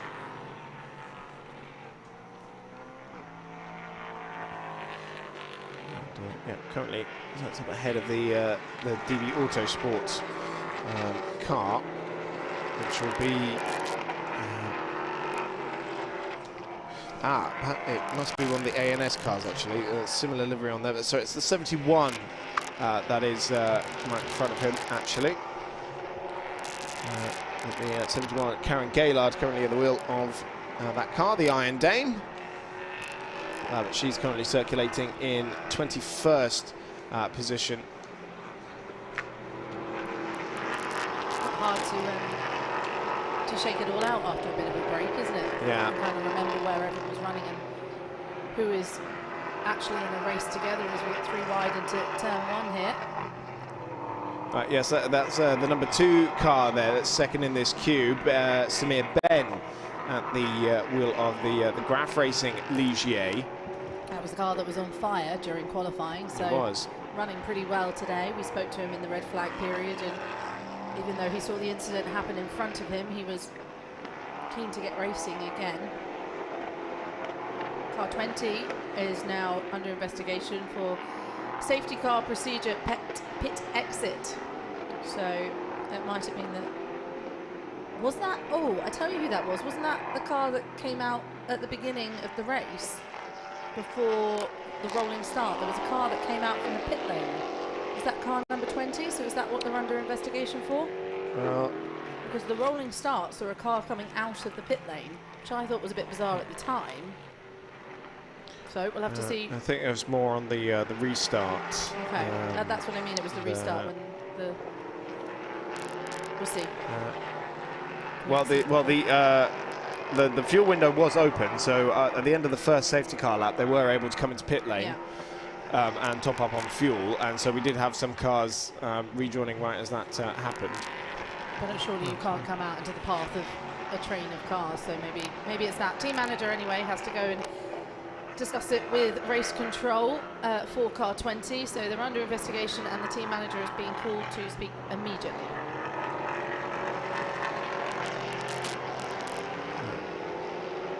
The Breton Racing car trying to make forward progress meanwhile. Bernardo Pinheiro at the wheel of that car. And tucked up behind Karen Gaillard. But again, not forward position as Bernardo Pinheiro in 12th. And he and Ben Samir have just rounded up the number 20 DB Autosport car of William Cavales. That's currently under investigation for the pit exit and a safety car, so we'll find out soon. Bit of a twitch there from the car 72. Yeah, this is the sister ANS Motorsport car, which has Erwin Creed at the wheel. It's just behind in the timing order, actually, 21st position. but Sébastien Page right behind him, and I think this is a move for track position as well, with Page going by. No, Sébastien Page actually a couple of laps down on the A&S Motorsport car, so he's unlapping himself against the Nova. Come out a bit calm, haven't they? Which is nice. A lot of overtakes still going on, but there was definitely a sprint race feel in the first hour. We've probably settled into this 6-hour race now. Change for fifth position as well, which is Ed Simmons getting ahead of William Gosselin, and Quentin Antonell moving ahead of Christophe Cresp for 7th position. So that's a change for 4th position in the Nova class. And Quentin Antonell, who was with the Ultimate Cup Championship in the GT Sprint Series, racing a Lamborghini Super Trofeo in preparation for his Super Trofeo Europe campaign this year. He's replacing Thomas Perrin for this round. And so that entry was part of the All Bronze Championship until Antonell was on board. But the Porsche driver converts. He was racing in Carrera Cup Benelux and racing a Porsche in GT Cup Europe as well, but now focusing more of his attention on Lamborghini Super Trofeo with Loris Cabriou. And just filling in this round for the Lambo Racing team, currently in 7th position and 6.5 seconds back from the drivers 2nd and 3rd in LMP3, which is Ed Simmons and William Gosselin. The Duqueine and the Ligier there, TS Corsa and CD Sport respectively.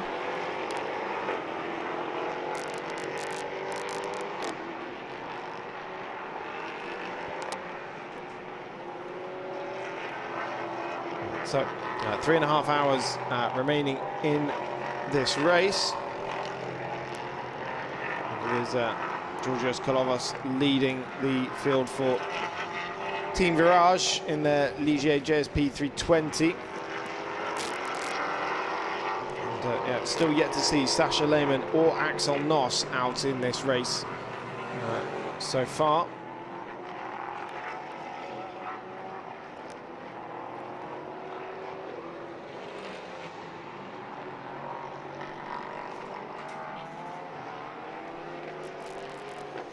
But they will be taking the wheel at some point in this race. Of course, yeah, Kolovas, so it's a silver, bronze lineup, and he has to do a minimum of 2 hours and 15 minutes, which he has technically served, but they might have to just burn the rest of that fuel left. Then it's a minimum of an hour and 15 for each of the silver drivers. So he can run up until 90 minutes. About 2.5 hours left in this race. So surely we'll have to see him in fairly soon, I'd have thought, in order to fulfill the driving time for Sasha Lehmann and Axel Noss. Unless one of those drivers did do a very short stint earlier in the race and we just missed it. But as far as I can tell, Kolovas has done the entire race so far. So drivers being warned again about track limits. Car 20, which is already under investigation in general for a pit lane incident, and car 3 as well. Just abused, and they've both been given warning flags, so it's that and then a penalty. So we've got car 73 there, who's done a spin on his own, it looks like. We'll have to see a repeat there, a replay rather. Frederic Croulet in the A&S Motorsport Nova, down at turn 13 by the looks of it.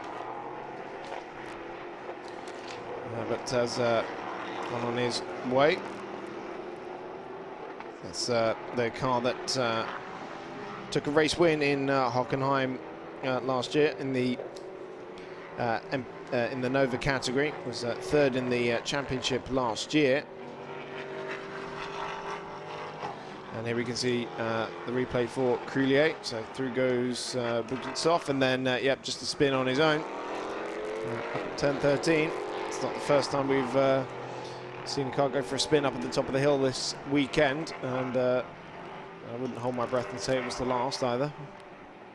I'm interested, as always, by the pit stops here, because Nicholas Adcock, when we spoke to him in the red flag, said they had an interesting strategy. Well, they've only done one of their mandatory stops, so they've got 5 more to do. And they're running in second at the moment, and also they didn't take fuel when they could have taken fuel during one of the breaks. So he will have to come in for a longer pit stop than everyone else, because he will have to do some refueling as well, and also take another mandatory pit stop. So his running in second at the moment isn't particularly representative of what's actually happening. And then further down, most still have 4 pit stops to take, and we've got 3.5 hours left to get those pit stops underway, but it'd be interesting to see exactly when teams jump with this, because the pit stops here they're not short. It's not like a 3.2 seconds Formula 1 pit stop. They're a good chunky of time, so that's when I think we'll start seeing some interesting things on track happen, when the pit stops start to shake out. So the car number 20 we were looking at earlier, which is the DB Autosport Nova, that was under investigation for a restart infringement. It's been given a 10-minute stop and go penalty for not respecting the pit exit red light during the safety car procedure. So they come down on that fairly hard. And 10 minutes though. 10 minutes. Well, yeah, it's endurance racing. It's the I mean, it was the 4-minute penalty for one of the other cars, wasn't it? For refueling under the red flag. It's a hefty order. So, yeah. It's a hefty penalty for that one. Quentin Antonell has just made his way past William Gosselin in the 777 Lamo Nova, past the number 11 CD Sport car, and that is for 6th position. So, for more information on that 10 minutes, it's a stop-go 10 minutes for car 20 for not respecting pit exit red light, which was under the safety car procedure. So, I do think it was that car that funneled in as they were getting into the restart, and could have caused quite a big crash there. So yeah, I would have to watch it back on a replay, but I'm pretty sure that must have been I think it would have was, because the red light would have been on for the pack coming through. Yeah, you couldn't go out. So unless he missed it by just like a second or something. Yeah. But either way, the light was red when he cleared the pit exit.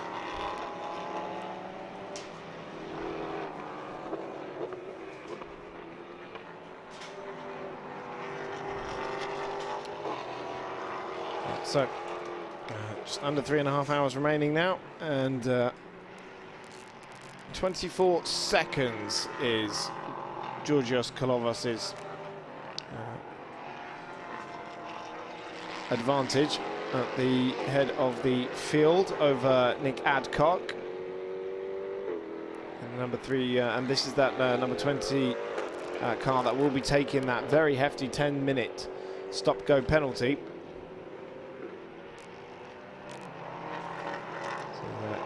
William Cavaliers at the wheel of that car at the moment. So I've just watched a replay back of the rolling start away from the safety car, and as the cars are coming down into turn 1, there is the black and red car of car 20 entering the track at the lead of the pack. So I would assume we were exactly right. The car you're seeing on the screen now didn't see that red light and made his way out into a lot of traffic, which is very much not allowed. So you can kind of see why you've got quite a harsh penalty for that one. I'm sure it was an innocent mistake. Into the pits has come the overall race leader, Georgios Kalovos. So yeah, we said we expected to see that car in fairly soon. There it is up on the jacks, down on the jacks now. Oh, now, who is this that's gone off at the penultimate corner? Well, that looked like a Virage car. Is the 88 back out? Well, wow. It did say they were trying to get it. Yeah, potentially. Well, meanwhile, also in is Alexander Buchenstoff. 2 A&S cars line astern here. It's 72 and 71. Owen Creed, oh sorry, 72 and 73, I should say. So that is not for position, as far as I can tell. Frederic Croulet in. Well, they swapped around anyway with 72 Erwin Creed going past Frederic Croulet, but unlapping himself there, I think it is. And so finally, Georgios Kalovas has exited the #1 Team Virage car, and Axel Noss is now at the helm of that car, the 21-year-old Swiss-French racer based in Barcelona. It's a good name, Axel. It's a strong name. Sounds like a rock star. Axel Noss. Did I miss what's happened? And I might be asking a silly question here. What happened to the 62 Ginetta? Did we have an issue that I didn't see of for the 62 Ginetta? It seems to have dropped out completely of the top 17. Yeah, so it's currently circulating in 26th position, but no, I do think it as a result of some of the safety car timings. Okay, so it hasn't quite played out, but also bear in mind they have an incredibly big balance penalty for having 2 gold drivers in their car in the form of Senan Fielding and Mike Simpson. Yes, Senan Fielding. So even though they have a bronze driver in there, the fact that the other 2 are gold means that they are being very, very heavily penalised. Yeah, fair enough. Just thought I hadn't seen him for a while. No.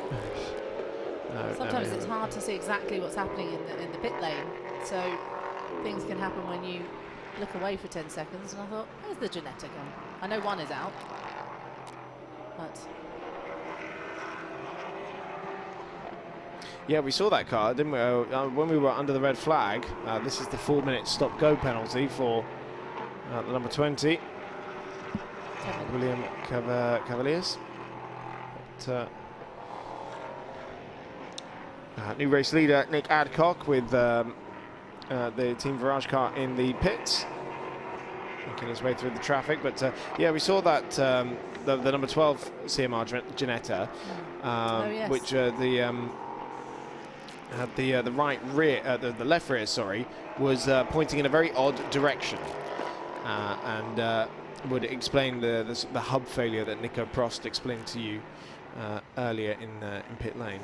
I'm not going to lie to you, very hard to hear in pit lane when the cars are going around, so I'm glad that you told me that when we walked past the Ginetta, because I didn't hear Nicolas Prost say that because there was a Ginetta that screamed past of the other cars, so it's very difficult to hear sometimes what people are saying. Is you found out when you were on the grid the other day for the Formula Cup, you actually can't hear a word they're saying, but you just kind of nod. Most of the time you can, but occasionally if a car thunders by, you miss a couple of words. So particularly if it's a Ginetta, because it's got the side exhausts on that car, and so it does. Yeah, it even though if you were to stand right next to it and hold a decibelometer next to it, it would be the same volume as the Ligier, the Duqueine, for example. But when you're standing track side, it feels significantly louder because you've got an exhaust pointed right at you. Yeah, it goes straight through your body, doesn't it? So, yeah, good to know. Thank God for microphones. You could hear it. Oh, it's painful. Oh, hello. 88 again. So 88 is out on track. Seemingly struggling. Yeah, so so that would be the car we saw go off earlier. It's Rafael Narak at the wheel of that car at the moment. When we spoke to Jacek in the pit lane, just before or during the red flag, can't quite remember, got to be in the safety car period, and he said they're working incredibly hard to get this car back out, obviously for more less of the actual position, and rather a big lock up there again from, couldn't quite see which one that was. Number 10 Racing Spirit of Le Mans, Ralph Kalleners. I thought he said 110. I was like, I don't know 110. Anyway, they said they were looking to get it back out on track, and they'd worked incredibly hard. In the 5 minutes I was standing in their garage, the car was pretty much ready to go, and then the red flag happened. So well, they had some extra time to work on it then. Yes, yeah. It is circulating out there at the moment, but more for pride, I think, rather than position. Well, it is currently 33rd and next to last. Oh, 32nd now. Not last though. You probably missed this when I said it during the red flag, because you were in pit lane, but it was also Jacek Zilonka's birthday yesterday as well. Oh, I could have said happy birthday to him. Yeah. I could have been like, hey, you share a birthday with the man in the commentary box. Yeah. Maybe he can come out tonight for a party. Yeah. I don't think he's in the partying mood after this race, to be fair. Probably not. Drown the sorrows more. 44 now, Jacek Zilonka. You are? Very funny. It was good. Daniel Macier celebrating his birthday on Tuesday as well. 23rd though. So that's more like your birthday. It's a little bit closer, isn't it? Right, race leader into pit lane as well. Nick Adcock in the number 3 CD Autosport Nova. And is followed by the number 9 Graf Racing Eric Trullier Nova.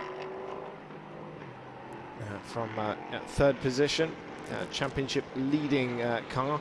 And so that should put Philippe Thirion back in the lead of the race in the 555 Kogamo car, which is the one we're watching now.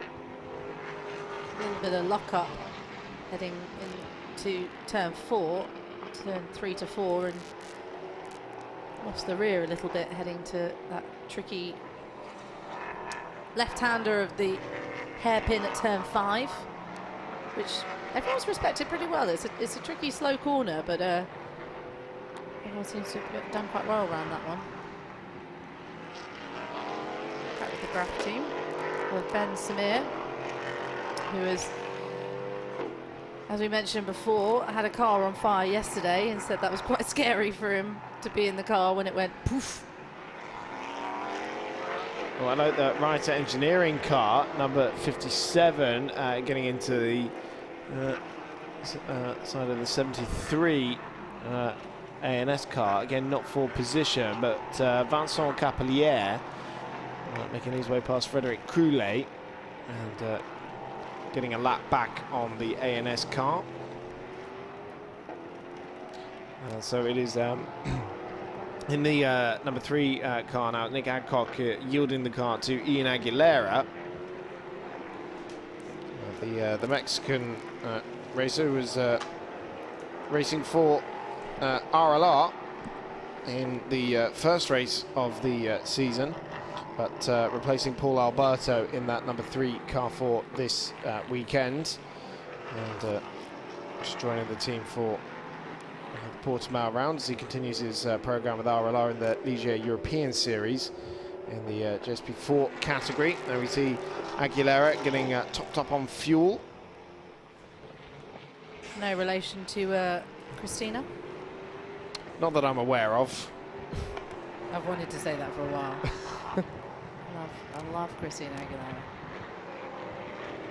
Do you know, Genie in a Bottle is 25 years old. That's scary, isn't it?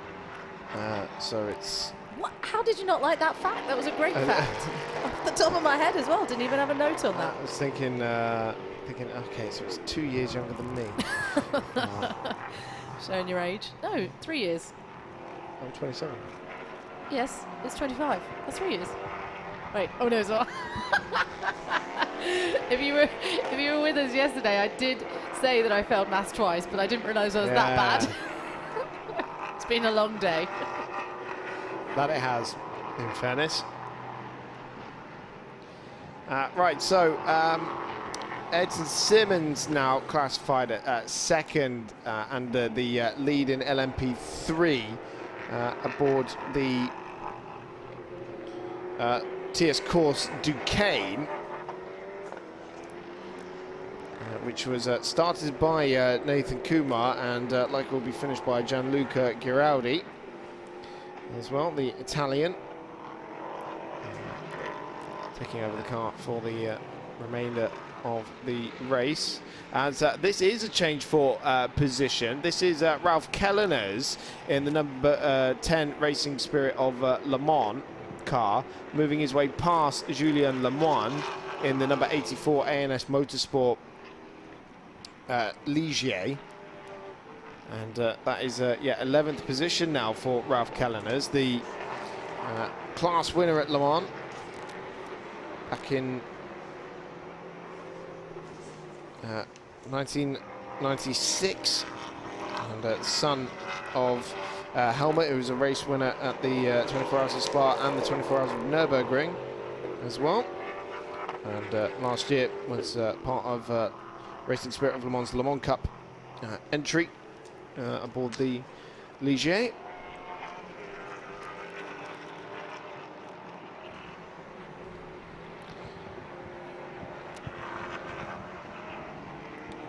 So Philip Thuron leading by 45 seconds to Ayrton Simmons, and then Quentin Antonell now registered third in the 777 Kokomo, Lamo Racing, I should say, 13 seconds behind. We're very, very close for fourth position between Danny Bunshu and William Gosselin.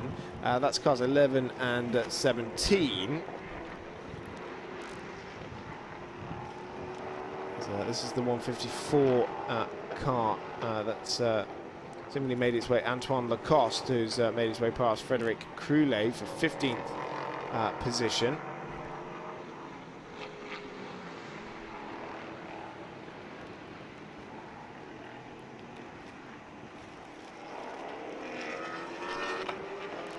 And yeah, the Lamo Racing car there as well. So yeah, so Danny Bunshu getting awfully close. There was the ANS car to Bunshu's car, the 71 with Karen Gaillard at the wheel. She's getting quite feisty there with the number 17.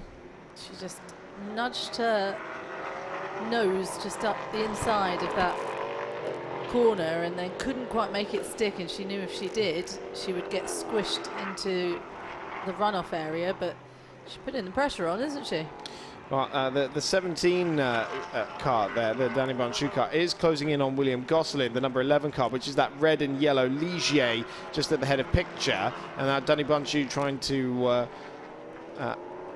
get rid of the car between himself and his on-track rival. That gap was 7/10 of a second, but then on that lap, thanks to traffic, it's grown back out to 2 seconds.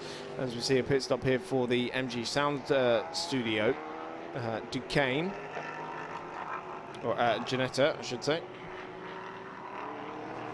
Oh, off here, one of the DB Auto Sport cars. It's the number 20. Oh, well, they've had a shocking half an hour, really, haven't they? William Cavales going for a spin, and that's on his outlap as well. Currently down in 24th position, and all right out into the firing line there was the 88, but no point squabbling for position when it is right down the back of the grid. So Rafael Narak rejoining the racetrack.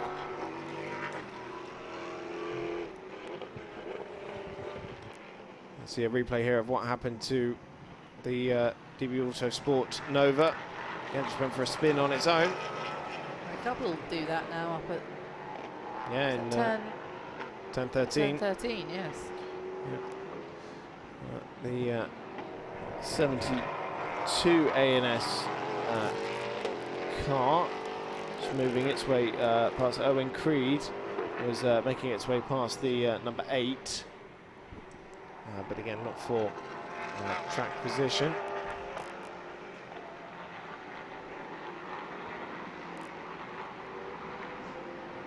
Through comes the TS course car on the number 1 car there. So Ayrton Simmons in second position, putting a lap on Axel Noss. But remember, that car has done 2 more of its mandatory pit stops than the TS Course car that it is, that it's just gone past. So Axel Noss in 13th position overall now, but with only 2 mandatory pit stops left to serve. Car 26 is another car I haven't seen for a while, that started on pole position.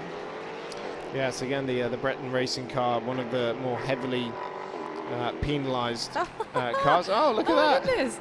Someone's It's like listening. they heard me. That is car 20, who started on pole position. And we spoke to Marius Fossard ahead of the race. He was very calm and collected.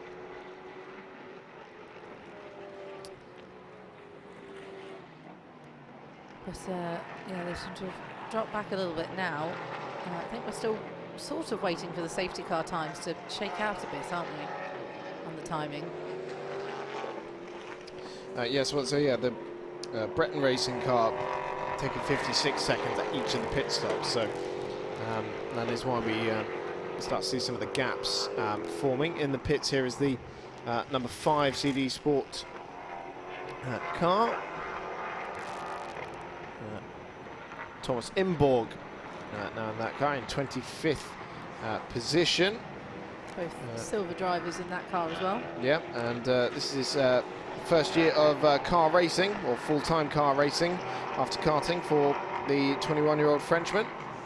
Made a one-off appearance with the team at the Paul Ricard finale last year, but now in his first full year of car racing. He's also done the virtual Le Mans as well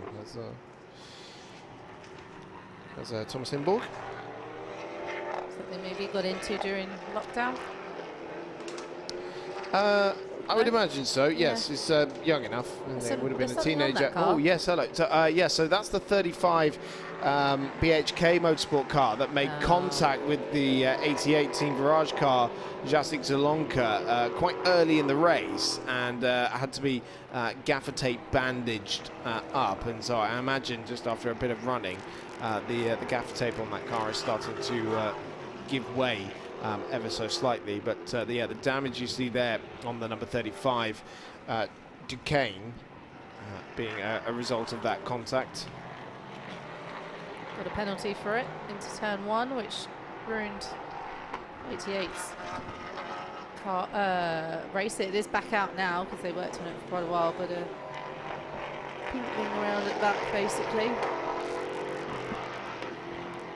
A bit overzealous on the brakes into turn 1.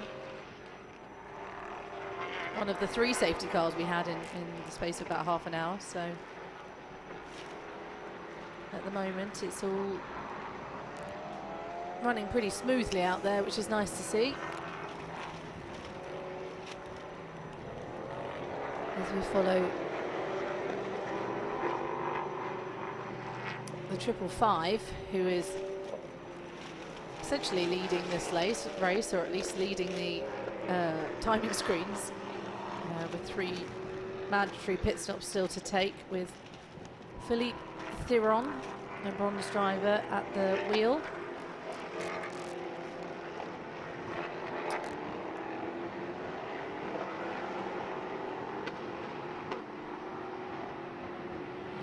Approaching the end of the third hour here in Portimão.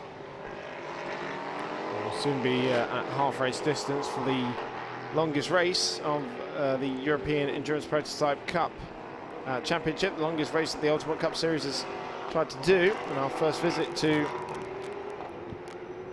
Portimão.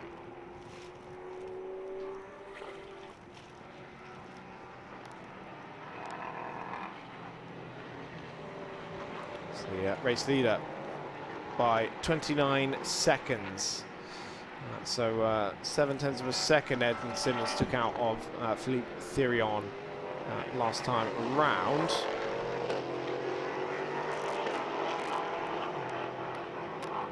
But still owing an additional mandatory pit stop is the TS Course car.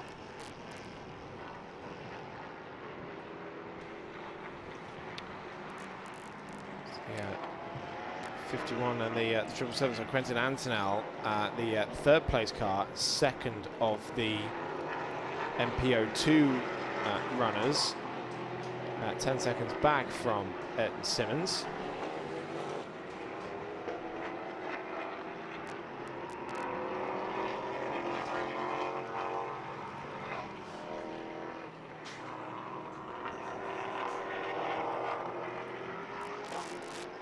So approaching the end of the third hour here in Portimão.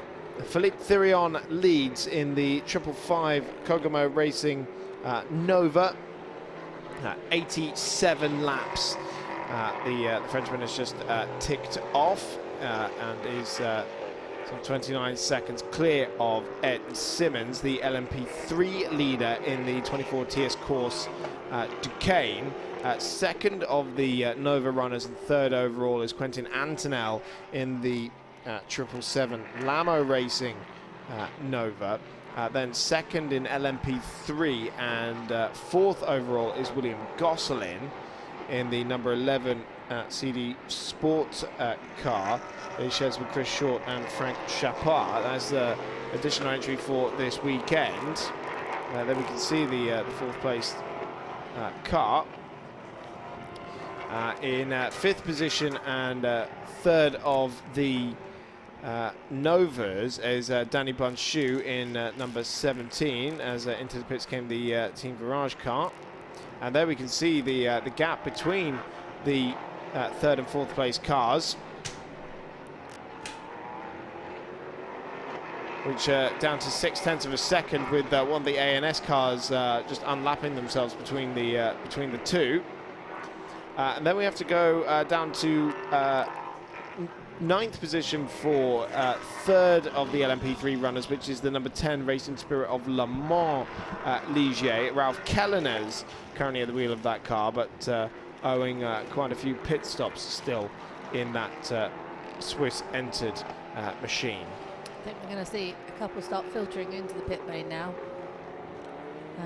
Quite a few still have 4 or 5 stops to make, apart from, well, there we go, car 26 has come in, the car that was leading the way with, it's not even on the timing screen at the moment, so it's fallen down the timing screen, but 21st for Bernardo Pinheiro. How many pit stops have they done? Well, 6 times through the pits, but we can't see how many of those are mandatory. Great.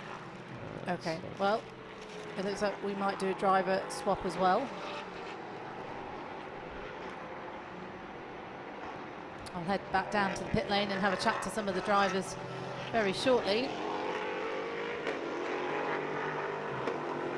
It's Luis San Juan in the black and red number 9 Graf car in 8th position, being hounded by the 57, but not for track position.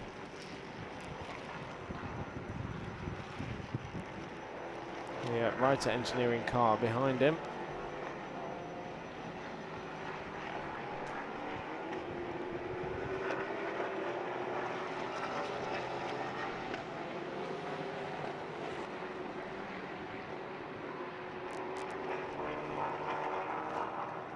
Oh no, track limits are happening again. Having more track limit warnings coming up at turn 1, which seems to be a corner that is tricky for some of these drivers. And I asked one of the drivers earlier, who was it? I think it was David, I'm trying to remember, David Drew. I said to him, why is everyone making mistakes at turn 1? Why are we all going wide? And he went, they want more time. They want less time to, you know, they want a faster lap. And I was like, yes, but I'm not sure. But tell a racing driver that they have to take a certain line, I guess. So basically, I think at turn 1 you can exceed the track limits and pick up a lot of time. Is what I think he was telling me. 100%. 100%. It's possible at quite a few corners as well. It's always tempting to do it at turn number 4. That's what he said. As well. He said it was tempting. That's what he said. It's tempting the drivers. Exactly. Battle for 4th place still going on, with William Gosselin leading Danny Bundschuh, and they're separated by 0.6 of a second in cars 11 and 17. And that is a battle between the Ligier LMP3 and the Nova car. But as we now enter the 4th hour of the race, let's look back at what happened so far.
Peu importe qui tu es, peu importe d'où tu viens, nous passons tous par les mêmes étapes. Décision. Travail. Concentration. Objectif. Peu importe ce qui se passe, reste concentré. Dans la difficulté, ne lâche rien. Crois en toi et crois en ce que tu peux accomplir. Ne te décourage pas. Il y a toujours moyen de réussir. Il y a toujours une solution. Tu peux le faire. Tu peux atteindre ta cible. Il n'y a pas de raccourci. Juste la volonté, le travail et un peu d'aide. 9 mm. Atteins ta cible.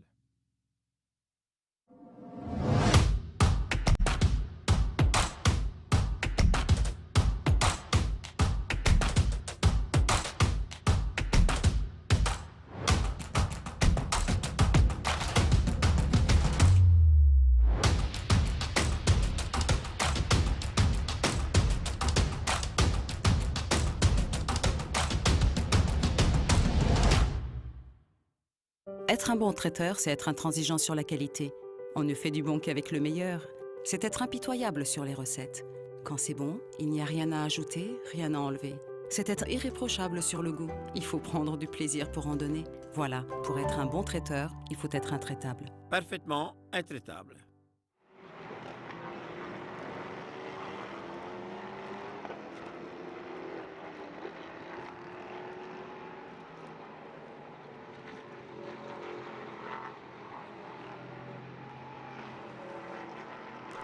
Hour number 4 of this 6-hour Endurance European Prototype Cup race. Car number 72 in pit lane. Owen Creed seemed like getting some checks on the nose there, but away he goes. Into the pits has come the second place car of Ayrton Simmons in the number 24 TS course Duqueine. As he was 10 seconds behind our race leader.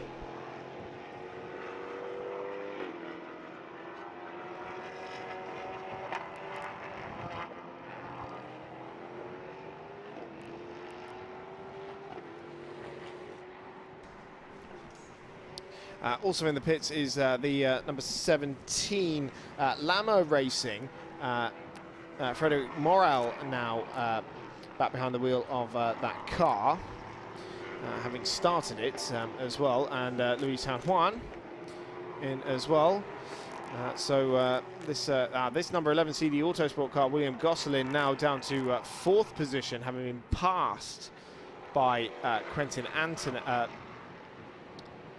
No, sorry, sitting in fourth position, but Julien Lemoine was the car that was chasing it, and he's now come into pit lane. So Gosselin running a bit more lonely now, as here is that number 84 car into pit lane. And we're going to be doing a driver swap as well on the right-hand side. So Nicolas Schatz, the ANS team boss, now getting aboard the Ligier, the 38-year-old from Masson, a multiple hill climb champion as well. 7 French hill climb titles to his name, and also the FIA Hill Climb Masters Championship in 2014. But he's standing in for the 2023 Monoplace champion Paul Trajani for this round, alongside Julien Lemoine, who is our reigning Ligier European Series JS2R champion, which won on his series debut. Made his way into prototype racing in the 2024 Prototype Winter Series in the LMP3 Championship, doing all of this with the ANS team. As third in the championship with a race win. And now competing in LMP3 competition and, here in the Ultimate Cup.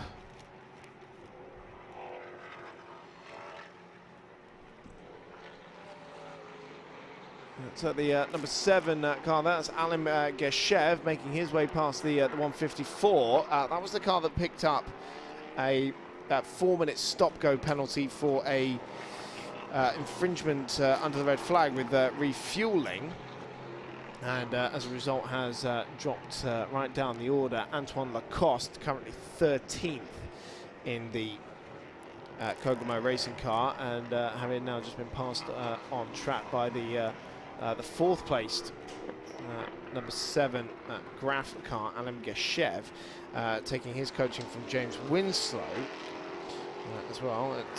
Alim Geshev joining from the Gulf Radical Cup, 3rd in the championship at the end of last season, which finished during the winter.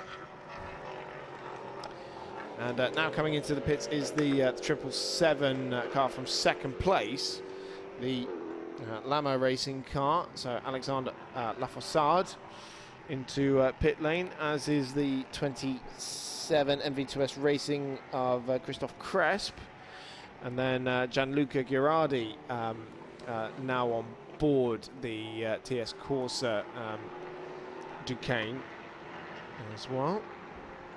Driver change at 2B Autosports. So number 20 in. It's been a very difficult day for 2B Autosport. First of all, losing one of their cars, the Daniel Besora car, with a crash at the final corner. Then this car has had a couple of spins as well, a few incidents along the way, but William Cavales bringing that car into the pits.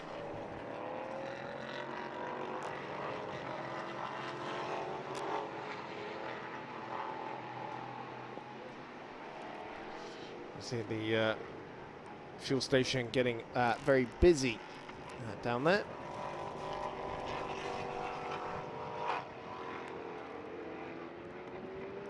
Oh, big lockup there for the 62, which is Andrew Bentley, their bronze driver, now at the wheel of the development Ginetta.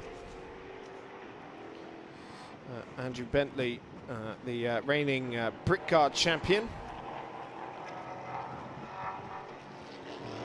A lot of experience in LMP3 in the European Le Mans Series and Le Mans Cup, of course, but now joining the Ginetta stable for this weekend. Mike Simpson started that car. And we'll be handing over to Senan Fielding as well, the 28-year-old Brit. The British GT4 champion from a couple of years ago. It is LMP3 debut earlier this year with Stella Motorsports. The 35 BHK Motorsports car still circulating with that damage that it sustained from the incident earlier on with Jacek Salonka, for which it picked up a drive-through penalty. And it's Francesco Dracone who was driving at the time, and it is him at the wheel of that car now, the BHK team boss.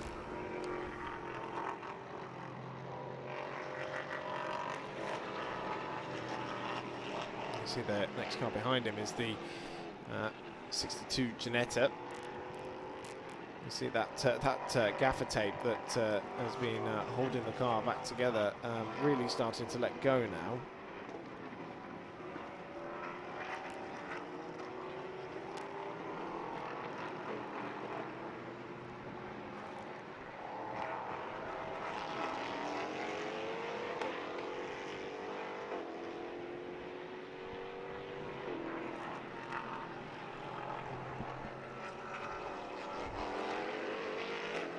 Writer Engineering, slightly further down the timing order, but Vincent Caplier in 14th position.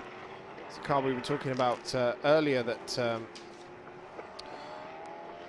has helped to manufacture KTM's GT4 and GT2 cars, as well as Lamborghini's Gallardo back in the day when it was racing in the GT3 European Championship.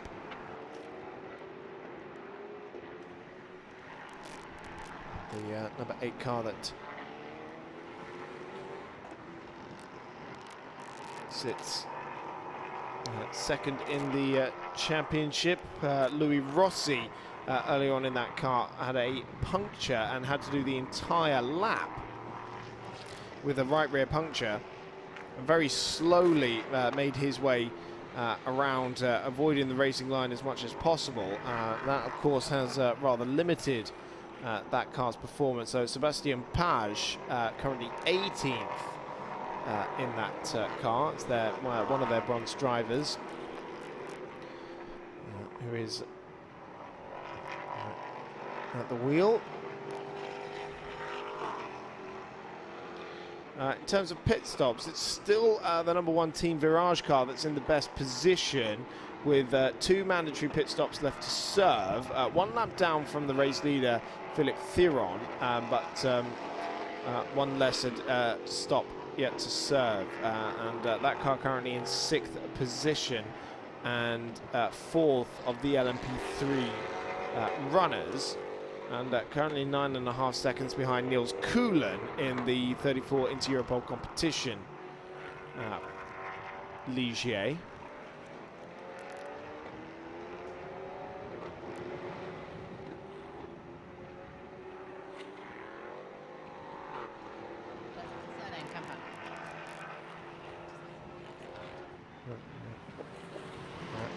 So Claire is back downstairs. Let's see who she's been able to find. Yeah, at the moment, alongside Sergio Campana in the 35 car. Had a bit of a war on your car at the moment. You've got gaffer tape on the front left after an accident from earlier in the race. Is it compromising you out there? Yes, because our aero balance is not perfect now, and also the mechanical balance. So in the fast corner and in the braking is not so stable, the car. So we are trying to finish the race, but it's not easy to drive in this way. We've noticed it being a bit unsteady while it's out there, and that's obviously down to the damage. You going back out in it? Will you be driving again for the rest of the race? Obviously, you'll be doing another stint. Yeah, I already done one stint, and with the full tank, the car is very tricky to drive. But we try to manage the situation and try to finish the race. Are you doing another stint out there soon? Anytime soon? Yeah, I think that in 20 minutes I will jump in the car. Okay. Well, tough luck out there. Let's hope you can keep it on track and get it home. Yeah, thanks. Okay, bye. Bye-bye. Sergio Campana in pit lane with Claire Cottingham. 2 hours 44 remain in this race, and there we see the HK Motorsport car continuing to circulate, affecting the aero balance there, the damage on that front right corner, as Sergio alluded to there. There's a additional entry for this weekend. Of course, Sergio Campana very familiar with the BHK British outfit, been racing with them since 2019 in the European Le Mans Series in LMP2. Before that was competing in Lamborghini Super Trofeo. Before that, Italian F3 champion back in 2011.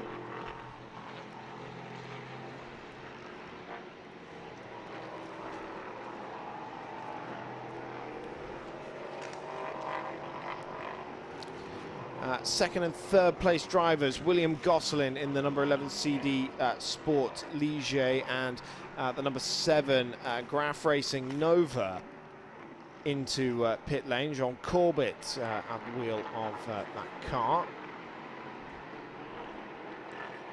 serving their second and third mandatory pit stops respectively. And then we can see the number 7 in pit lane. The white and green machine, so John Corbett.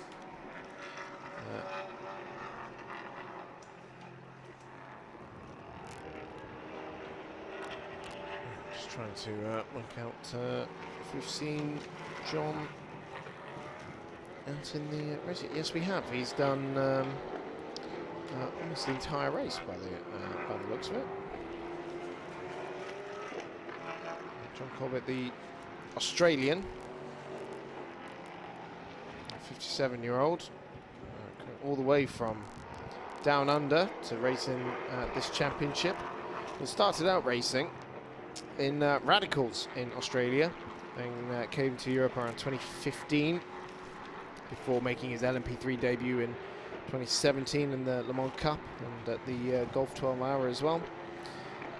Became the 24-hour series Proto champion in 2018. And since the last couple of years, just been racing in all the ACO series, Asian Le Mans series, World Endurance as well. But is an additional driver for this weekend. It's normally James Winslow and Alain Geshev, as it was in Paul Ricard. In the opening meeting of the season.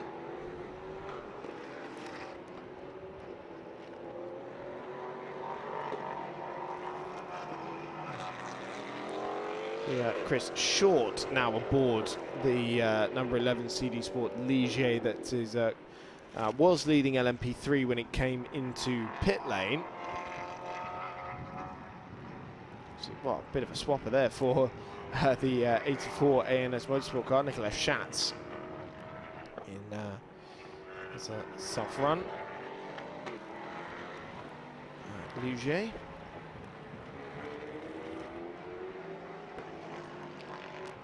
The number 27 MV2S racing car, the one that is the sole remaining car, coming up against the number 5. So Pierre-Alexandre Provost, currently 14th, Thomas Inborg in 24th. We have had confirmation, by the way, from the championship that all 3 drivers that were involved in the horrible pit straight incident that brought out such a lengthy red flag as one of the drivers goes for a spin. That looked like the DB Autosport car. But yeah, all 3 drivers that were involved in that incident are okay. One driver has gone for additional checkups at the nearest hospital.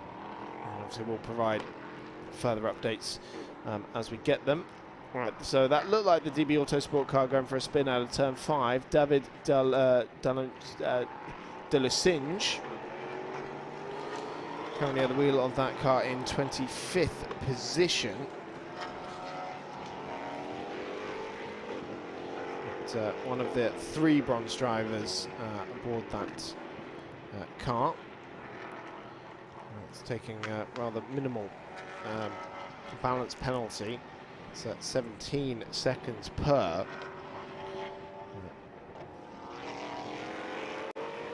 The teams that are taking the 17 seconds for having 1 non-bronze driver include the numbers 3 and 4 CD Autosport car, the 7 and 8 Graf Racing car, the number 20 DB Autosport, the 24 TS Corsa, the 51 Racing Spirit of Le Mans, the 57 Reiter Engineering, 72 ANS Motorsport car, and the 777 Lamo racing car. So apart from the all bronze lineups, they're the least heavily penalised for their driver lineups. Claire's got more news downstairs. Yeah, alongside me, Zen and Fielding. It's been a tricky day. I will have to shout because these cars are very loud. It's been a tricky day for you guys. We already lost the car 12 next door. And are you guys having issues out there as well at the moment? Yeah, we had a couple at the start of the race, and then we've just been trying to manage it from there. And we're still kind of using this a bit of like a testing platform. So there's been like a few little niggles, I guess, with the car. So the main thing for us, we're just trying to get it to the end, seeing what it's like. The pace is very good of the car. We showed that when I was out there earlier. Mike was battling right up at the front. He did a great job. And then when I was out there, we got really unfortunate with the safety car. So a lot of cars managed to get into the pits and get one of the mandatory pit stops where we wasn't able to squeeze in. So it was just a little bit unfortunate, really. We didn't have the lady luck on our side. But then we got back out there. Pace was amazing. But unfortunately, that was probably like 2 laps down and a few laps. So, yeah, we've just got to kind of enjoy it, get it to the end and see where we end up, really. I think the safety cars out there have really thrown up a few strategic changes for teams.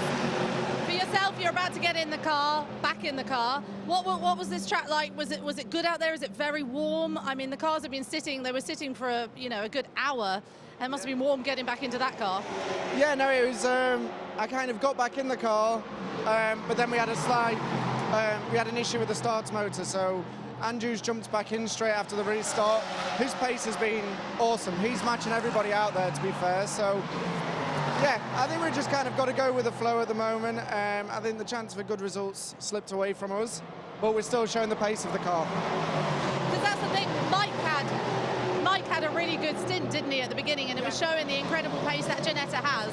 So, like you say, this is a bit of a testing ground. Yeah, definitely, and like we know, in a 6-hour race, you need a little bit of luck on your side. There was twice where the safety car came out, the safety car board came out, and we just missed the pit window. So, like I said, it just was a bit unfortunate. No one could have done anything about it. It's just one of those things. Well, go get ready, because you've got to jump in the car. Well, cheers. Shannon Fielding in the pit lane. In that number 62 CMR Ginetta G61 LT.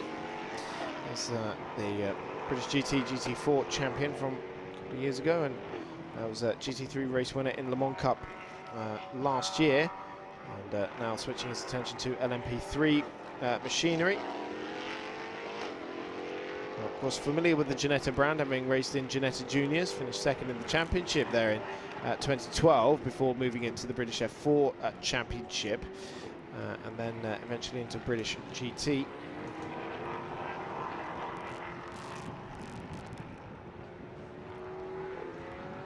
Very familiar name amongst the UK racing scene. Right, race leader, the 555, Philip Thirion into pit lane. He's just taking on fuel there.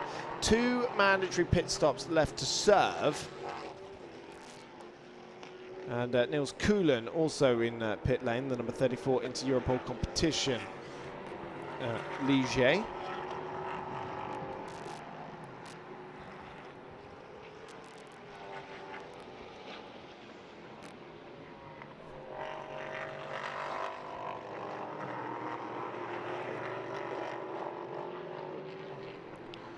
with 2 hours and 34 minutes left to run.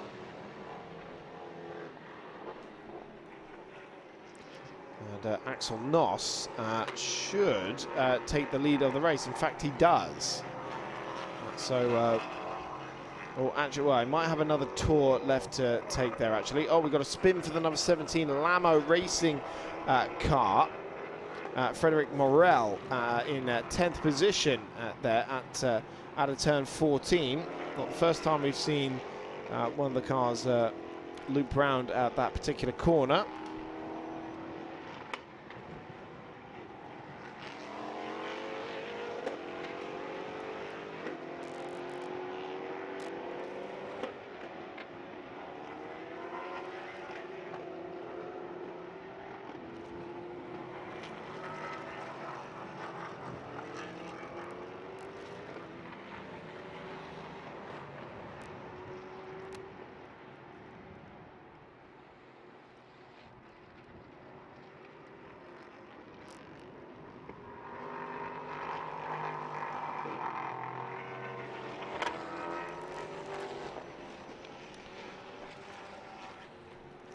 So 2.5 hours remaining. That's the Racing Spirit of Le Mans car against the number 26 Breton Racing car.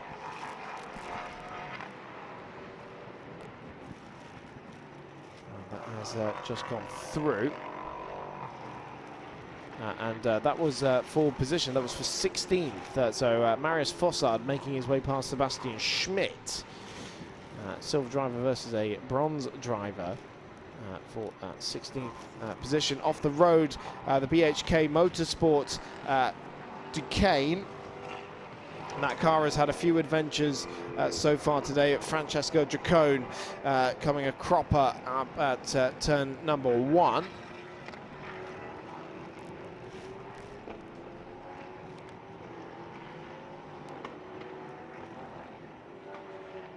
Here we can see what happens. So he's gone for a spin at turn 1. And managed to get it going again. Picked up a little bit of grass, but nothing doing too seriously.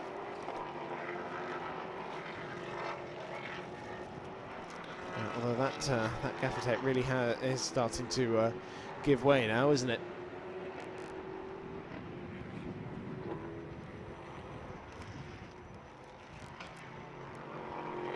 Into the pits has come 72. That's Mathis Poulet now on board the ANS Motorsport car, having just taken it over from Erwin Creed.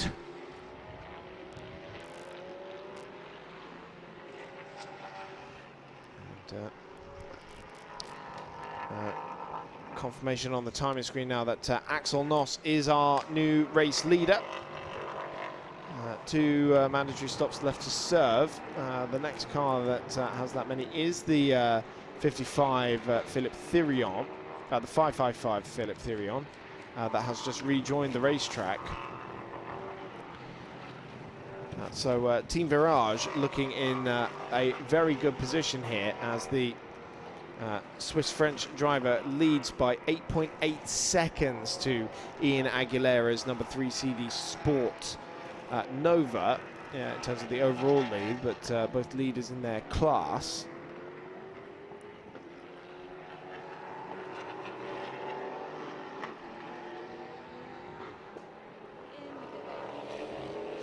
And, this is the number 11 CD Sport car, Chris Short in car number 11 in 11th position.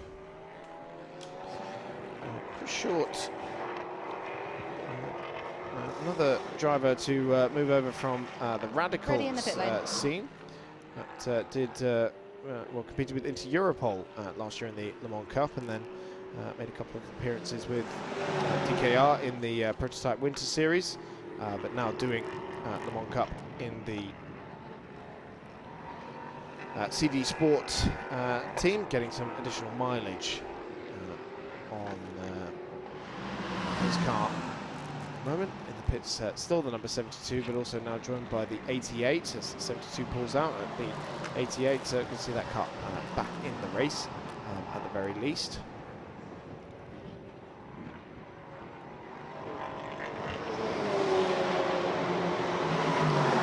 Looks like Claire has found someone for us to talk to. Yes, indeed. Down here at car 71 with Karen Gilliard. You've just stepped out of the car. I will shout as loud as I can so you can hear what I'm saying. What was it like out there? How was your stint? My stint went good. I was able to overtake a few cars after the restart. A bit difficult because we have a bit damage on the front left, so I was struggling in the fast corner, a bit less aero, but I give everything, and it was a good stint. It's a very tricky circuit, isn't it? We've seen a lot of drivers getting out of shape out there. You're a silver driver yourself, so is it a track you know well? No, it's my first time here in Portimão. It's a really nice track. I think it became my favorite track, actually. You're not the first driver to say that, that's for sure. And just talk me through your hat. You've got a new affiliation going on. Just talk me through what's going on in your career at the moment. Yeah, it's really a big opportunity. Since this year I'm Iron Dames and drive in GT3. So double program. Yeah, it's really nice. I'm really happy and yeah, thankful for this opportunity and enjoy every moment. It's incredible and it's great to see you here. Obviously, as we know, a very male-dominated area, so it's great to see you in the pit lane here at the Ultimate Cup Series as well. Talk us through the rest of the race then. We've still got a couple of hours to go. It's hard to say. Strategically, how do you think this is going to play out? We've had a couple of safety cars. When do you start taking the rest of your mandatory stops? I don't hear the last question. How do you work your strategy with all the safety cars we've had? I don't really know. I think I will go back one time for the last few hours. But I'm a bit lost. I just came out from the car. I don't know really where we are. And yeah, with all this event in the race, it's difficult to know where we are. Does it become very difficult to follow the race when you are in the car? Silly question, but is it hard? Yes, because we had a bit bad luck at the beginning. We had to pit after only half an hour. And then we were not in the same lap. Then there were a few safety cars. I had the red flag, we start. I'm a bit lost, but the engineer knows everything. He has everything under control, and I just drive when he says I have to drive. You drive quick, that's what you do. Go well for the rest of the day, okay? Thank you.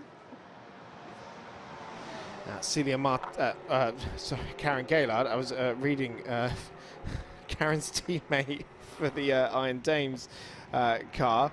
They have a Karen Gaillard, the 22-year-old Swiss racer. I just had a little off-track moment there for the 73 ANS Motorsport car there. Rodolfo Rosati.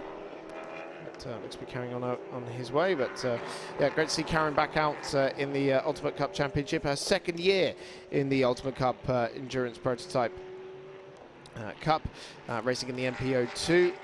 Which last year was her first year in prototypes, where she finished second in the class standings with 4 podium finishes and even fought for the overall lead. We'll come back to that in a moment because third position of the Novas, the 777 Lamo Racing Nova, Alexandre Lafourcade, has parked up at turn number 9 and looks to be struggling to get that car going again. Well, it is now pointing it back towards the racetrack. But seemingly some sort of mechanical or technical problem there for the 777. Lafourcade started that car. We saw Quentin Antonel running it up towards the front of the field, but now rejoining the racetrack is Lafourcade, but not with any great speed or urgency. So maybe is going to try and bring that car back to the pits and is deliberately staying off the racetrack or the racing line as much as possible, because yeah, that car has definitely got some sort of problem. At least the next section is downhill, and so it doesn't actually need power to get through the next few meters or so. But then there's another rise back up the hill and now pulling off the circuit once again. So what has happened to this 777 car?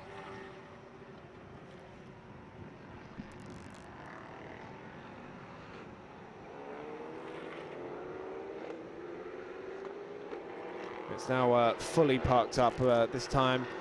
The kink at turn number 12. And so yellow flags being moved from... and now the number 20 DB Autosport car is parked up as well. But got going again. Oh, what a difficult day for the DB Autosport team. But Lafourcade is still there, the reigning France Proto champion of the last 3 years. And, well, some teams potentially seeing this as an opportunity to take on some fuel before a potential safety car is called. The Breton Racing car is in pit lane at the moment. The number 26 machine, that's Manuel Espirito Santo in 19th position now at the wheel of that car. 2 Graf cars line astern on the road, but the number 9 there, second of the Nova runners, Luis San Juan, and 4th overall, whereas the number 8 Sebastian Page still on the recovery after that puncture for Louis Rossi. And we're going to have a full course yellow coming up in 10 seconds time to clear that stricken 777 car. So we're going to get the full countdown into the full course yellow that will restrict the runners to 80 kilometers an hour. And now I think just making it into the pits in time, as we are now under full course yellow, was Pierre-Alexandre Provost in the number 27 MV2S Racing car in 5th position. That has now been promoted to 3rd of the Novas with the demise of the 777. And so we're limited to 80 kilometers an hour. Now, from the moment the race director calls the full course yellow, you're not allowed to come into the pits, or at least it won't count as your mandatory stop. So Pierre-Alexandre Provost might have just snuck that one in just in time. Saw it after the full course yellow was called, but we'll see if that actually is going to count as one of the mandatory stops. But the rescue truck on its way to turn number 12.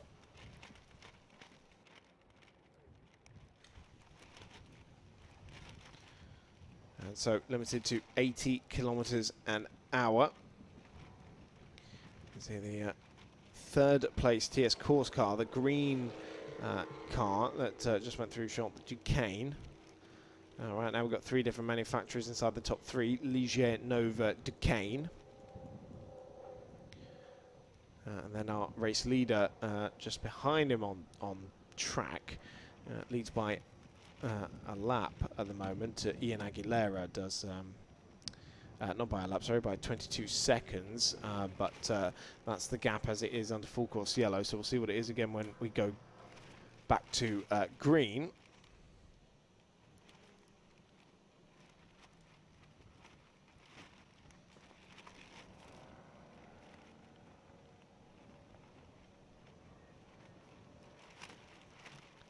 So 2 cars that were in the pits at the time was Pierre-Alexandre Provost, as we mentioned, but also now it's saying that Alexandre Lafourcade has made it into pit lane. So by the looks of it, that car's got back going again and under its own steam. And yes, we have. So the hood of that car is off, but that car now out of harm's way. So we should be ending the full course yellow soon, unless there's some sort of issue elsewhere that we haven't quite been able to spot just yet.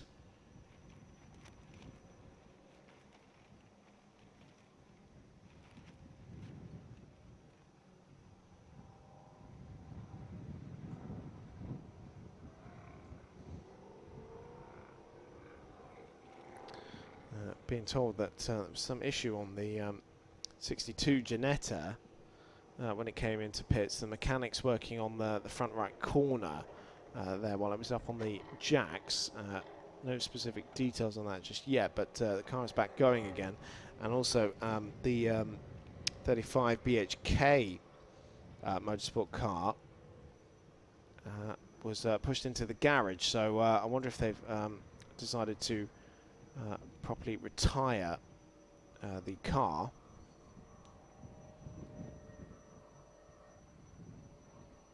And yes, the 777 now going back into pit lane as well. Well, going back into the garage, I should say. So it looks like that car will not take any further part. And I'm told it's oil pressure on that car that has gone awry. But we're back to green flag racing now. 2 hours and 19 left on the clock.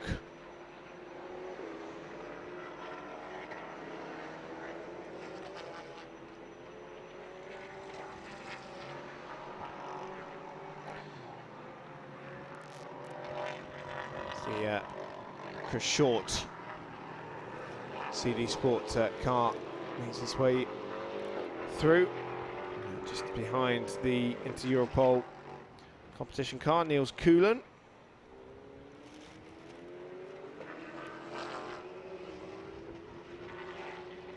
So this is the car that is currently in second position. The number 3 CD Sport car, Ian Aguilera. 23 seconds. Oh well, we'll do that gap when we go around next time, because was I think a full course yellow speeds. We read that gap out, wasn't it? So although Axel Noss been lapping very well up at the front of the field.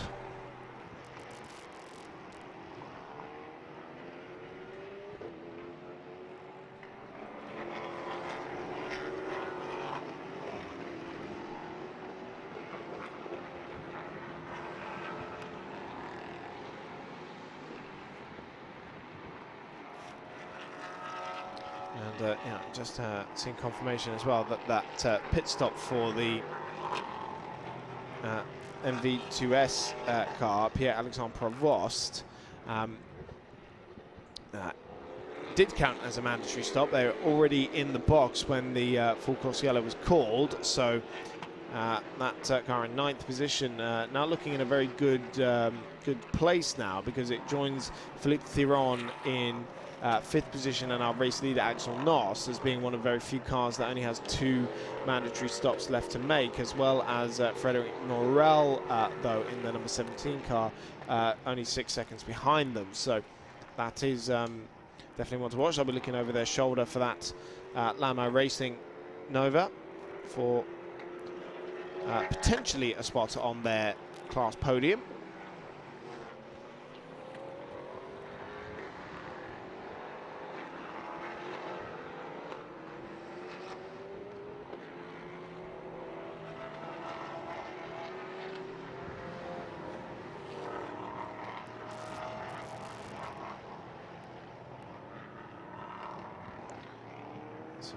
Car 88 continuing to circulate, but Daniel Mesa still unfortunately running in 28th position after that contact. That so was it lapping 47 laps behind the race leader. Still the fastest lap of the race set by Romain Crumins, or set by the 28 MV2S Racing car. Maximus Meyer actually set that time. Wait, the leaders at the moment lapping in the mid 1 minute 40s, mid to high 1 minute 40s.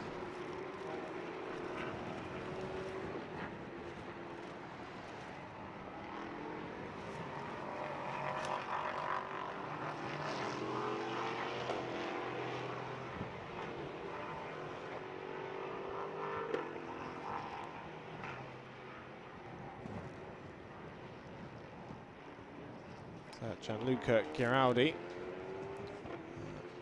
the second bronze driver aboard the 24 TS course.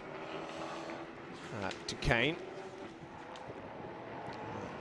the 55-year-old Italian from Torino, hugely experienced in GT competition, having raced in World Endurance Championship GTE, Spa 24 Hours, GT Open, raced in Super Trofeo, Porsche Carrera Cup Italia as well. So very familiar with a multitude of different brands. Now, looking at prototype competition and rounding up the Sebastian Schmidt, number 10 Racing Spirit of Le Mans car directly in front of him. Sebastian Schmidt, the second of the bronze drivers in that car from Gunnersdorf.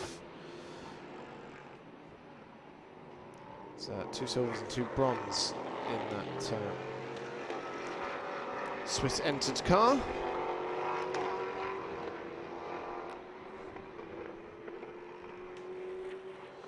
And now off the road here, the number 9 Graf car. That was second of the Novas and 4th overall.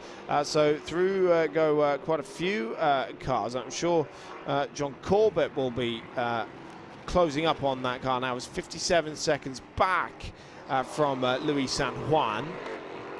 And that will, at the very least, have closed that gap between the 2 podium runners in that category. But Luis San Juan in the championship leading number 9 car, don't forget. Going for a spin, but back on the road now. Rejoined the Graf team after racing with Cool in the previous year, and now it's behind the hill. This is turn number 8. He was still running just ahead of the sister car, the number 8. But just getting it wrong out of the turn 8 right-hander. I mean, anyone who's played the Formula 1 game on this circuit will tell you that that is probably the most difficult corner on any sim or racing game ever. So very easy to do as the circuit rises up over the crest on the exit of the corner, while they're putting so much strain on that outside left tyre.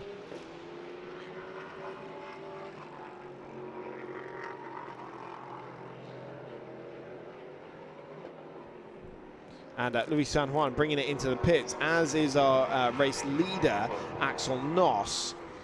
So the number 1 should only have one more pit stop left to serve after this one, whereas Luis San Juan still got a few. It's not been cleared yet on the timing screen. It's still telling us that it's got 4, potentially even 5, if it picks up a penalty for one of those stops, which is being looked at.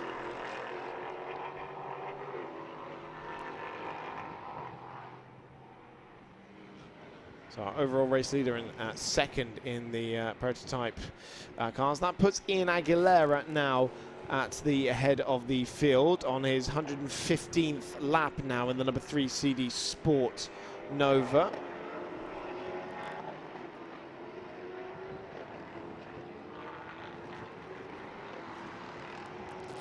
And Gianluca Girardi will surely be up into second place shortly.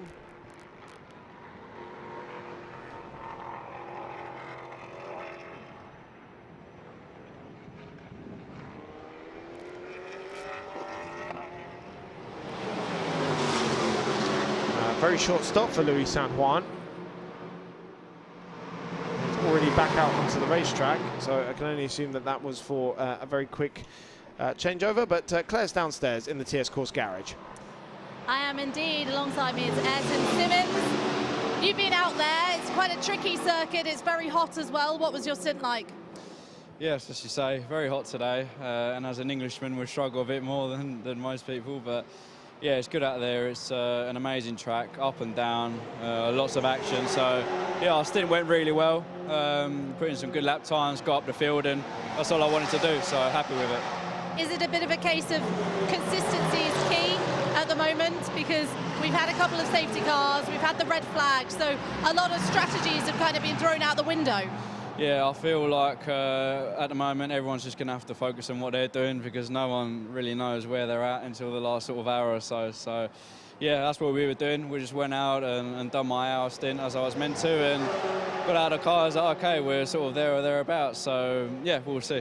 We've spoken in Formula 4 where you were racing single-seaters. This is incredibly different. What's the difference between this car and a single-seater? A lot. The car's probably twice the size, twice the weight.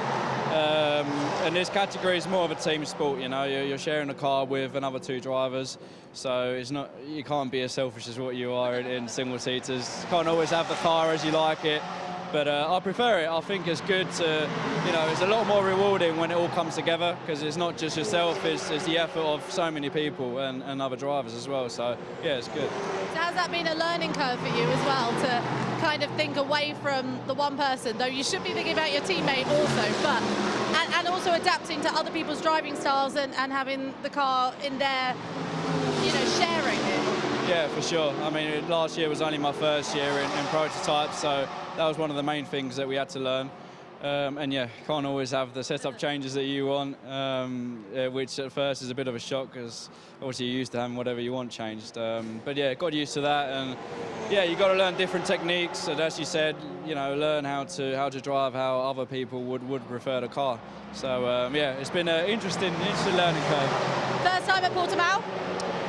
Racing it is, yeah. Like it? Yeah, very much so. Loving the weather when I'm not driving. As long as you've got your sunscreen, because that's what we need as English people. When I take my helmet off, after this I will. After this I will. Okay, well, look, good luck for the rest of the race. Go well. Thank you very much. Simmons in pit lane, or to use his full British-Spanish name, Ayrton Miguel Simmons Fernandez. A former British F4 racer, as Claire alluded to there. Moved on to British F3, or GB3 as it later became known, racing in Euro Formula Open as well, but now turning his attention to prototype racing. Still very early in that young man's career. So we have 2 British F4 graduates on the grid with, of course, Senan Fielding out there as well in the Ginetta. Slow-moving Nova there. Looks like one of the Kokomo cars, or I think it's one of the 154. That was just a little slow out of turn 11 and just been sort of shuffled out a little bit, and struggles there on the brakes as well. It is the 154. It's Antoine Lacoste at the wheel of that car at the moment. Car number 7, John Corbett, currently circulating in 3rd position overall, 2nd of the Nova runners. And that was the big lock-up though for John Corbett going into turn number 3. I was about to say that was the car that missed out on the podium in Le Castellet, while the other 2 cars were celebrating a 1-2 finish.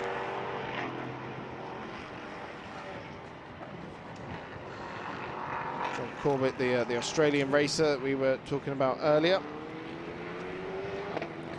So it seems like they're saving James Winslow for the final stint. He's the pro in their lineup, the silver driver.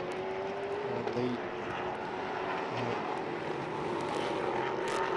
driver coach as well. Got a number of customers here in the Ultimate Cup, including his teammate Alan Gashep, also Nathan Kumar in the TS Corsa 24, and of course George King in the sister Graf car, the Ligier number 2.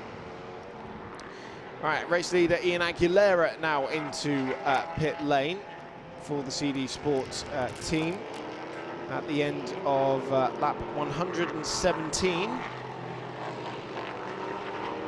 So we're now approaching the end of the 4th hour in Portimão.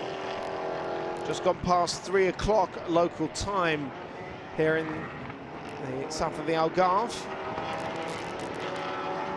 And we were supposed to be coming up to the end of this race in about 15 minutes time, but of course rather lengthy delay of about an hour and a half or so, or an hour and 45, which means that we'll be ending a little bit later than anticipated. Running 15:20 now, so about an hour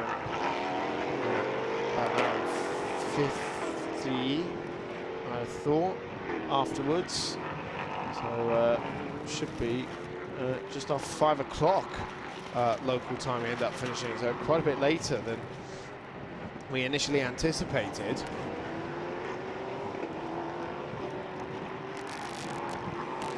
Now this is a move forward position with Axel Noss going around the outside of Chris Short for 4th position. So Team Virage against CD Sports, and the Virage car was run a little bit wide there on the exit of turn number 5, but Axel Noss, the Swiss-French racer, does find his way through and into 4th position ahead of the CD Sports Ligier. These guys are 15 seconds or so ahead of Nicolas Schatz in the ANS Motorsport Ligier as well. And that's for 2nd in the LMP3 category. See that now. Chris Short coming back at that. Now, there was a little bit of a wiggle there for the Virage car. I wonder if all is well aboard that number 1 machine, because suddenly Chris Short is coming back at Axel Noss. And the Nova behind it is looking very feisty as well. I wonder, now, was Axel Noss told to give the position back because he went off track to make the move? Because he seems to be running back up to speed now. So just a theory there, as we see our now former race leader, Ian Aguilera, in pit lane, getting the fuel topped up. It's now Gianluca Giraldi in the TS Corsa car that has taken over the lead of the race so far. So still we are looking at Axel Noss and Chris Short. This is a battle for position for 4th in the race overall. Likely to be 3rd soon, with Ian Aguilera falling down the timing order, as Axel Noss again goes to the outside of turn 5. We have a stop-go penalty for car number 62. That is the CMR Ginetta for a pit stop infringement. Not sure what the details are on that one, but we saw that car was having problems earlier on and had really sort of fallen out of the competitive running. But a pit lane infringement for the 62 crew. That's the Senna Fielding, Mike Simpson and Andrew Bentley development G61. And as we approach the end of the 4th hour, and we see Axel Noss still trying to find his way past Chris Short. And now a switch back here at turn number 13. And the 21-year-old Swiss-French driver does find his way through into 4th position on Chris Short. So that is 2nd of the LMP3 runners now, and didn't go off track to do it this time. So I do think that he was told to give that place back. Almost 2 hours left in this race. It is Gianluca Giraldi currently leading for the number 24 TS Corsa crew in the Duqueine. 2nd position overall is John Corbett, leading the Nova category in the number 7 Graf Racing car, expecting James Winslow to take that car to the end of the race. Both of those cars still with 3 mandatory pit stops to give us. Axel Noss in now 3rd position, having just made that move, has the best position overall with 2 pit stops remaining in the number 1 Team Virage car, and 2nd of the LMP3 runners. He's just passed Chris Short, who is now 3rd of the LMP runners and 4th overall in the number 11 CD Sport Ligier. He himself has 4 pit stops yet to serve, so that car could fall down the order in a little bit. 2nd of the Novas in 6th overall is Pierre-Alexandre Provost in the number 27 MV2S Racing car.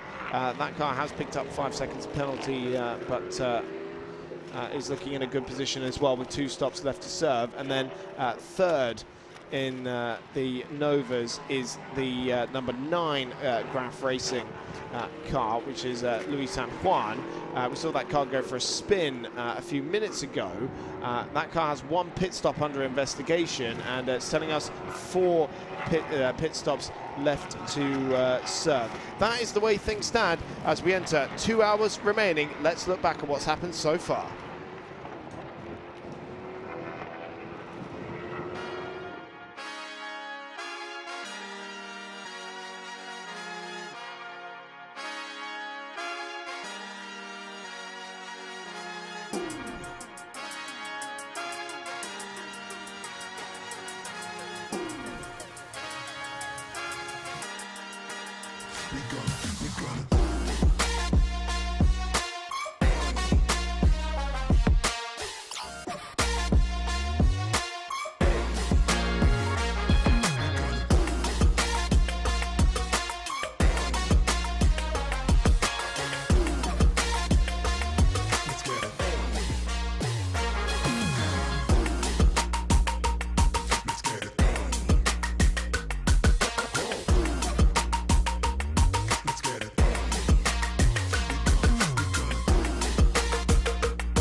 Peu importe qui tu es, peu importe d'où tu viens, nous passons tous par les mêmes étapes.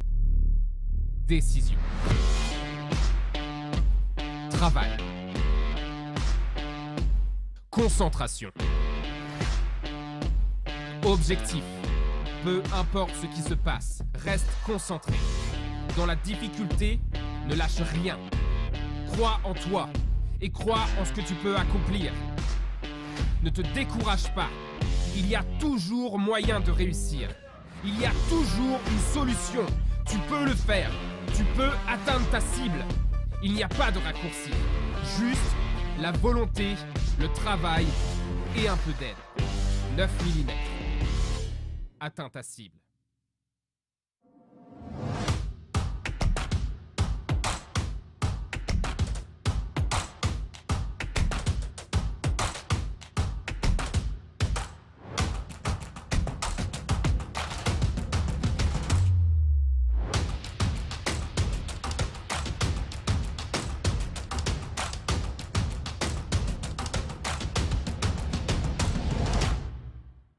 Être un bon traiteur, c'est être intransigeant sur la qualité. On ne fait du bon qu'avec le meilleur.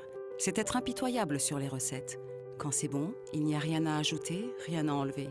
C'est être irréprochable sur le goût. Il faut prendre du plaisir pour en donner. Voilà, pour être un bon traiteur, il faut être intraitable. Parfaitement intraitable.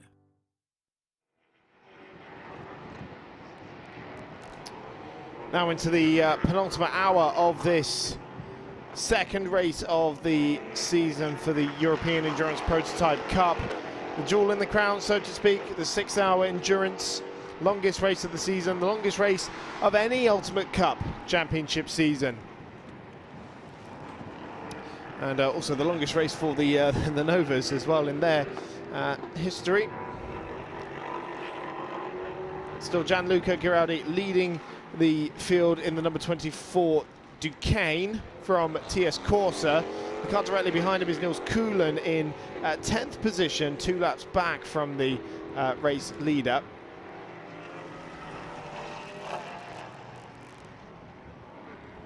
The inter-Europol competition, Ligier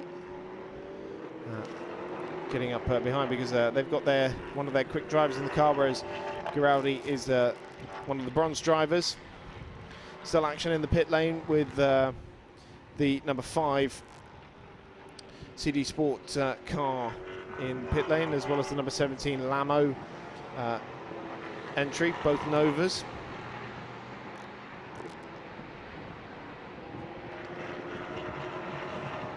You see the 62 Ginetta. That car, just before we took a quick break, was given a stop-go penalty for a pit lane infringement. And so it's been a bit of a troubled day for the Ginetta with various niggles on the car, as was described by Senan Fielding, very British term that he used to describe his day. And that car currently circulating in 24th position with Andrew Bentley, their bronze driver, at the wheel. But it's more of a test session for the Ginetta crew now as they develop their third generation LMP3 machine here in the Ultimate Cup Championship.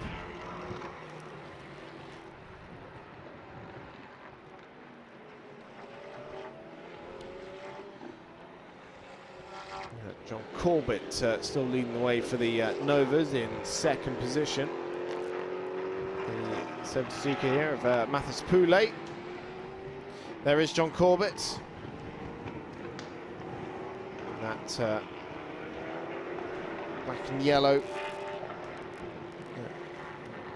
Graf Racing car. As we were saying earlier, the car that missed out on the podium while the 9 and the 8 crews were 1 and 2 in Le Castellet overall. So the green and white, I should say. Different livery on that car compared to Paul Ricard. It was just running bare carbon. The first meeting of the season. Oh, a spinner at the top of the hill at turn number 13. Very difficult to make out who that is at this stage as they pull forward and rejoin the racetrack. And it is the MG Sounds division Ginetta that has been rather plagued with issues throughout the day. The 61 there, Andreas Fiotic, at the wheel of that car at the moment, showing it with Martin Bohm. They're one of 3 ultimate entries on the list, which is for all bronze lineups. There were a few more in Le Castellet, but with some driver changes, some stand-in drivers that were not bronzes, they've obviously lost their ultimate classification because it is for all bronze drivers.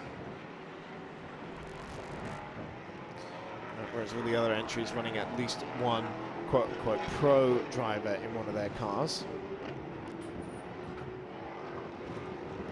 Being told that car number 5, the CD Sport car, has lost its radio communications, which could be problematic for Jonathan Thomas, the South African who's currently at the wheel of that car, particularly if we go to full course yellow conditions.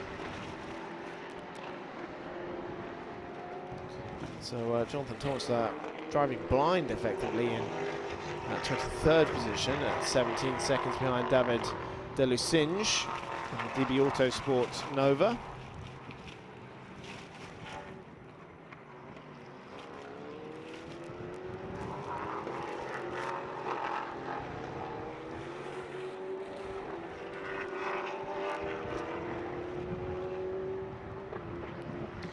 John Corbett from second position and the lead in the Nova category into pit lane, as has come Frank Chapard, or Frank Chapard getting on board the number 11 CD Sport car, having just accepted that car from Chris Short, I believe. So Frank Chapard in number 11, the silver rated driver.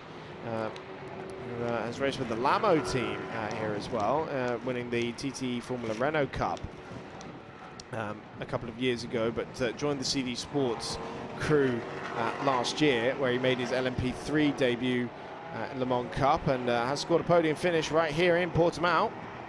This year racing in the Le Mans Cup with Chris Short, his teammate, but they've got William Gosselin alongside them, who's racing in the sister CD Sport car in Le Mans Cup as well. So all of their drivers getting some additional mileage.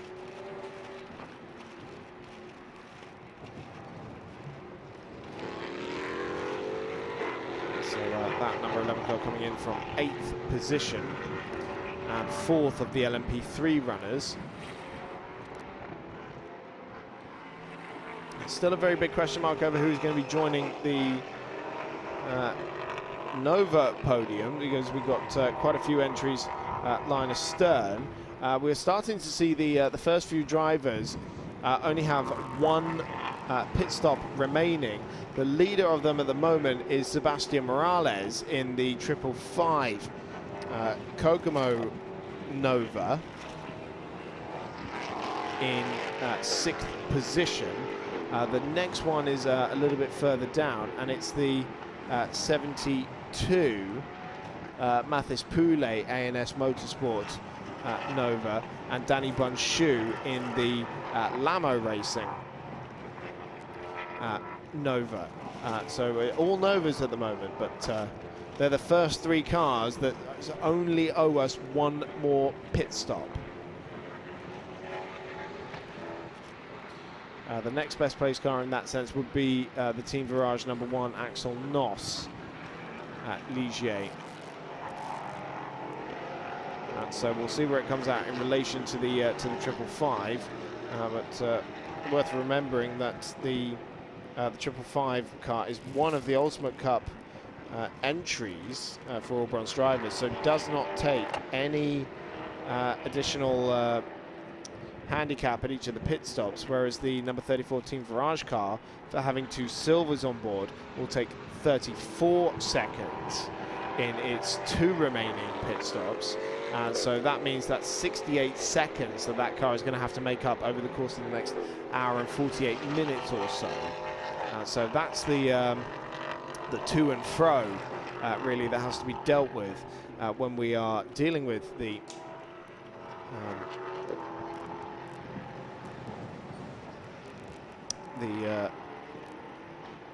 pit stop regulations.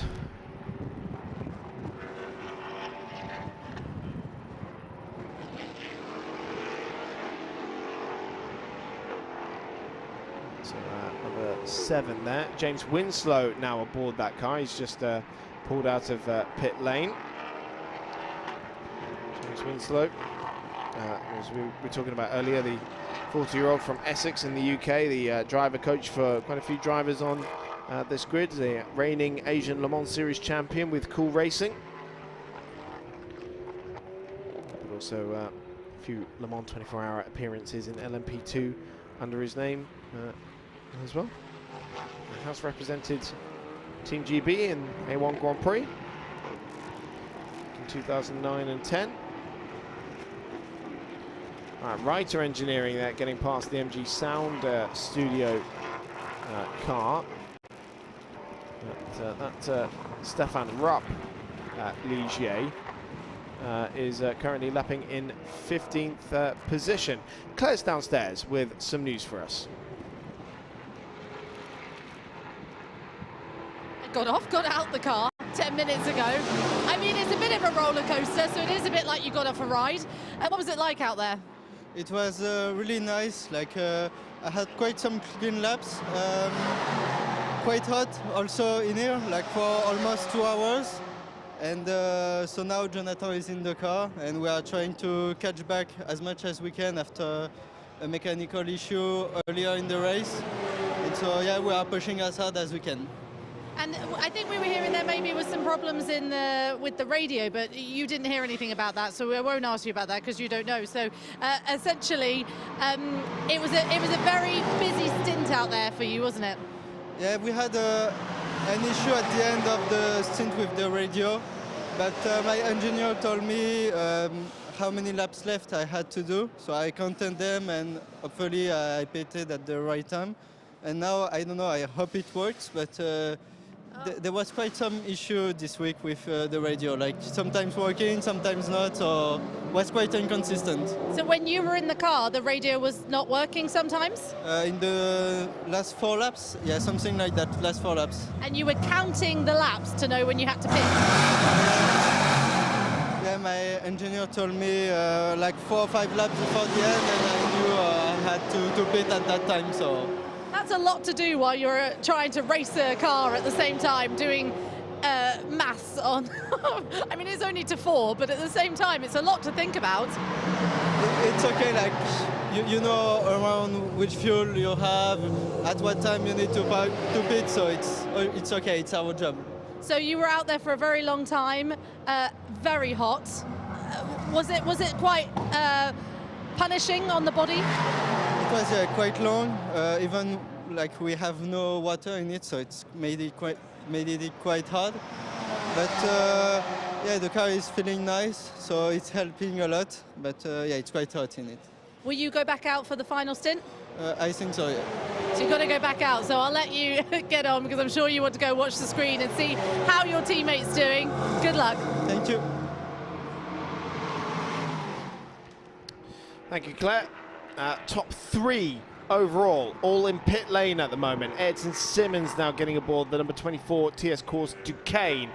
Julien Lemoine now back on board the number 84 ANS Motorsport Ligier, and Axel Noss doing his penultimate pit stop aboard the number 1 Team Virage Ligier, staying on board that car. So see where it comes out in relation to the 555 car. Now we've had a big moment here for the Reiter engineering car. Stefan Rupp at the wheel of the number 57 machine, going for a big spin through turns 10 and 11. And see, I assume it's got back going again. It is, I do believe it is circulating because it has hit the second timing split, and last lap was a 2:03 for the Swiss racer. There we see the race leader Ayrton Simmons in pit lane, and then also the second place of the LMP3 runners, Julien Lemoine. Rejoining the race, the number 73 ANS Motorsport car, Frederic Croulet, in 18th position as it stands. So we'll keep an eye out on where. So it's Sasha Lehmann who has, of course, because we haven't seen Sasha back out yet, and it's got to do. I would assume he would go to the end of the race for the remaining 1 hour and 42. So Sasha Lehmann now aboard the car number 1 for Team Virage in 4th position. And it has come out behind the Sebastian Morales 555 Kogamo Racing Nova. Both of those cars have 1 pit stop remaining. But of course, the 555 car made up of all bronze drivers, whereas Team Virage have got their silver driver in at the moment. The 22-year-old Frenchman, who is in his 5th year now of prototype competition, having made the switch from the Ultimate Formula Cup, who's vice champion here in 2019, and then made the switch over to the Ligier European Series in the JSP4 category, and racing in Le Mans Cup ever since. So that looks to be the battle for the net race lead. Both with 1 pit stop left to serve, and Sasha Lehmann at 54 seconds, I think it was, behind Sebastian Morales. But should in theory be lapping significantly quicker. But then don't forget, it will have to take another 34 seconds of balance penalty when it does the final pit stop. So very tall order here for the young Frenchman to try and get this win away. It could be that we see a overall win for an all-bronze crew. But let's see how things shake out in the remaining hour and 40 minutes.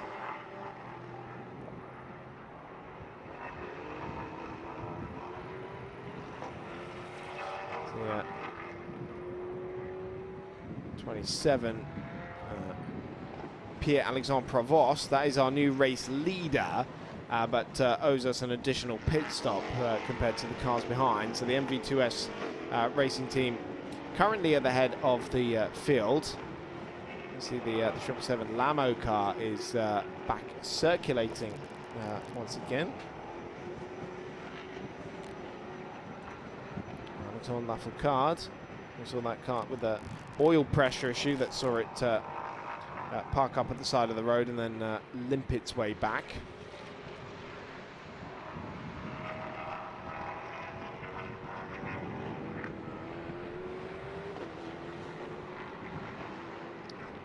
We have more of a discernible order for the other runners as well, which is that Ed Simmons is, with 2 stops remaining, is ahead by 6 seconds of Nick Adcock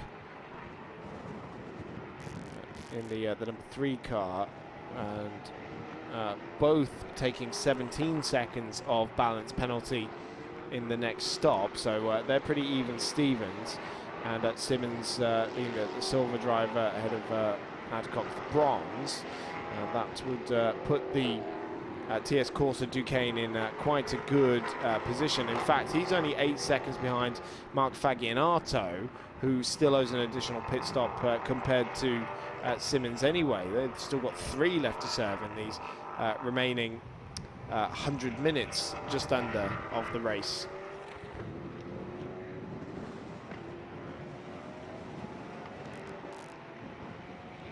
So, Sasha Lehmann, the Mirage Ligier, just ahead on track of James Winslow's number 7 Graf Racing Nova. But at the moment, Sasha Lehmann lapping quicker than the Brits behind him. He's just passed him on track. In has come Luis San Juan, the championship leader, the number 9 Graf Racing Nova, and the 71 Mark Fagianato ANS Motorsport Nova, from 4th and 5th position, but also 3rd and 4th of the Novas. So both of those cars, the 71 will still owe 2 after this one. The number 9 still has 1 under investigation. Now, in the Trofeo GTE race yesterday, we didn't see this resolved until the final stint. So that may well be the case in this one as well. But the Graf Racing pit stop, still being looked at. And so we'll get confirmation about whether that will be a penalty for Luis San Juan or whether he'll be exonerated. And we'll only have 1 more stop to serve after this. After this one.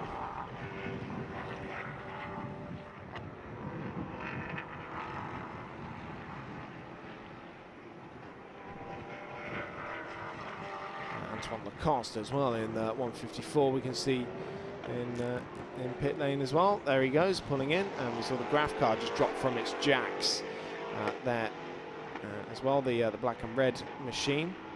That's second in the middle of the 2 cars. Race leader Pierre-Alexandre Provost in car 27. The young Frenchman who joined from French F4. It's the Lamo car. He gets back out on track, but was doing French F4. Race winner in French F4 as well, before doing half a season of Freca last year. Now, the day going from bad to worse for the DB Autosport team, which now has a 40-second stop-go penalty for speeding in the pit lane. So when it rains, it rather pours for DB Motorsport. They've already got 1 car out after a crash at the final corner.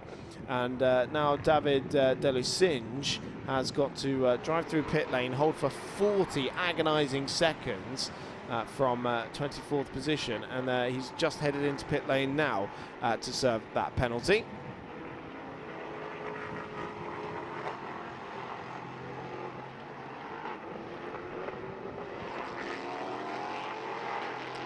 Sasha Lehmann making very short work of the gap to Sebastian Morales, because that gap that was some 54 seconds or so, it's now down to 26, and this is for the net race lead, we believe. Both of those cars are the top 2 with only 1 pit stop left to serve, and the number 1 car will have to take an additional at 34 seconds in the next stop.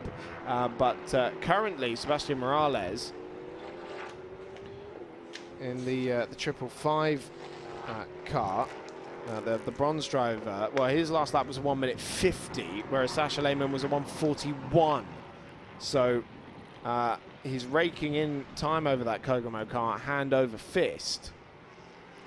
And it's been all about how these two teams have played their hands.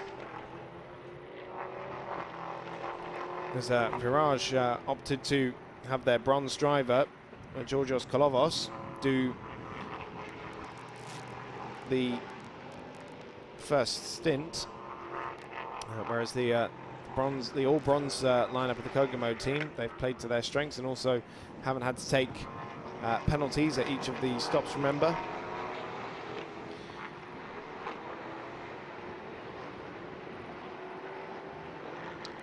So when the number 20 came in just now, we assumed it was to serve that penalty. Well, actually, it is now withdrawn from the race due to technical problems. David de la Singe pulling out of this race. So that means so far we have lost the number 4 CD Sport Nova. We've also lost the number 12 CMR Ginetta, the 21 DB Autosport Nova, the 99 Naguta Competition Nova, the 33 DKR Duqueine, the 28 MV2S Racing Nova, the 88 is still circling, and yeah, I think the next one that we have lost is now the number 20 DB Autosport car. So I think 7 official retirements as the 88 car unretired from this race, and did get back going again after that contact with the BHK car quite early in the race with Jacek Zalonka and Francesco Duqueine. Let's see what the gap is now between the second and third place cars. It's down to 20 seconds now, so an improvement for Sébastien Morales on that previous lap, down to into the 46s, but still some 5 seconds slower than Sasha Lehmann. And we're about to get another update on the timing screen as Morales has just gone over the timing line. This is that second place car that is going to have to try and resist the efforts of Sasha Lehmann, but that gap now 13 seconds. So I'll be hoping for that for the last round of pit stops to come pretty quickly, so that it can try and get the gap back up again, because the Sasha Lehmann car will be taking 34 seconds at the stop, and it's on a warning for track limits as well as this 555 car for turn number 4. So you can't be pushing too hard, otherwise you'll pick up a penalty.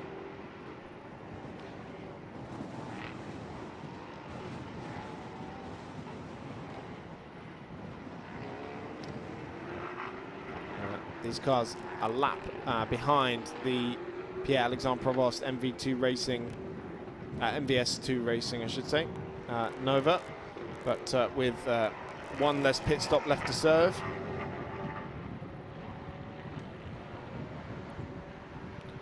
And you see now the Sébastien Morales car getting into traffic as well. That's not going to do him any favours.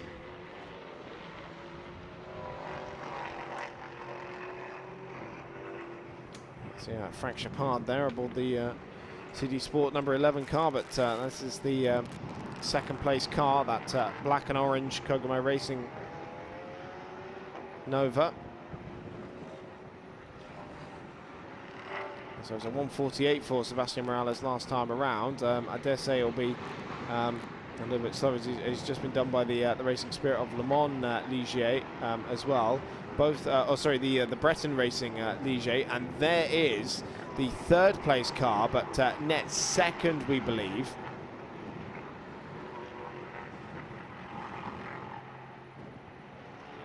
So there is the Racing Spirit of Le Mans car, and that number 7 that it's racing with, only separated by 3.7 seconds for 6th position. So Dominic Schrammel trying to chase after James Winslow for 6th position overall. It's a battle between the classes there.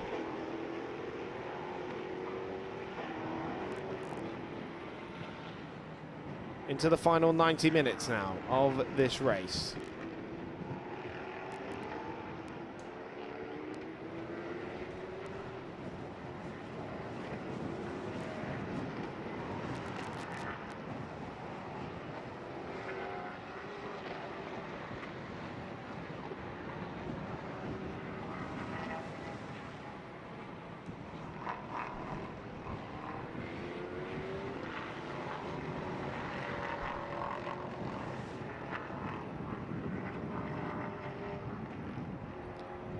Alexander Provost in that orange and black number 27 MV2S racing car leads the way,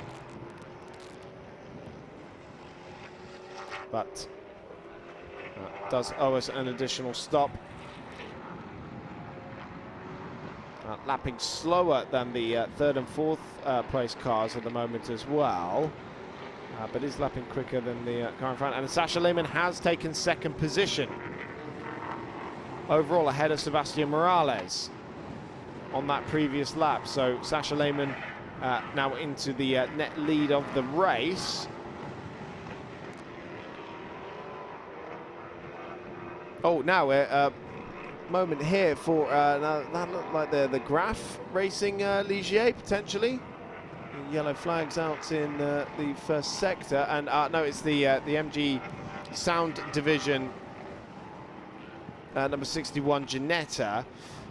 That's also had a very fraught day as well. But a spin for Andreas Fiotic.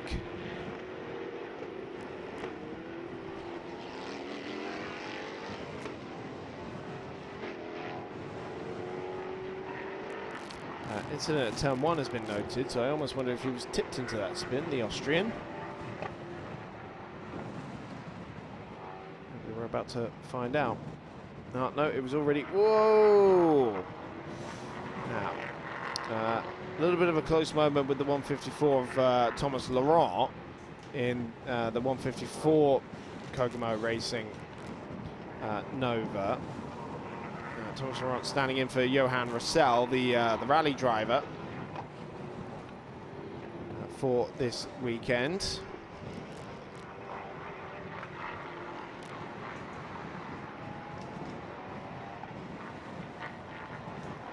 There we can see in the background the Team Virage car, it's the Breton Racing.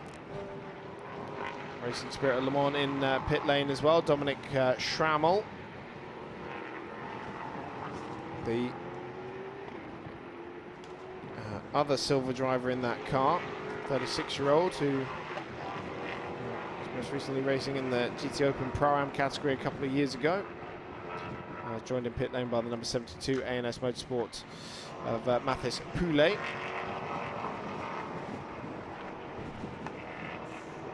So we see James Winslow trying to unlap himself against Sebastian Morales, his number 55 Nova. And the Brit makes his way through.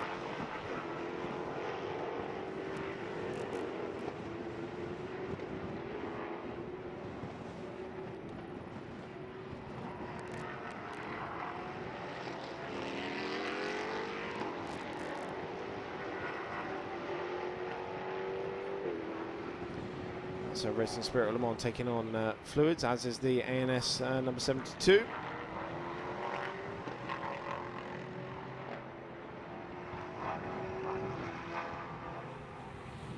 CD Sport, Frank Chapard now running in 13th position.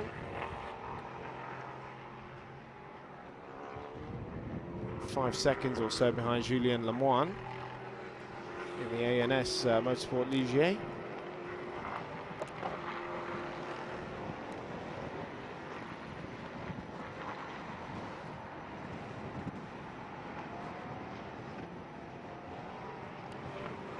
Which is probably the closest battle on track at the moment.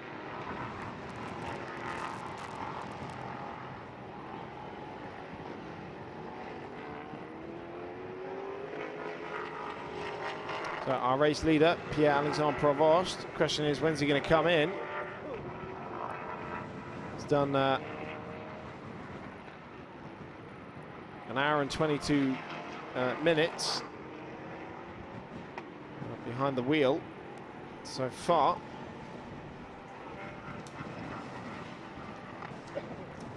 And so that 27 car, it's a silver and bronze pairing. And so Provost's driver time is limited to 3 hours in this race, so he could go to the end of the race if he wanted to, and well, likely would. If he's done an hour and 22, we have an hour and 24 left on the clock. This time in pit lane's not counted towards it. It's from the moment you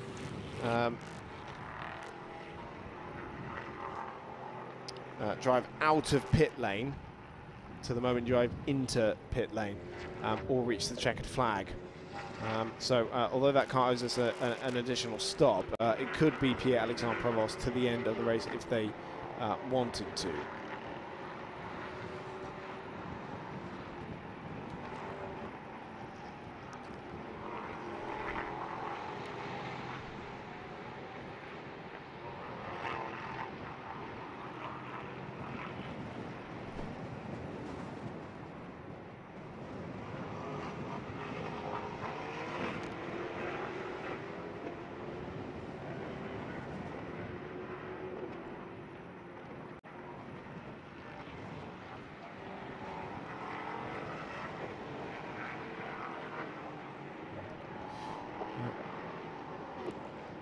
So, car number 1 circulating in second place, and Claire is downstairs in the Team Virage garage.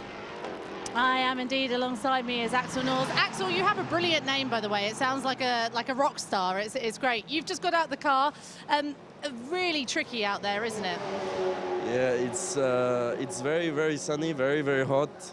The conditions are very not ideal to push and manage the tires properly. But you just have to get the maximum out of it, and the team has done a brilliant job with the strategy, and I think I was doing all right. Lap-wise, I was doing well, so the car is in a great position now. It's all in the hand of Sasha, and I believe strongly in him, so it's going to be great. Yeah, it's going to be nice. Yeah, you pushed very hard out there, especially if you said it was in very tricky conditions. You must be quite proud of your stint. It's good to put in a good performance for your teammates as well, and hopefully get the position that you want at the end of this. Yes, well, yesterday I was a bit disappointed of my qualifying because I underperformed, and my teammates, one put it in the top 5, the other one put it on pole, so I really felt a bit guilty with my lap. It was a good lap, but still it was not enough. And today I made the job back that I missed yesterday, and it feels nice, and we are good contenders in this race. It's good. Okay, I'll let you run off because I know you're in a bit of a rush to go back, and it's about to get very noisy in here with the driver change. Yeah, they're about to change with the 88, so it's going to get very noisy. And these guys were very unlucky with the crash, so I wish them the best on this one. Okay, we'll go well. Thank you very much.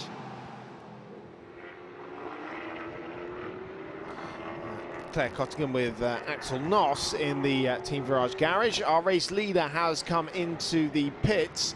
Pierre-Alexandre Provost bringing in the number 27 MV2S Racing Nova into pit lane. And so now we're going to see where that car filters out in relation to the 2 cars behind it that have only 1 pit stop left to serve. And we'll see some equal footing potentially between the top 3. 88 into pit lane. We saw Axel was saying they're about to do a driver change in 88, which is Daniel Macier getting out of that car. And I imagine Rafael Narak taking it. Unless Jacek Zalonka hasn't fulfilled his driving time just yet, because of the time lost when it was tired. Well, not that I think they're too concerned about fulfilling the driving time at this point, given that they are 28th. And last of the remaining runners. Still behind the 20 that retired a few laps ago. And looks like they're going to pull the plug on the 88 car as well, and pull that in for the remainder of the race. So maybe an 8th retirement now.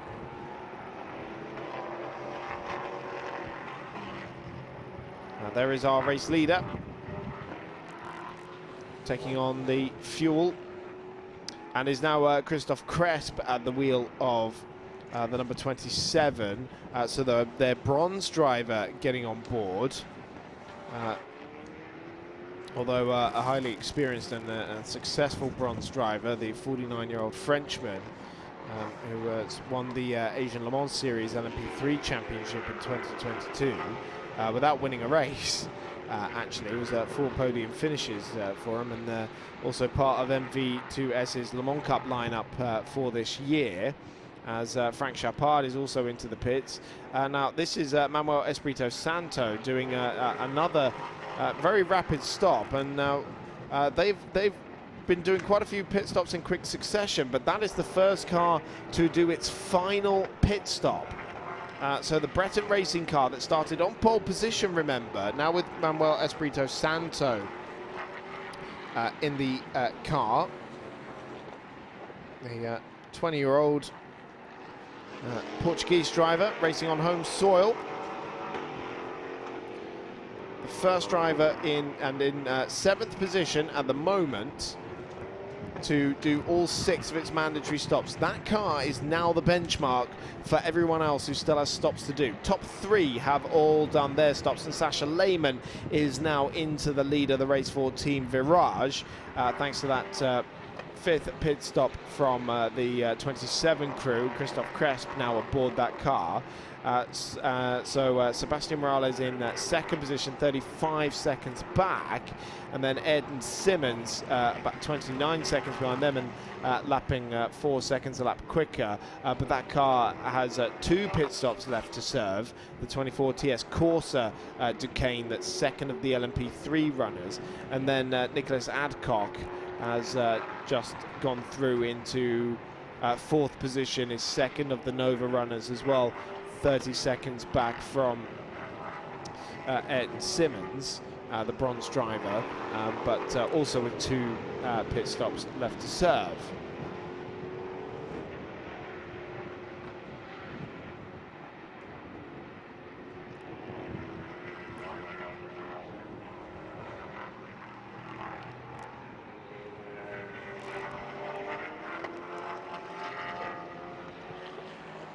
So we see the race leader up behind the 777 Lamo car. We saw that car in the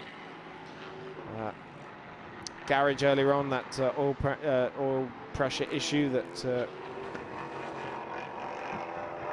park up for a little bit. Danny Bonshu right on the back of the 2nd place Kogumo Racing car, and clearing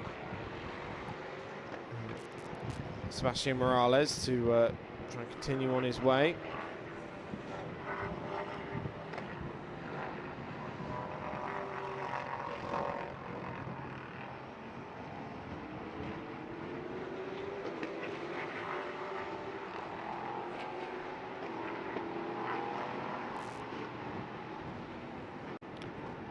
The cars in 3rd, 4th and 5th with 2 pit stops left to serve, and then Christophe Cresp only with 1 pit stop left, but has literally just rejoined the racetrack, so I might not see them in for a while. Danny Bonshu only has 1 left to serve as well, in 7th position overall.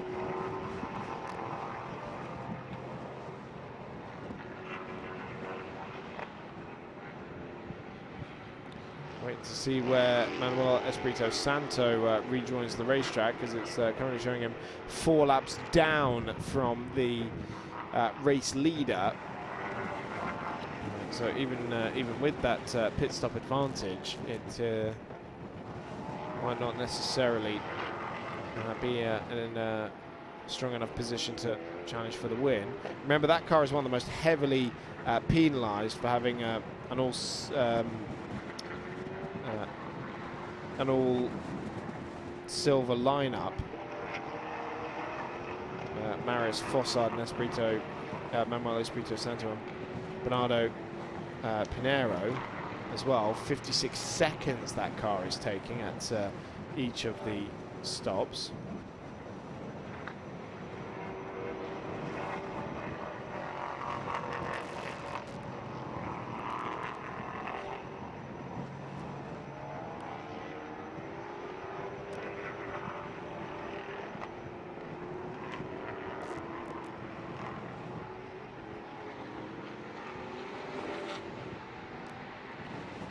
Two ANS Motorsport cars side by side, a little lock up for 71. These ANS cars have been running line astern for almost the entire race. They seem to be magnetised to one another.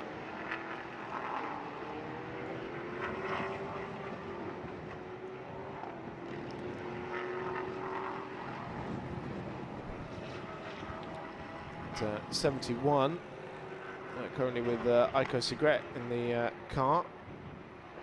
And then Mathis Poulet in 72 is 10 seconds back from that car. Oh, no, we had a slow moment there. I think that was 73. Frederic Croulet, which is the one I think that was behind him directly on track. And just had confirmation from Team Virage they are officially retiring car number 88. It certainly looked that way when they pulled it back into the garage.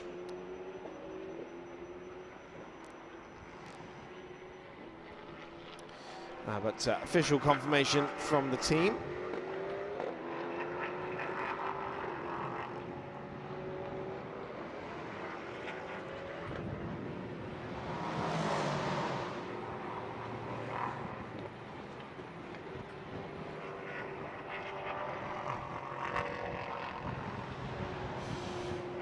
So Claire Cottingham has moved from Team Virage down into the Graf garage. Who have you got for us, Claire? I do indeed. George King alongside me, about to jump in the car. It's been a bit of a up and down few days for you guys, hasn't it? And this race has also been quite tricky, especially with your stint. Yeah, massively. I mean, I started the stint, started the race even, because we had a small fire yesterday before qualifying, so I didn't get set time. So we started right at the back. So I thought I'd jump in, try and get the race going, do the first hour, and then let Samir and Howen do the middle stints.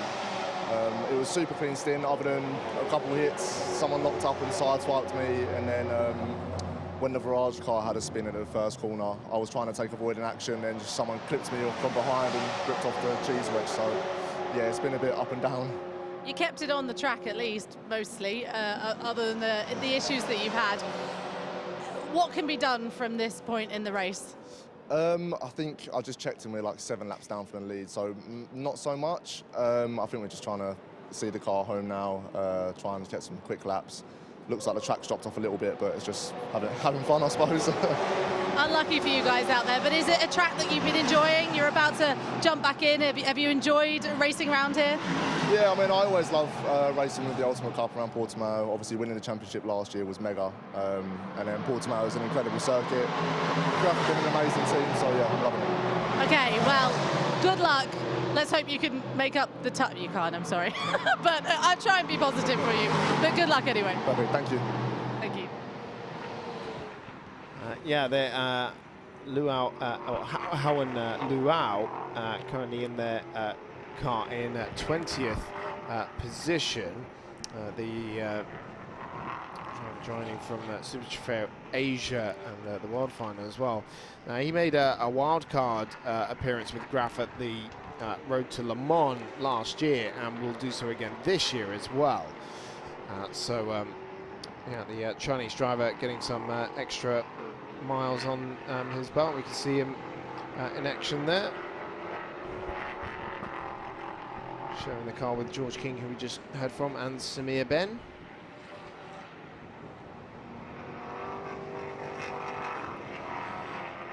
Right, serving its final pit stop now is the 555 Kokomo Racing car, Sébastien Morales.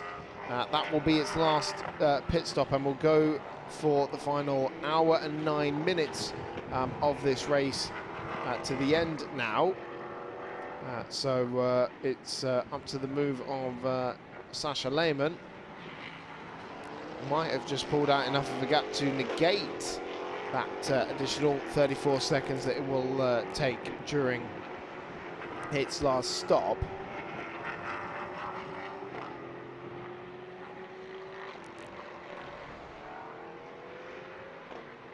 So we wait to see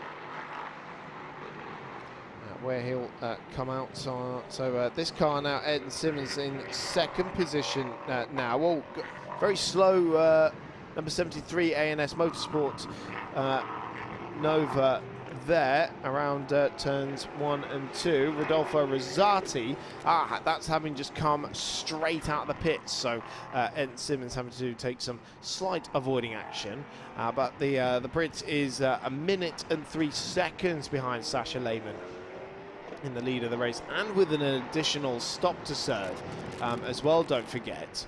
So at the moment it looks like this car is in a strong spot, but it's going to have to lose quite a bit more time in the remaining 68 minutes or so of this race. Sébastien Morales dropping down the timing order as he's in pit lane serving his final stop.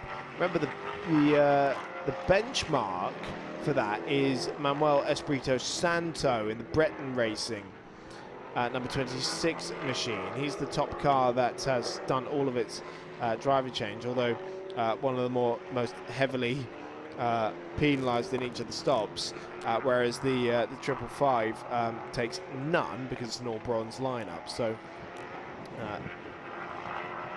potentially it will still come out ahead.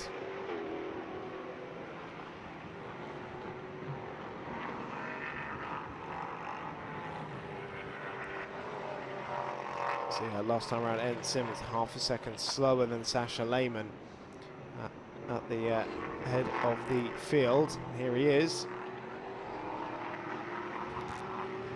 the 22-year-old French driver, standing in for Panagiotis Kaitatsits for this weekend. But putting that car in a fantastic position as it stands. So looking in a very strong position. Right, Sébastien Morales exited pit lane in 6th position, and we'll get confirmation of that when it goes back over the timing loop.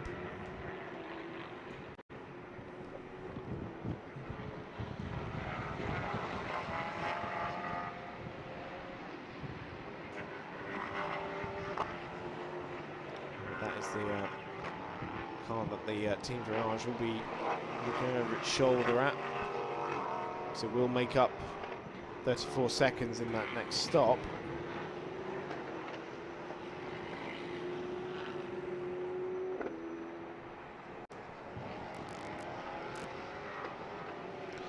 Pedro Perino now aboard the number 34 Inter Europol competition Ligier.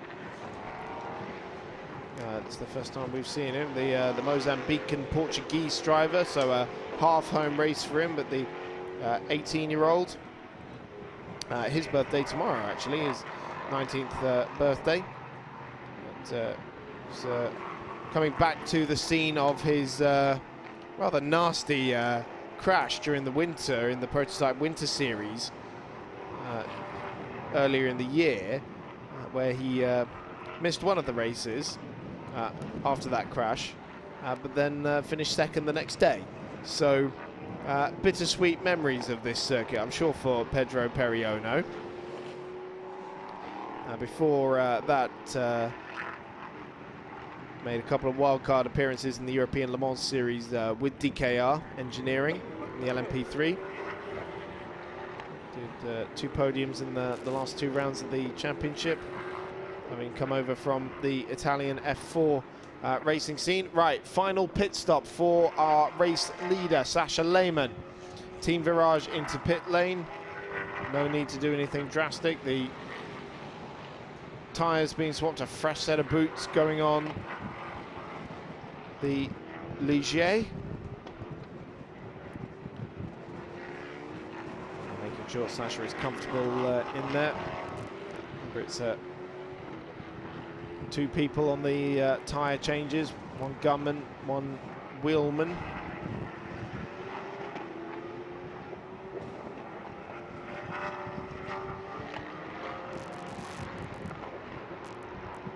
So past goes Ed Simmons into the lead of the race now for TS Corsa in the Duqueine.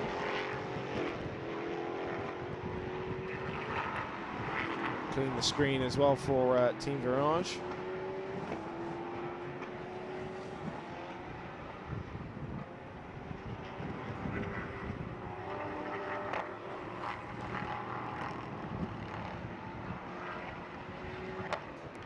So there is our new race leader. See if Nick Adcock goes through into second place as well. Might be just a little bit too far back, but not really squabbling for position, these 2 cars. So Sascha Lehmann's focus, once he rejoins the circuit, will be on where the 555 car is. That was the car that was directly behind him before this final pit stop cycle. As the Frenchman peels right to go to the refueling area.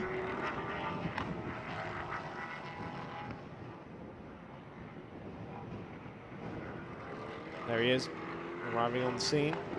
Team's ready to greet him. Just in front of him there is the 62 CMR Ginetta.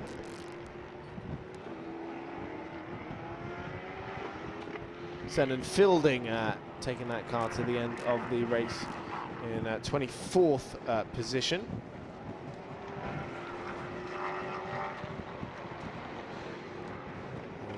British GT4 champion that we mentioned. Pit stop also for the MG Sound division team. Very popular entry. Is our new race leader. 151 laps completed now as we approach the final hour of the race.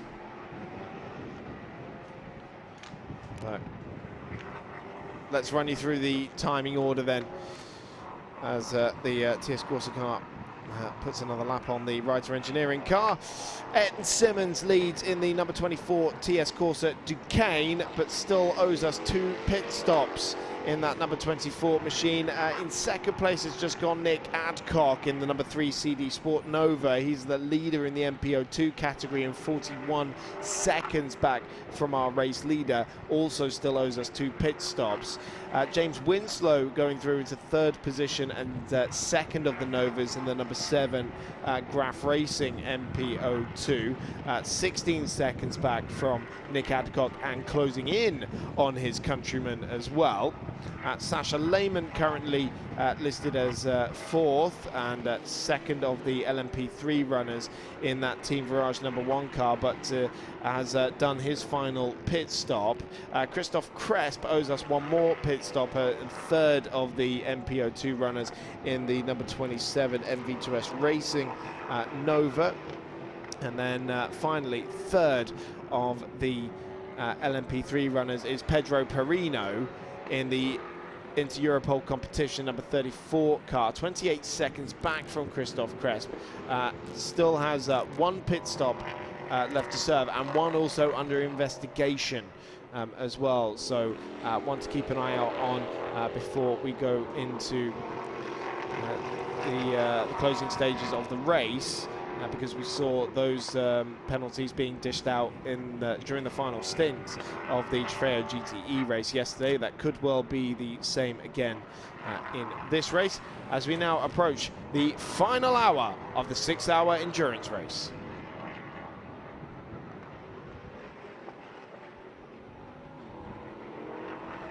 And back out onto the racetrack comes Sasha Lehmann now in the #1 Team Virage car. So that is its 6th and final mandatory pit stop served and completed. So we will see where it has come out in relation to that 555 Kokomo racing car that was its nearest rival. But for now, let's take a look back at what has happened in the first 5 hours of this enthralling race.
Peu importe qui tu es, peu importe d'où tu viens, nous passons tous par les mêmes étapes. Décision. Travail. Concentration. Objectif. Peu importe ce qui se passe, reste concentré. Dans la difficulté, ne lâche rien. Crois en toi et crois en ce que tu peux accomplir. Ne te décourage pas. Il y a toujours moyen de réussir. Il y a toujours une solution. Tu peux le faire. Tu peux atteindre ta cible. Il n'y a pas de raccourci. Juste la volonté, le travail et un peu d'aide. 9 mm. Atteins ta cible.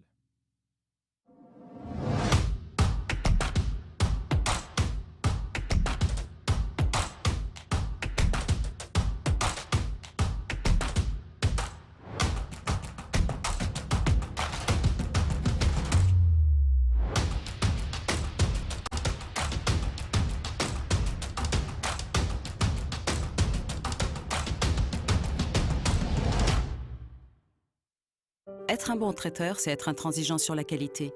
On ne fait du bon qu'avec le meilleur. C'est être impitoyable sur les recettes. Quand c'est bon, il n'y a rien à ajouter, rien à enlever. C'est être irréprochable sur le goût. Il faut prendre du plaisir pour en donner. Voilà, pour être un bon traiteur, il faut être intraitable. Parfaitement intraitable.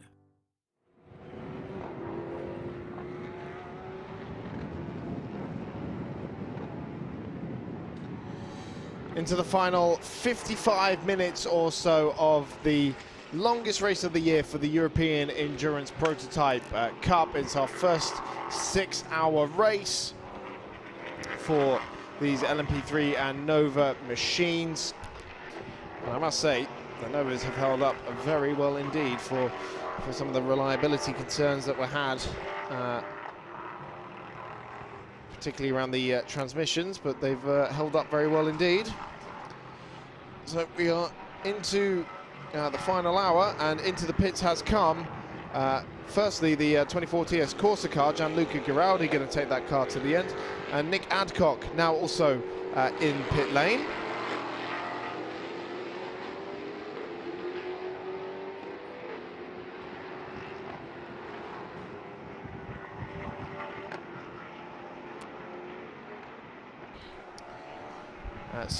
The top two now in, and so James Winslow has continued on, still owes us 2 pit stops. Now I'm looking at that 555 car on the time screen again. It still says it owes us 1 more pit stop, so I wonder if there was some problem with that last stop that meant it didn't count. Sebastian Morales is ahead of Sasha Lehmann on track, but only by half a second at the start of the last lap. Who probably passed him at this point. He's lapping 4 seconds faster than his countryman. And then we can see Gianluca Giraldi in the refueling area, that number 26 car.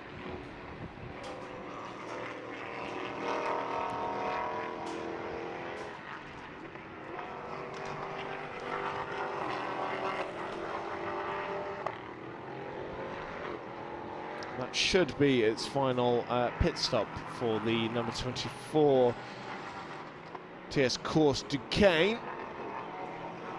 David Drew bringing in the number 9 Graf Racing Nova for what should be its final visit to the pits as well. And Sebastian Morales coming in again. So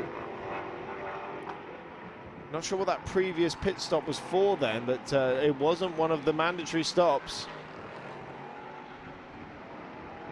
There is the Kokomo car.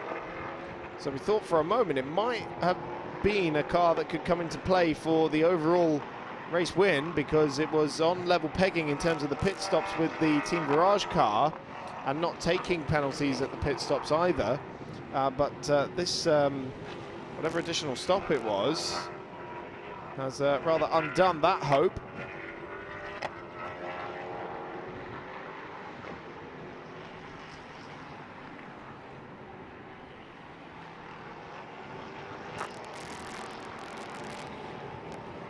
So James Winslow now leads this race, but owes us 2 pit stops in the number 7 Graf Racing Nova. The car was started by John Corbett, and then Alan Gashev took over for the middle stint.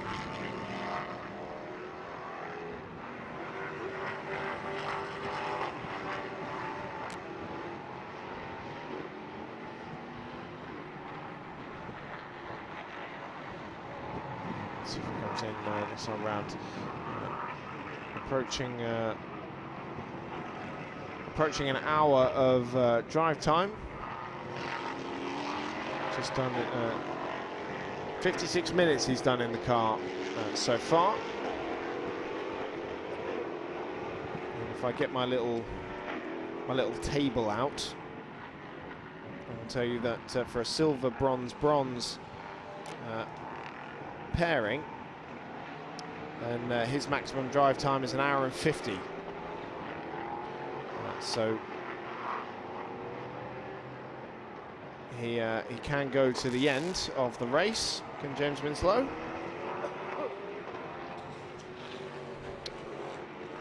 There's one car coming out of the pits. It was on a very acute line as Nick Adcock is back onto the racetrack now, ahead of the Inter-Europol competition.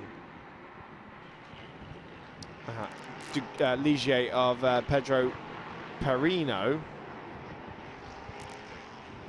But I think they're about to have a lap put on it by the number 34 car.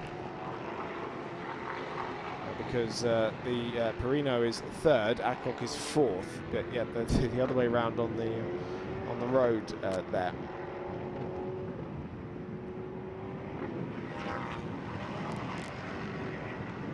Yellow flags out at turn 13 for some reason, and we've seen a few cars go for a spin at that hairpin. So Phil Cameron's been able to see what the cause of that is. And oh, now is that one of the Ginettas? One of the orange fronted cars. The problem with this hill is we can't really see much detail of the car. Half of it is obscured. But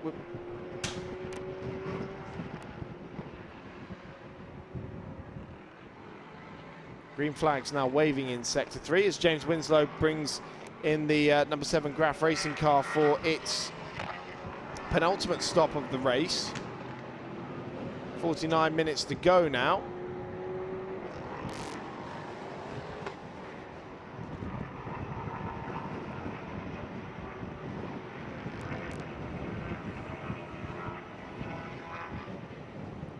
Might well have been Dennis Callon in the 555 car, because its final sector was a 1:29 on that previous lap, and has dropped down to 10th position. So, and it was one of the at least the gold-fronted cars as well.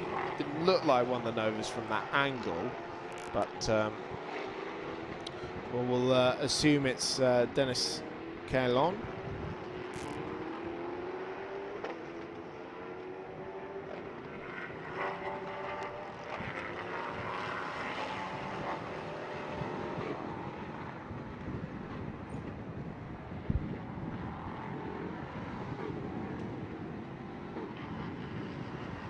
So Pedro Perino will take over the lead of the race now in the 34 Inter-Europol competition Ligier.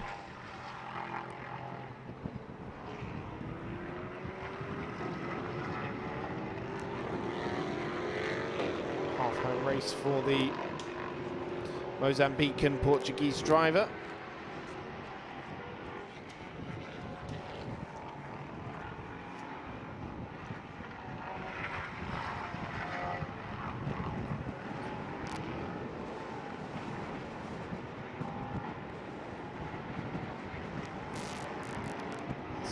Yeah, it's just come across the line, and he's now on the same lap as our race leader. So as James Winslow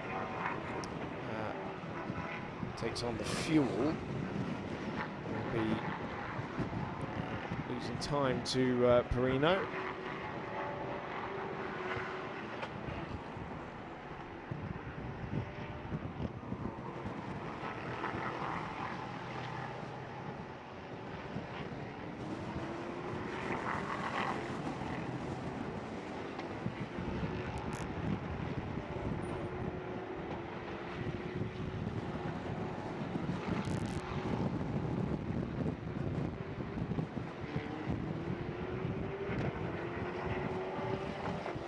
Into the pits has come the Racing Spirit of Le Mans number 10 car.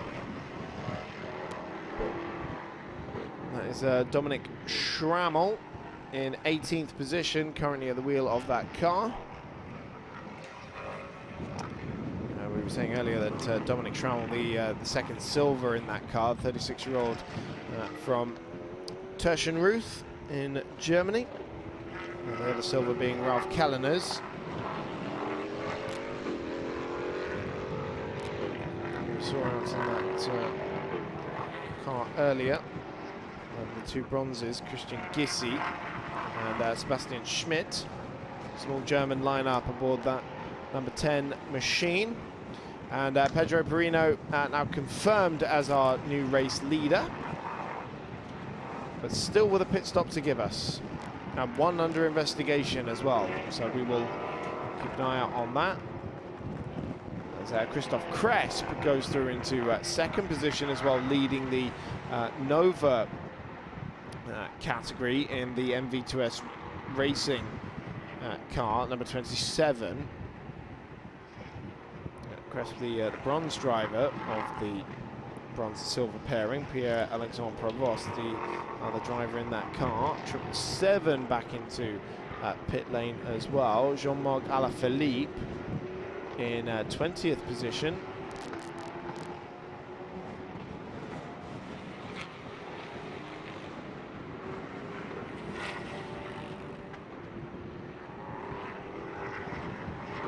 Looks like final pit stops happening for the number 11 CD Sport Ligier with William Gosselin, the 18-year-old Canadian,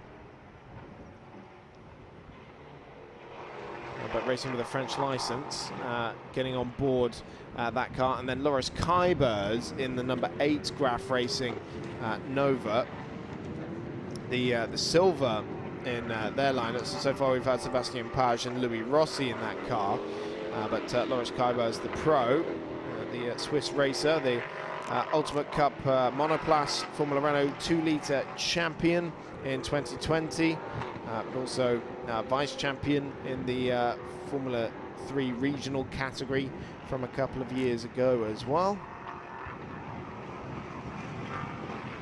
Two former monoplace races in that car. Sébastien Page was the other one. It was normally Jan Zimmer in that car, but Sébastien stepping in for this round, at Louis Rossi, the regular driver in that car.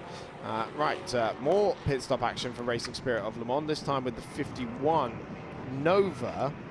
That's the car that won the Nova category last year with Nicolas Molini and Jacques Wolf. But they also have Benjamin Monet in their car for this weekend, who's a background in classic endurance racing. At the moment, in 51, it's Jacques Wolf in 23rd position. So for winning the championship, was also running in the European Le Mans Series, was race winner last year in LMP3 as well. He's raced with the team since 2021, whereas Nicolas Molini has raced with quite a few teams. Raced with DKR in 2018 when he made his first LMP3 appearance. Euro International as well in 2020, then Cool Racing. Joined the team last year for the Ultimate Cup Championship, so winning the championship in his first year with the team.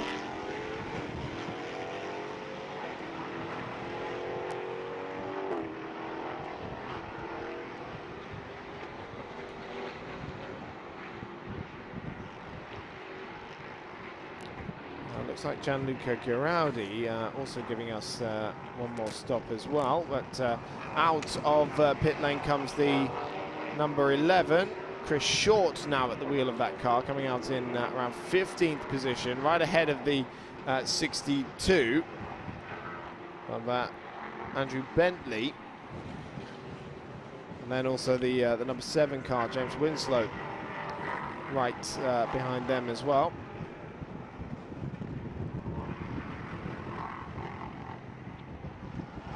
So it's Winslow in the Graf Nova trying to get around the outside of Chris Short, as the Giannetta's already made its way through, and yeah, trying to clear that car. Loris Kybers not far behind them as well, as Jacques Wolf takes on the fuel, having just done his pit stop.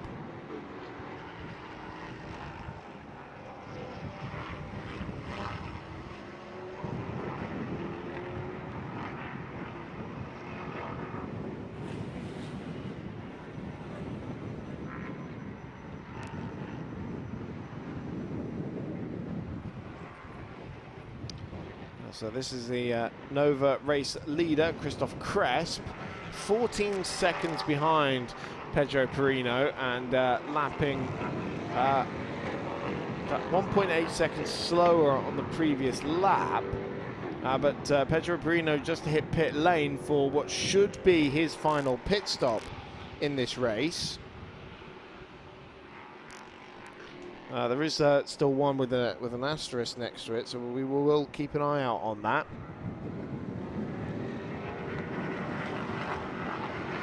And so the Christoph Cresp car goes into the overall lead of the race for MV2S Racing.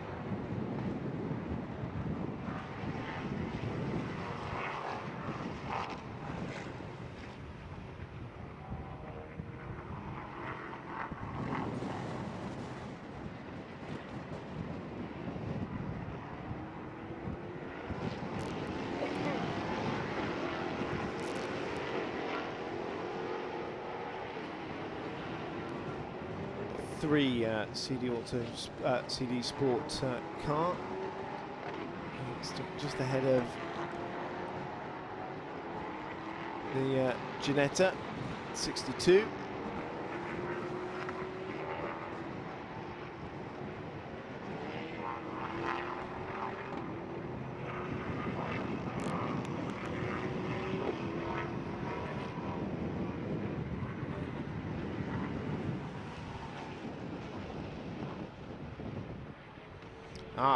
The number 10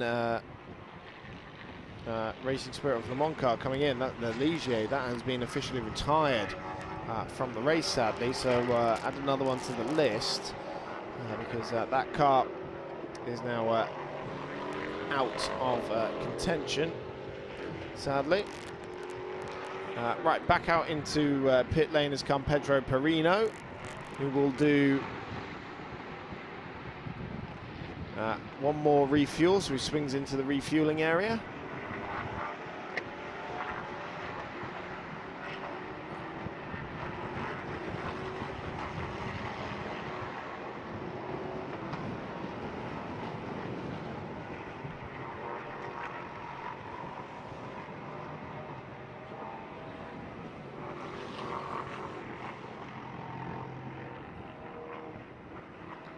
So that promotes Sasha Lehmann back up into second position, of course.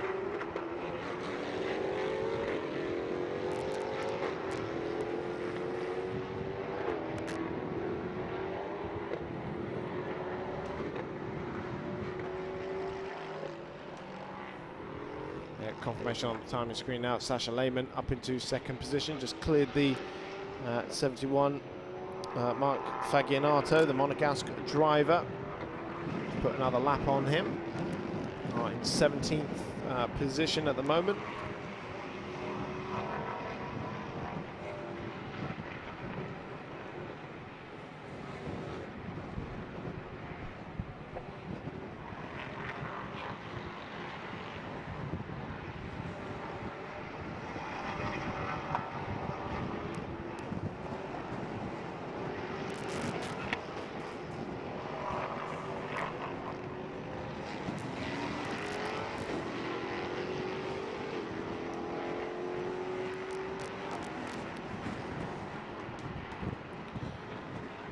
It's coming up to the final 30 minutes of this race now. Of course, barring the rather lengthy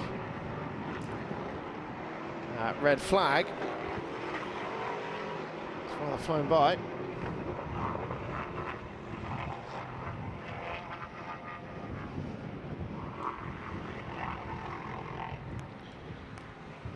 Well, we were due to finish this race an hour and 13 minutes or so ago, but such has been the delays due to the red flag, where we needed barrier repairs and tyre wall repairs as well. So Christoph Cresp gets passed by the so the race leader getting unlapped.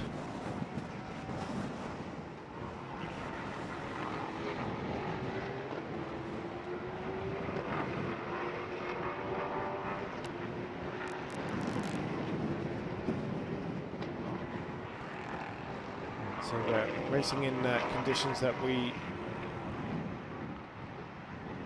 weren't expecting to be racing in. Probably a bit cooler than what we were expecting to see at this time in the race.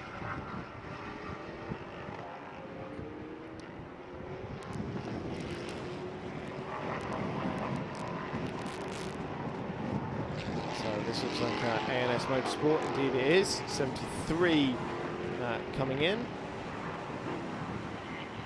It's Rodolfo Rosati. His 13th trip to the pits in this race.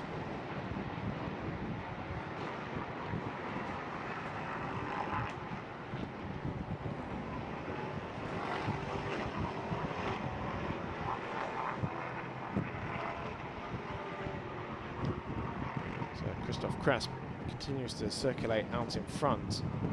Still owes us one more pit stop, remember.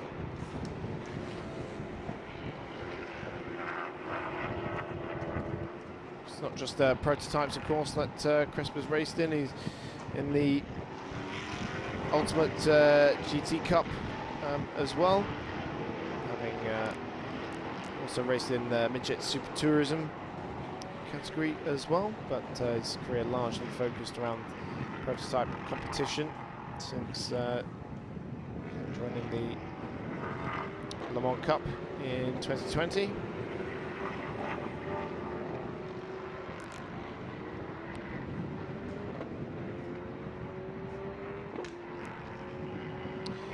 Remember, there is a deadline for these mandatory pit stops to be completed. The car must be in pit lane with 15 minutes remaining in this race. So 5 hours, 44 minutes, 59.999 seconds. If your car's not in pit lane by then, you will get a stop and go penalty.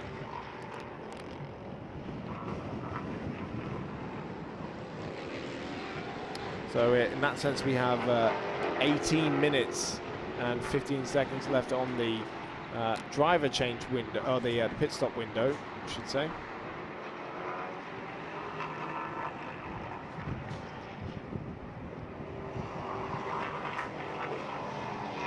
Ian Aguilera now back at the wheel of the number 3 CD Sports car. That was started by Michael Jensen back 5.5 hours ago. Well, more than that now. It was 6 or 7 hours ago when we actually got the race going again for the first time. But, Ian Aguilera, Portuguese driver in his home race.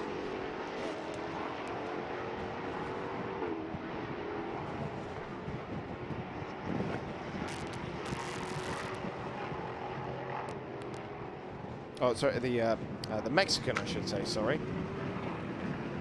The wrong flag on my little note there.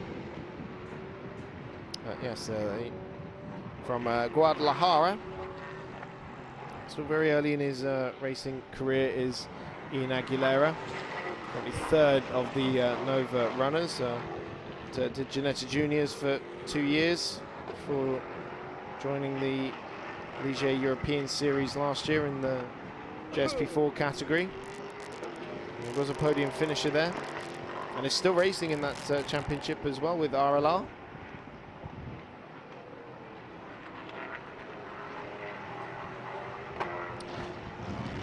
So coming up to the final 30 minutes of this race then, it is Christophe Cresp who leads for the number 27 MV2S Racing team in the Nova, but owes us one more pit stop. 167 laps completed for the race leader. Second position, having completed all of their mandatory stops, is Sasha Lehmann in the number 1 Team Virage Ligier, leading the LMP3 category as well, and 1 lap back from the Frenchman ahead. James Winslow, second of the Nova runners in 3rd overall, just brought that car into the pits for its final stop from Graf Racing. Then second of the LMP3 runners is Gianluca Giraldi in the TS Course Duqueine, number 24. And then 19 seconds back from them, we also have 3rd in the Novas, Ian Aguilera in the number 3 CD Sports entry, and then 9 seconds back is 3rd in LMP3, which is Manuel Espirito Santo in the number 26 Breton Racing car that started on pole position as well. And those 3 cars have all done their mandatory stops as well. The only one left in the top 7 left to do a stop is Christophe Cresp, and James Winslow currently serving his final stop as well. So we have a rough order to go off of.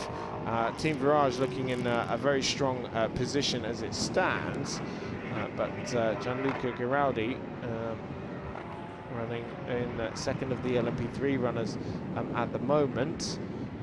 And here is the man we expect to take the race lead when Christophe Cresp finally brings that car into the pits. The timing order has just updated. It's actually 28 seconds behind Christophe Cresp.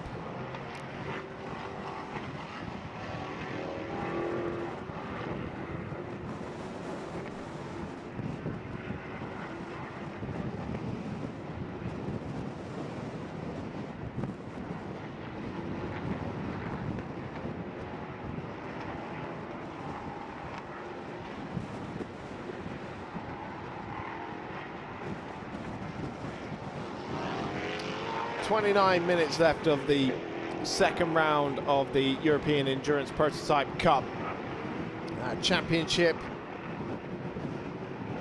and the final half an hour of running in the Ultimate Cup Series first ever visit to the Portimão circuit, the International the Autodromo Internacional de Algarve,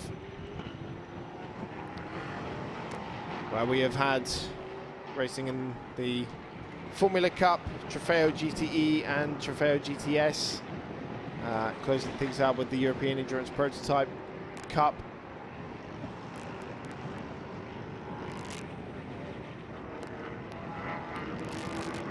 Second of 6 meetings for the championship this year. We go to Hockenheim in July, the first weekend of July, and then Mugello right before the Le Mans Cup race there as well in September. Magny-Cours in October, and then the Castellet in November as well. Bookending the year with Le Castellet, though, of course, was our first meeting of the season as well. So plenty more LMP3 and Nova action to look forward to for the remainder of the year. And an interesting championship fight, I'm sure, will be brewing over the course of the remaining 4 races. Into the pits for the final time has come Christophe Cresp, and Sascha Lehmann takes back the lead of the race for Team Virage. The MV2S crew, MV2S racing crew get to work on their Nova.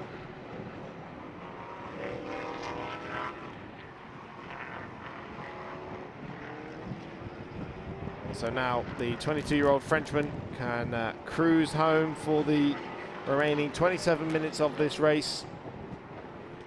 Now, it looked like Graf were cruising in Paul Ricard, though, when they were 1 and 2, and actually they were desperately trying to shorten the race distance, because that car was the number 9 crew that won the race was a lap short on fuel, and so we saw it crawling around the last lap to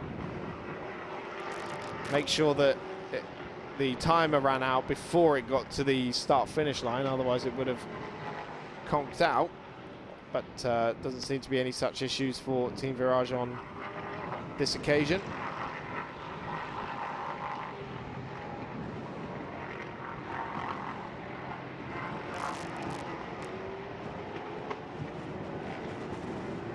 So yeah, rounds up one of the ANS cars on the Novas. Pierre-Alexandre Provost getting back on board that 27 MV2S Racing Nova, by the way, for Christophe Cresp for these final 25 minutes of the race. And there he is now in the refueling area.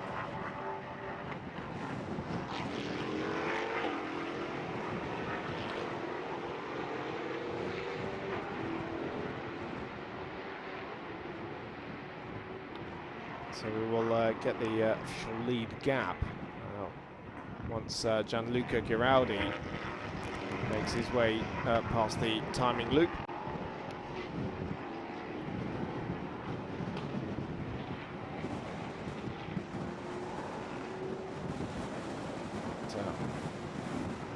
well aboard the Team Virage car at the moment.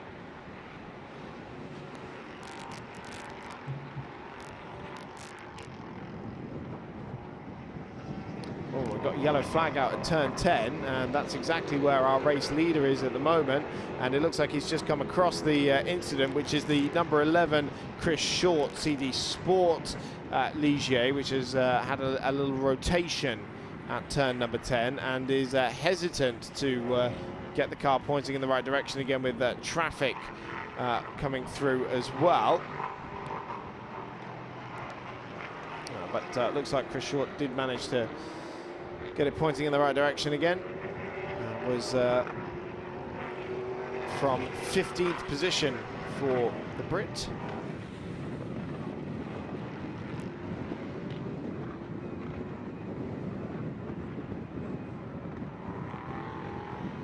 Right, Pierre-Alexandre Provost out of pit lane now.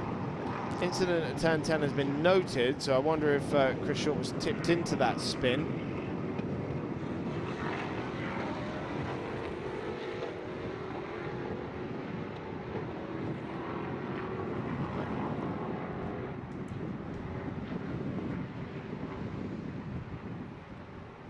Gianluca Giraldi car ahead of the number 7. That's a battle for position on the last spot of the overall podium. So James Winslow in the Graf Racing Nova has been closing down Gianluca Giraldi.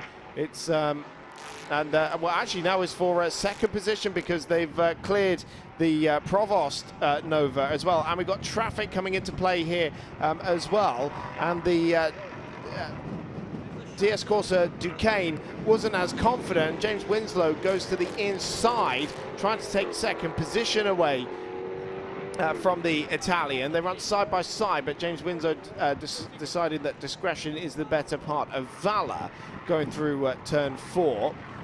And has a good momentum, and now on the inside at turn number 5. James Winslow for Graf Racing puts himself up into second position overall.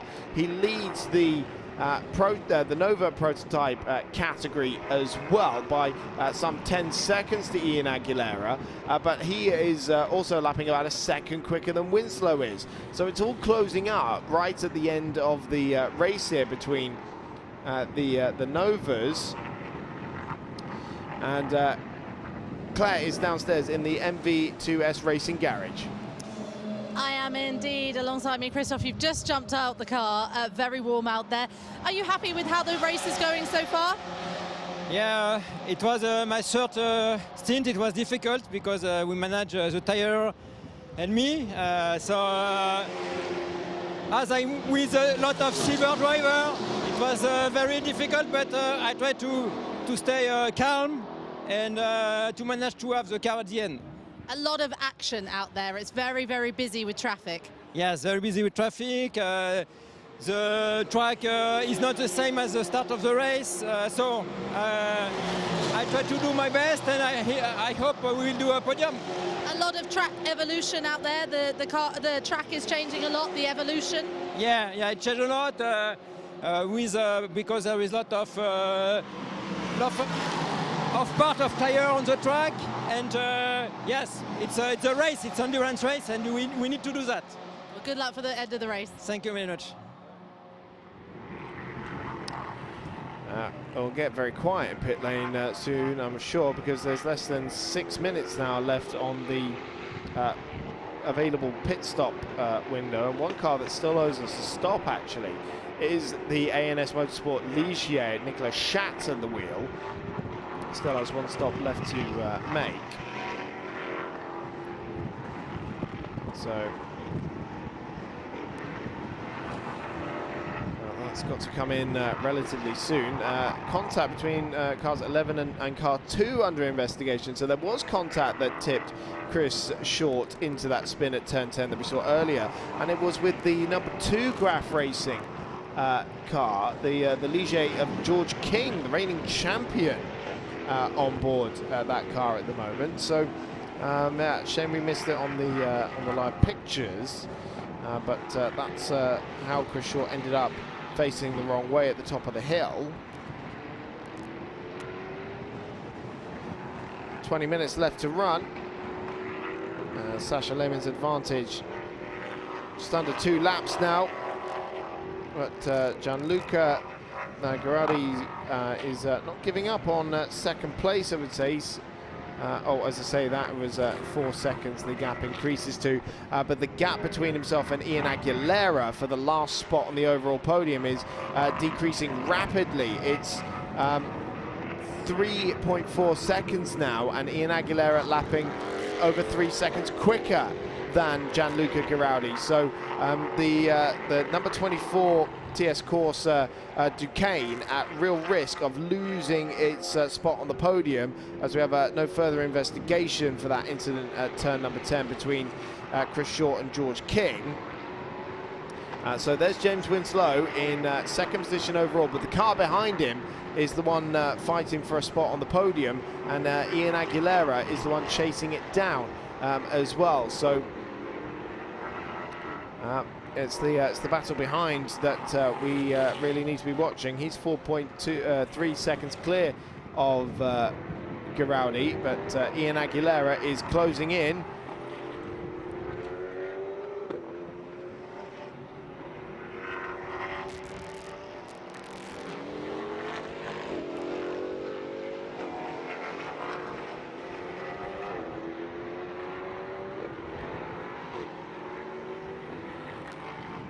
Just behind this car is the battle for the last spot on the podium.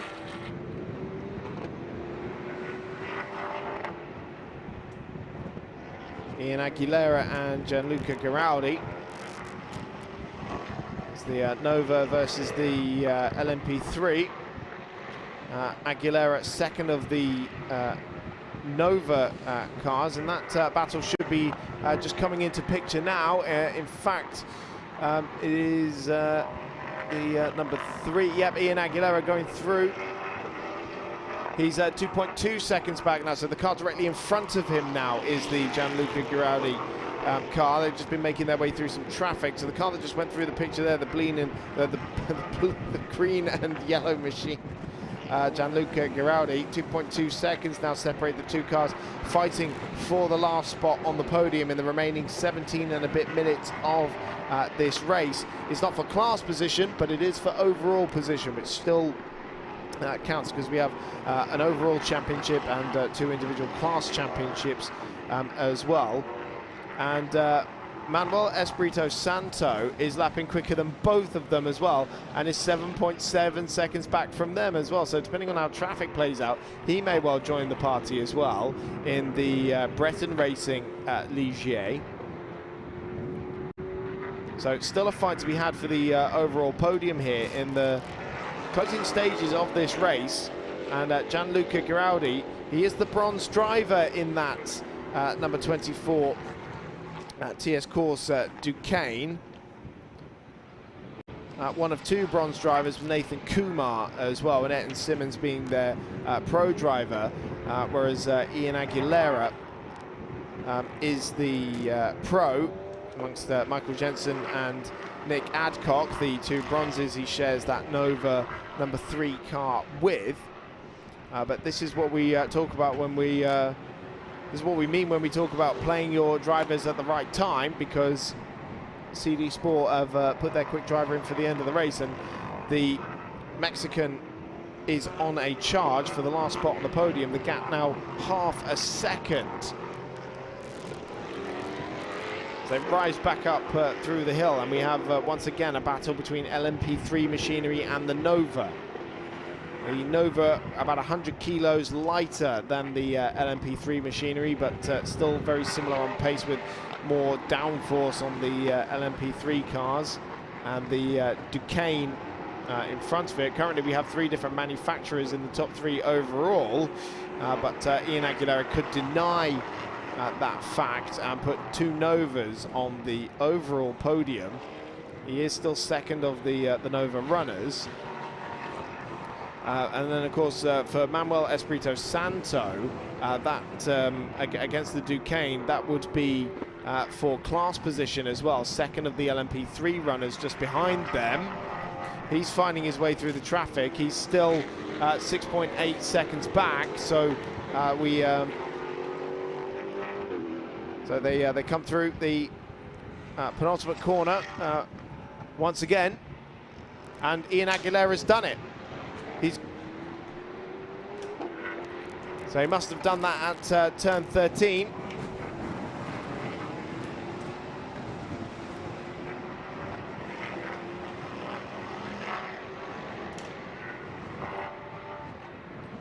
So Ian Aguilera puts the CD Sport Nova onto the overall podium ahead of the 24 TS Corsa Duqueine of Gianluca Giraldi. Now his big problem is going to be holding on to second in class ahead of Manuel Espirito Santo, because last time round the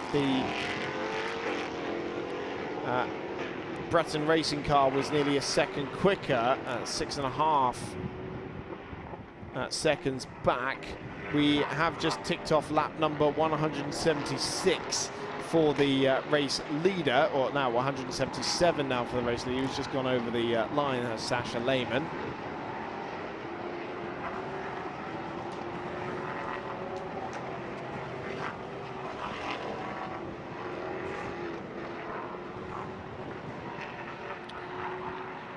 Now, an interesting penalty, but we said that the number 9 still had one pit stop under investigation, and the verdict on that is it must take a 1 second stop and go penalty for a pit stop infringement. So David Drew in 8th position overall, and 5th of the Nova runners in the championship leading Graf Racing car as well. So that's going to drop it down the order, having to do even just the drive-through, but the 1 second stop and go. Normally it's double whatever you missed it by. So that must have been such a small margin of error that they missed it by. To have only gotten a 1 second stop-go penalty, but nonetheless, that car's going to drop down the order. It will lose position to Thomas Laurent and Frederic Morel, I'd have thought. It might get away with Frederic Morel, who is 54 seconds back. So, yeah, and I thought it would lose position to the 154 Kogumo Racing Nova Thomas Laurent. That's the championship leader with a late penalty to have to take.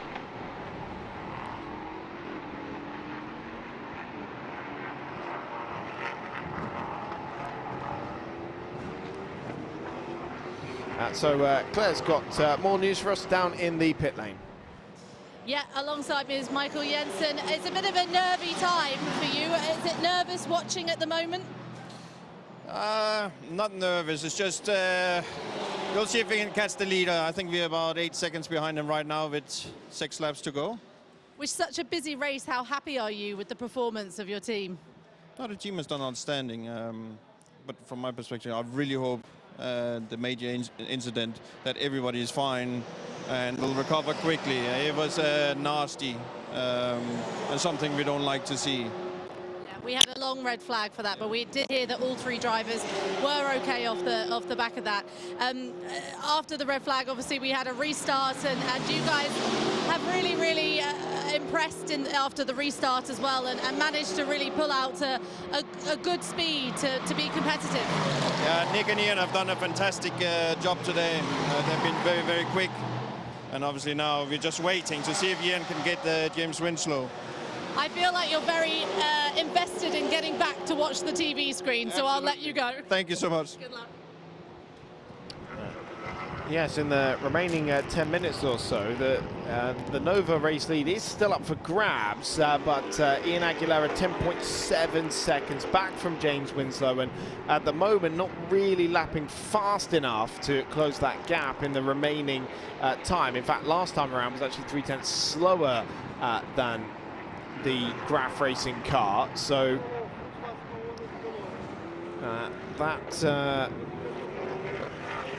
it's not boding well in terms of the class battle for CD Sport, unless James Winslow makes a mistake in the closing stages of the race. So David Drew has come in to serve his 1 second stop and go penalty for that pit stop infringement. Here he is in the red and black championship leading number 9 car. Oh, and it's slow away as well. Go on, fire it up, David, and get it going again. My goodness. So, and that has cost it position to the 154 Kokomo car as well of Thomas Laurent. It should be able to stay ahead of Frederic Morel in the Lamo Racing Nova.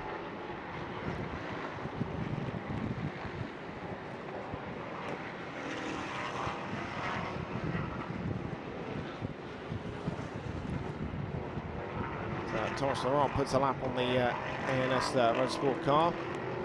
Whoa, now this is interesting. Manuel Espirito Santo in the Breton Racing car that started on pole position has come into the pits. So we're outside of the pit stop window and he didn't have anything left to serve. So this must be for some sort of mechanical problem or maybe a puncture. Yeah, why has Manuel Espirito Santo, have they miscalculated the fuel potentially? But for Breton Racing, that's an absolute disaster. And they could, well, we'll see. It might cost them the LMP3 podium. Oh, big lockup for the Graf Racing number 8 Nova. But hopefully Claire can get down to Breton Racing and find us some answers about why Manuel is in the pit lane at the moment. We haven't seen it on the pictures, but on the timing screen it says the driver is in.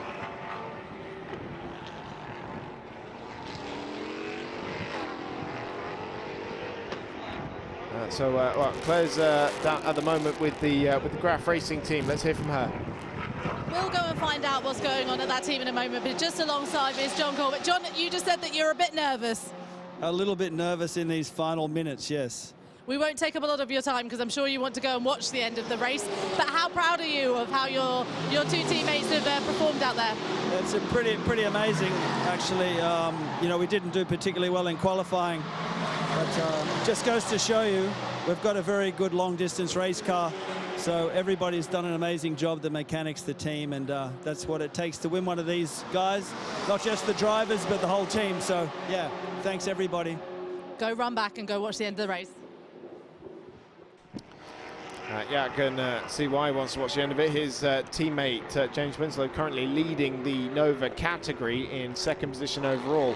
And the gap is very steady. If anything, it's working in Graf Racing's favour, as it is now 11 seconds to Ian Aguilera in the chasing CD Sport car for the class lead. And so we still have Manuel Espirito Santo in pit lane, so it's a lengthy stop, whatever it is.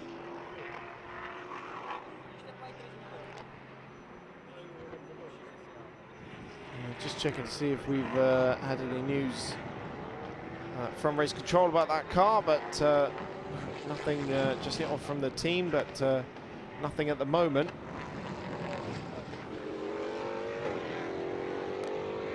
It doesn't appear to be in the pit lane either. In fact, it's just headed back out. It has just rejoined the racetrack. We will see if Pedro Perino in the Inter-Europol competition car is close enough to try and snatch away a LMP3 podium from Breton Racing as a result of this unscheduled stop for Manuel Espirito Santo.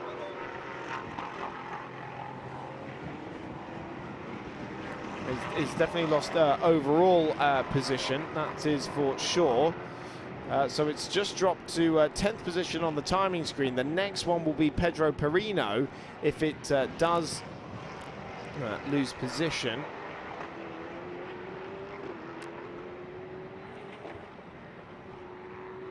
So Perino was 2 minutes and 16 seconds back, and it has the Inter-Europol competition car is ahead of the Breton Racing car, so that is now a podium costing issue that number 26 car is ahead, and that elevates the number 34 Inter-Europol competition Ligier Pedro Perino onto the class podium. He is about a lap and a half behind the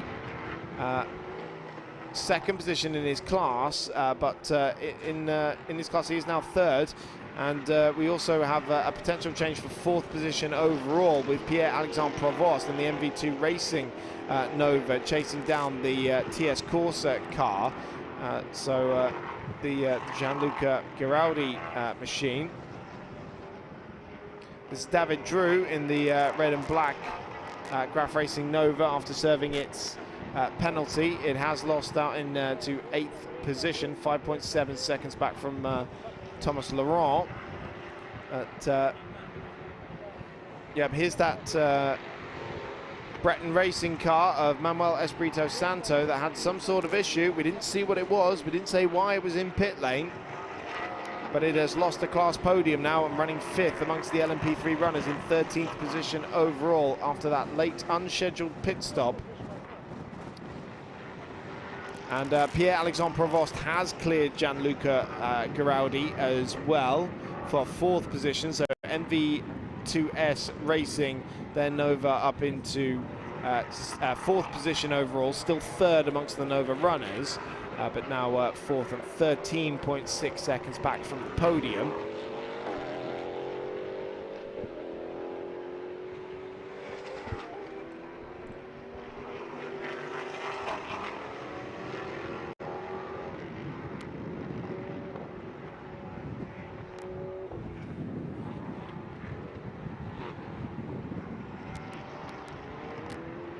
Three minutes left on the clock. We likely to be on the penultimate lap of the race now. We've ticked off 183 laps in this race for our leader Sasha Lehmann.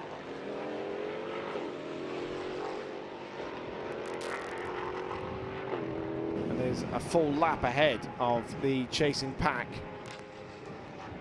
after 5 hours and 57 minutes of racing.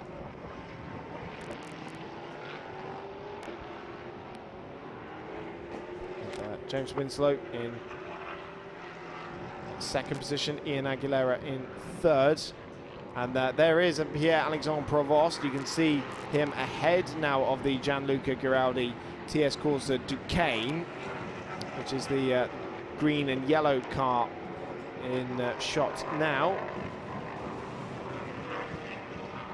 So that car will still be represented on the LMP3 podium, but it's lost overall position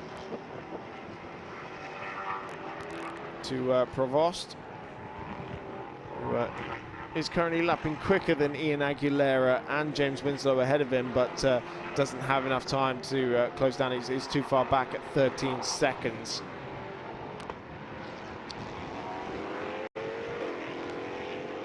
So we might now just be on the penultimate lap of the race. Depends when Sasha Lehmann got across the timing line. Could be quite close, actually. We haven't had a message to say we're on the last lap yet, so we will assume we're on the penultimate lap of the race.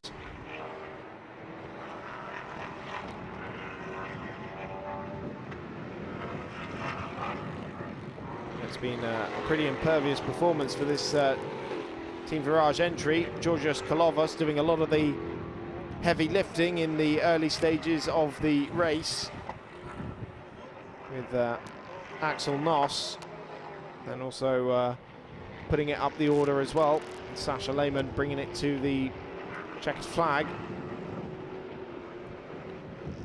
And yes, we will have one more lap, 30 seconds or so left on the clock, and he's coming through the final 2 corners. So Sasha Lehmann will tick off lap number 185, start lap 186, which will be his last of the Autodromo Internacional de Algarve, the final tour of the Ultimate Cup Series, first visit to the Algarve will be brought to a close by Sasha Lehmann as we go for one last tour of the 4.653 kilometer circuit. Confirmation we are on the final lap with Team Virage leading the way.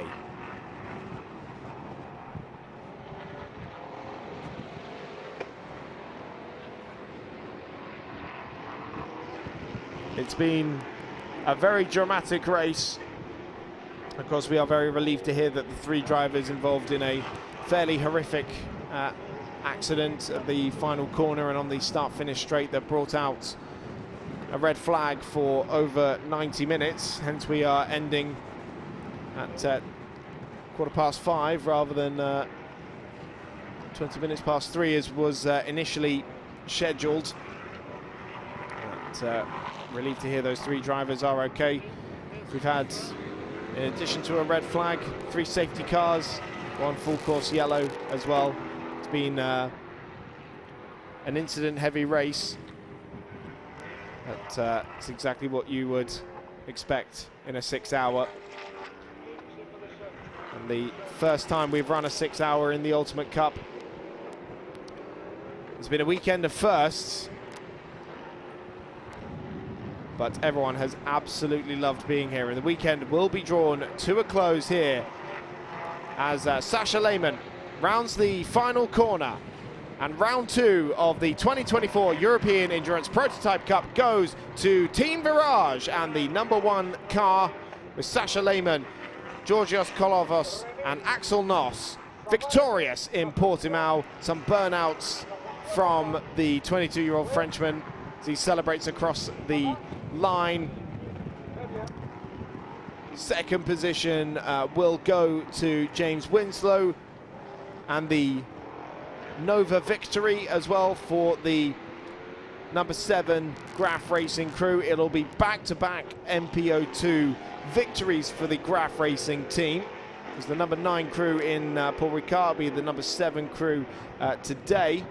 But we have to wait quite a long time. Such was Sasha Lehmann's advantage at the end of the race. But here comes James Winslow now.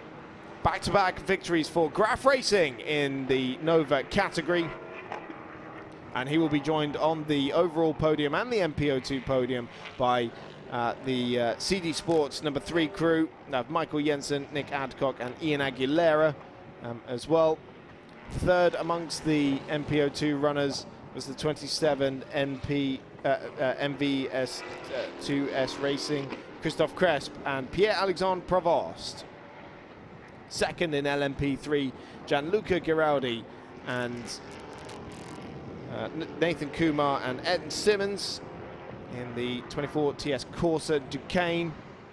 And then third across the line in LMP3, Pedro Perino for the #34 Inter-Europol competition, Ligier alongside Alexander Buchenstoff and Niels Kuhlen.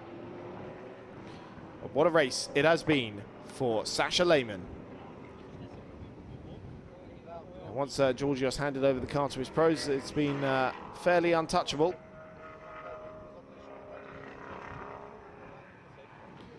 And for Team Virage, it is back-to-back victories in the LMP3 category as well. It was the 88 crew in Paul Ricard, and today it is the turn of the #1 crew.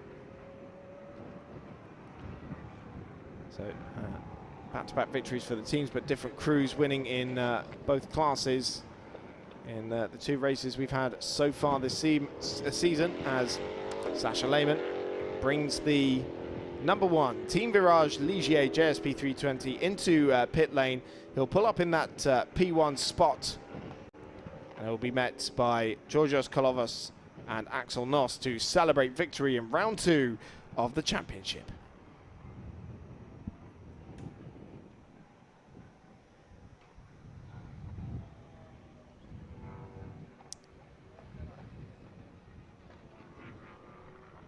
So it's a long wait for him to get out of the car.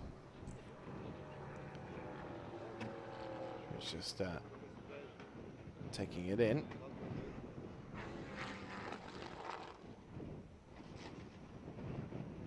And now, finally, Sasha Lehmann out of the car and celebrates victory in the 6-hour Portimão race.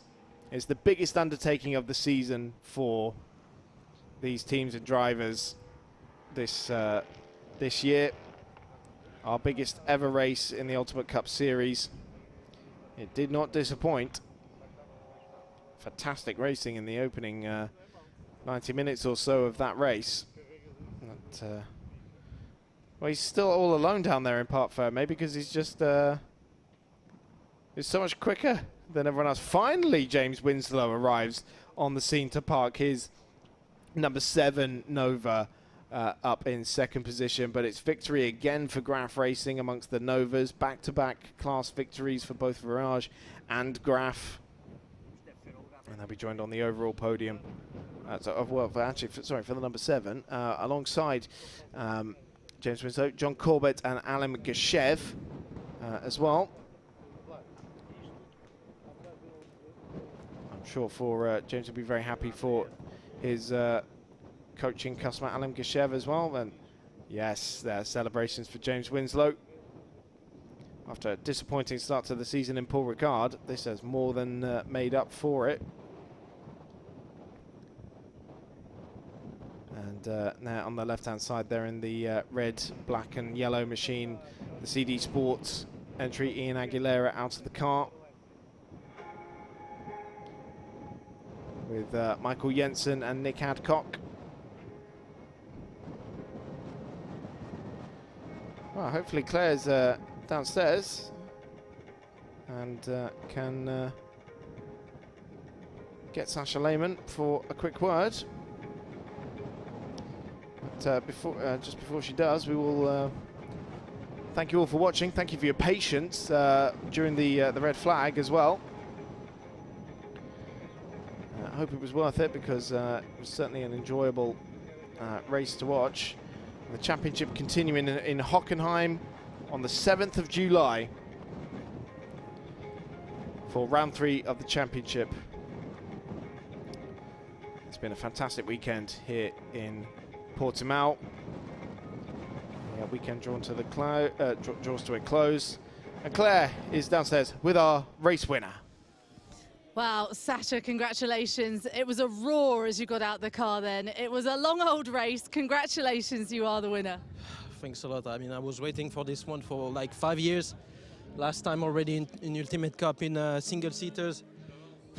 And this one was like incredibly difficult to go and get. Wow, in the car it was like so hot. The rear tires were like really hot, and it was like really difficult to keep it on track for the whole race without making any mistakes. So congrats also for the 2 others on the podium, and congrats of course to the team. Thanks to my family and a lot of people. Your team, of course, are behind you, just congratulating you. It really is a team effort, isn't it? And for yourself, you know, to bring it home, that feels all the more special, doesn't it? Yeah, I've been working with this team, like it's my 3rd year with them. And yeah, obviously it was a long one. In 2021, multiple times we missed the win by a short amount of time, and finally everything got together, and finally we managed to get the win. Well, congratulations, it is the win for you. You can go and celebrate with your teammates, I'm sure now, and both your teammates are just behind you here. Let me just head over to speak to Nick. Congrats. Nick, congratulations, 3rd place for you guys. You must be really pleased with that. P3 overall, P2 in MPO2, from 22nd on the grid to 2nd. We'll take that. It shows anything can happen in endurance racing, doesn't it? Yeah, we were talking about strategy earlier when we chatted, and we stuck to our strategy, and it worked, and here we are. You said to me, we've got a strategy. Obviously, you didn't tell me the strategy. Clearly, that's not how we do it. But you said to me, I'm confident with this. And I mean, there's nothing more than a P3 and a P2 in class, is there? No, it's incredible. A testament to the CD Sport team. The cars prepared brilliantly, never missed a beat. Arno, our engineer, called the strategy perfectly, and yeah, here we are. We'll get some champagne and get a trophy, and life is good. Your teammate just behind you also was there. Ian, come on in. You brought it across the line as the Team Virage team just celebrate behind. They won, they're allowed to do that. You, though, absolutely commanded the end of that race. And you are quite young and had such talent on your shoulders. Thank you. Yeah, I mean, it was a very tricky race. Started P22, but managed to get a good result at the end. team nailed the strategy. Michael and Nick did a great stint, so I think it was great effort by the team and the drivers, and couldn't ask for more, so very happy with the result. How difficult was it out there? There was a lot of traffic, a lot going on just in general, lots of safety cars. Obviously, we had that red flag period as well. It was quite an action-packed race. Yeah, I mean, it was a huge crash. Hope the drivers are okay and they recover quickly. But yeah, the traffic was key to manage the traffic. The heat was also getting to the tyres, so towards the end of the stint, the car was going, but I think we managed well. Well, congratulations, both of you guys. Go on. Something that Ian is 17 years old. He's Mexican. You wouldn't think he's Mexican. He's been in England since he's 12 to further his career in motorsport, and he's got a great future ahead of him, I must say. You do indeed. It's amazing to see. 17 years old. What were you doing when you were 17? You wouldn't want to know, but it wasn't this. We won't go into that, Nick. Let's not go into that. I was going to say congratulations, guys. Congratulations. It's amazing to see you guys up here. I'm going to go see if I can find second place at all. I think I can if I just sweep past here. They look like they're having a team picture, so I'll let them have their team picture. We'll get Stefan, the cameraman, just to catch them in their picture. Happy with that, aren't they? Well, lovely to see. Let's see if we can just jump in and speak to James. James, congratulations, obviously, with your team, a second overall. That was hard fought out there.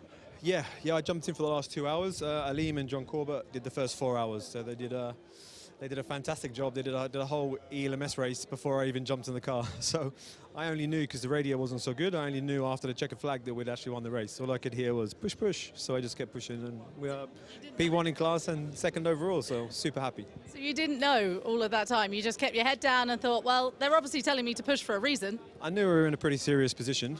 Maybe I thought I knew we were on the podium, but I didn't know we were first in class. So yeah, even happier than I was the lap before the checkered flag. So it was a nice surprise. Congratulations, John. We spoke to you just briefly. You said you were ever so nervous in the last closing moments of that race. How pleased are you to see it across the line? Very, very, very happy. And to do it with these guys and to be back with Graf, amazing. Yeah. Great. And for yourself, you must be pretty pleased as well? Yeah, for sure. And we have awesome team and all guys in a team who works like really hard. And our job was just to keep pushing, try to avoid any collisions, and safely take car to the podium. And you did that well indeed. James, the sun is shining. It was very warm out there. You can go and celebrate now with your team. Definitely, yeah. We'll definitely be having a drink tonight to celebrate. Everything went like clockwork, but we're very happy to see the checkered flag, and yeah, it was a great race. Thank you. Guys, congratulations. You can head off to the podium and go and pick up some free champagne. That's why you win, isn't it? Right, I feel that we have picked up every driver that is around here. What a fantastic time we've had. It was a little bit over the 6 hours because of that red flag moment just in the middle of the race. But here we are. Here are your winners. Your winners just behind me, Team Farage, of course, in second place here as well, and third. So fantastic teamwork by everyone here. Thank you so much for joining us. Thank you to Chris up in the commentary box. Thank you to everybody that has been part of this production. We've had such a wonderful time, and I just want to say thank you for joining us. Make sure you join us next time in Hockenheim as well, because we've got more racing to come in the Ultimate Cup Series.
I don't know the information, but one is here, one is here. You can stay. Yeah. First one, last one, like always. You are ready?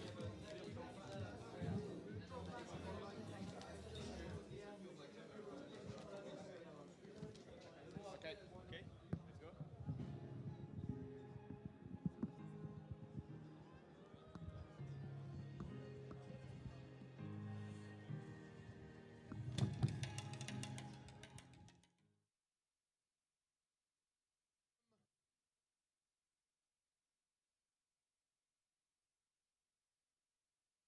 Off with the MP02 Ultimate Podium, and in second position, car number 73 from A&S Motorsport, Frederic Croulet and Rodolfo Rosati.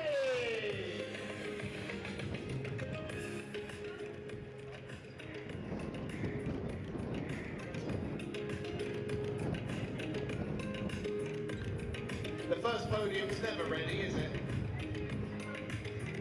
They come from here. They come. Ouais, je vais mettre là-bas parce qu'ils arrivent d'en face. Okay, well, we'll move on to our winners in the MP02 Ultimate category, which is the 555 Kokomo Racing Nova of Sébastien Morales, Philippe Thirion, and Denis Callon.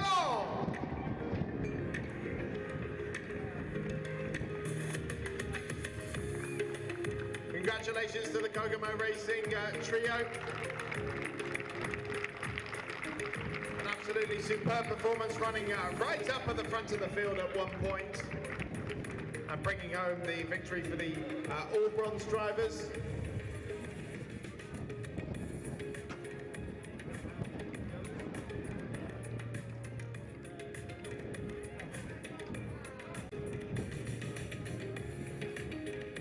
I think we do now have the A&S Motorsport pairing, Frederic Croulet and Rodolfo Rosati.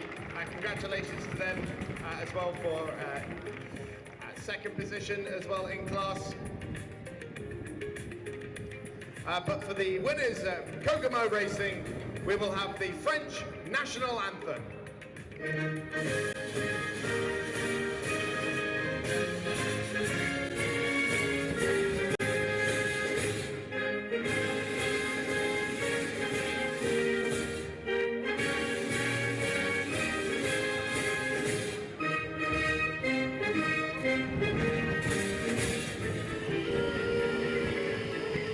Congratulations to the Kokomo Racing team. Please hold for the photographs and enjoy the champagne as well.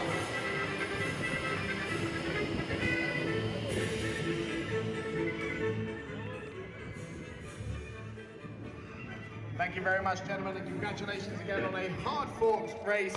We move on to the NP02 podium, and this was incredibly closely fought right up until the end of that race. In the closing stages, with just minutes left on the clock, And so we welcome to the podium in third position from NV2S Racing, Christophe Cresp and Pierre-Alexandre Provost.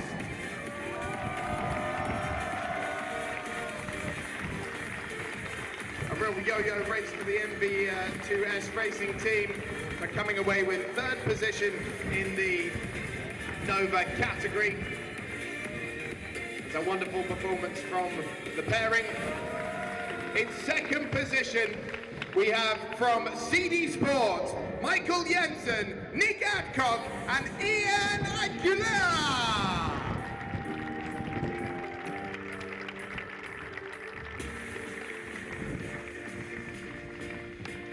Wonderful drive, particularly Ian Aguilera, right at the end of that race, charging up the order to take second position in their class.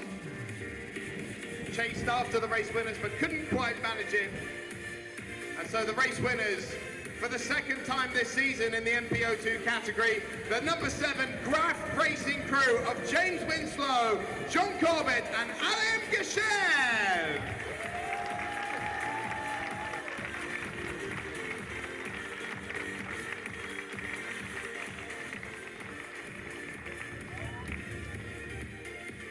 Back-to-back MPO2 victories for the Graf Racing team after their overall victory with the number 9 crew in Paul Ricard.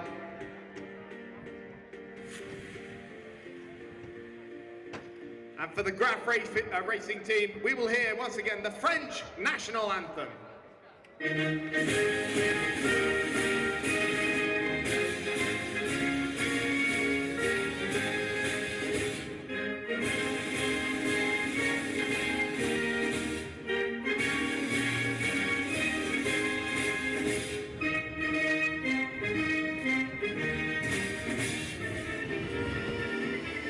Congratulations to the top 3 in MPO2 and enjoy the champagne!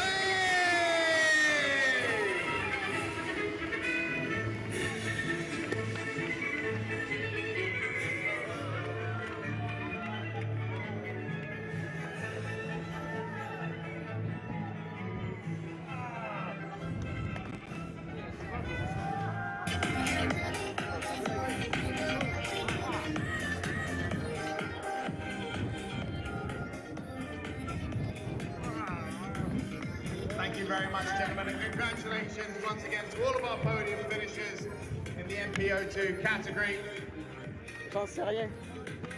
Next up, in LMP3 Ultimate, we will celebrate the number 61 MG Sound Studio Ginetta G61 of Martin Bohm and Andres Fiote.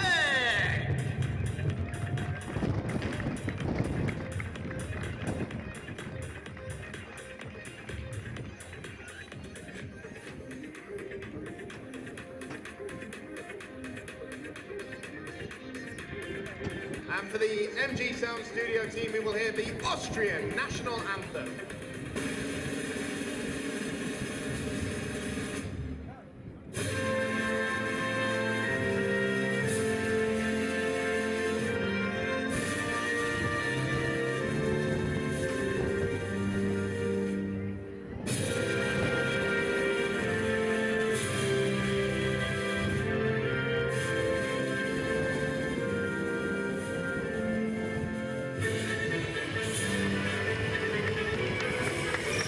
Well done on a hard-fought race, gentlemen. It has been a long one, but very hard-fought.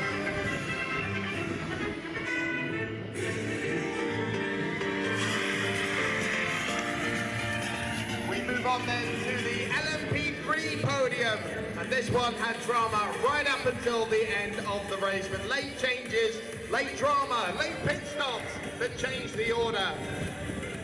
So the car taking advantage of that was the number 34 Inter-Europol competition Ligier of Alexandre Bukansov, Pedro Perino and Niels Coulan.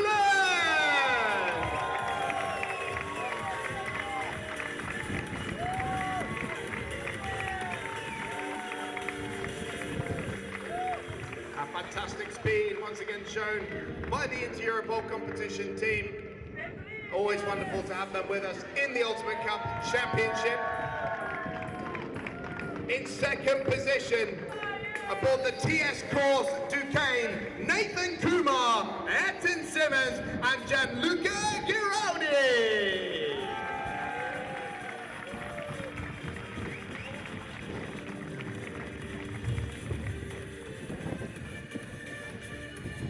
Gianluca soaking up an awful lot of pressure at the end of that race as well, doing it brilliant to bring it home second of the LMP3 runners. But our winners in LMP3 on the #1 Team Mirage Ligier, Georgios Kolovos, Sasha Lehmann and Axel Noss.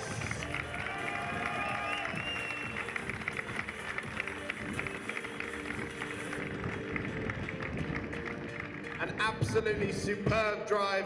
Georgios Kolovos doing a lot of heavy lifting in the opening stint of that race. And for the Virage team, we will hear the Polish national anthem.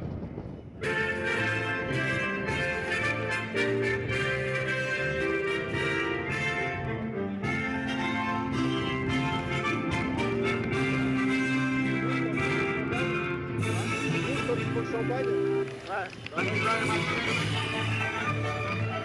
And enjoy the champagne!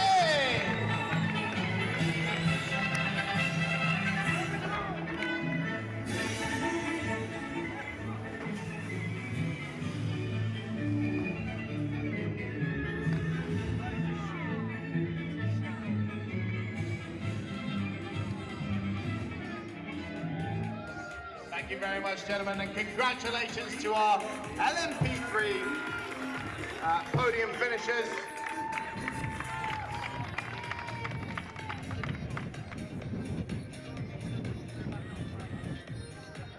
And finally, we move on to the overall podium.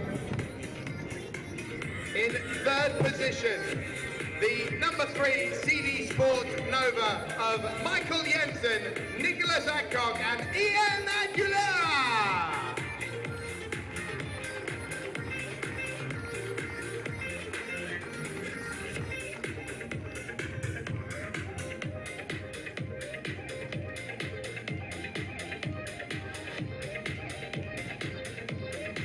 In second position, also aboard a Nova Proto, the #7 Craft Racing crew of James Winslow, Jean Corbett and Alan Gichel.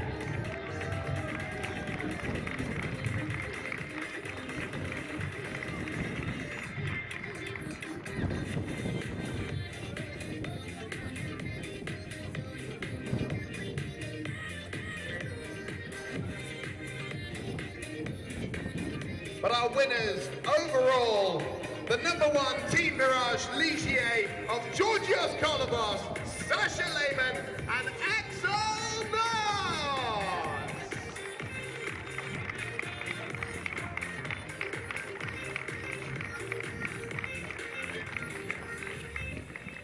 Winning by over a lap in the end. Nobody could touch the #1 crew today, and for their victory we will hear the Polish national anthem.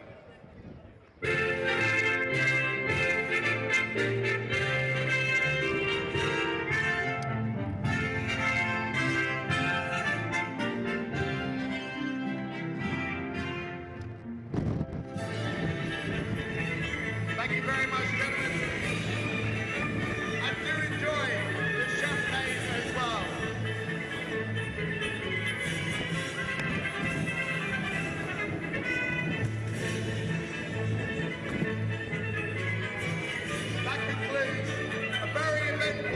First visit to Portimão for the Ultimate Cup Series. We'll see you all in Hockenheim.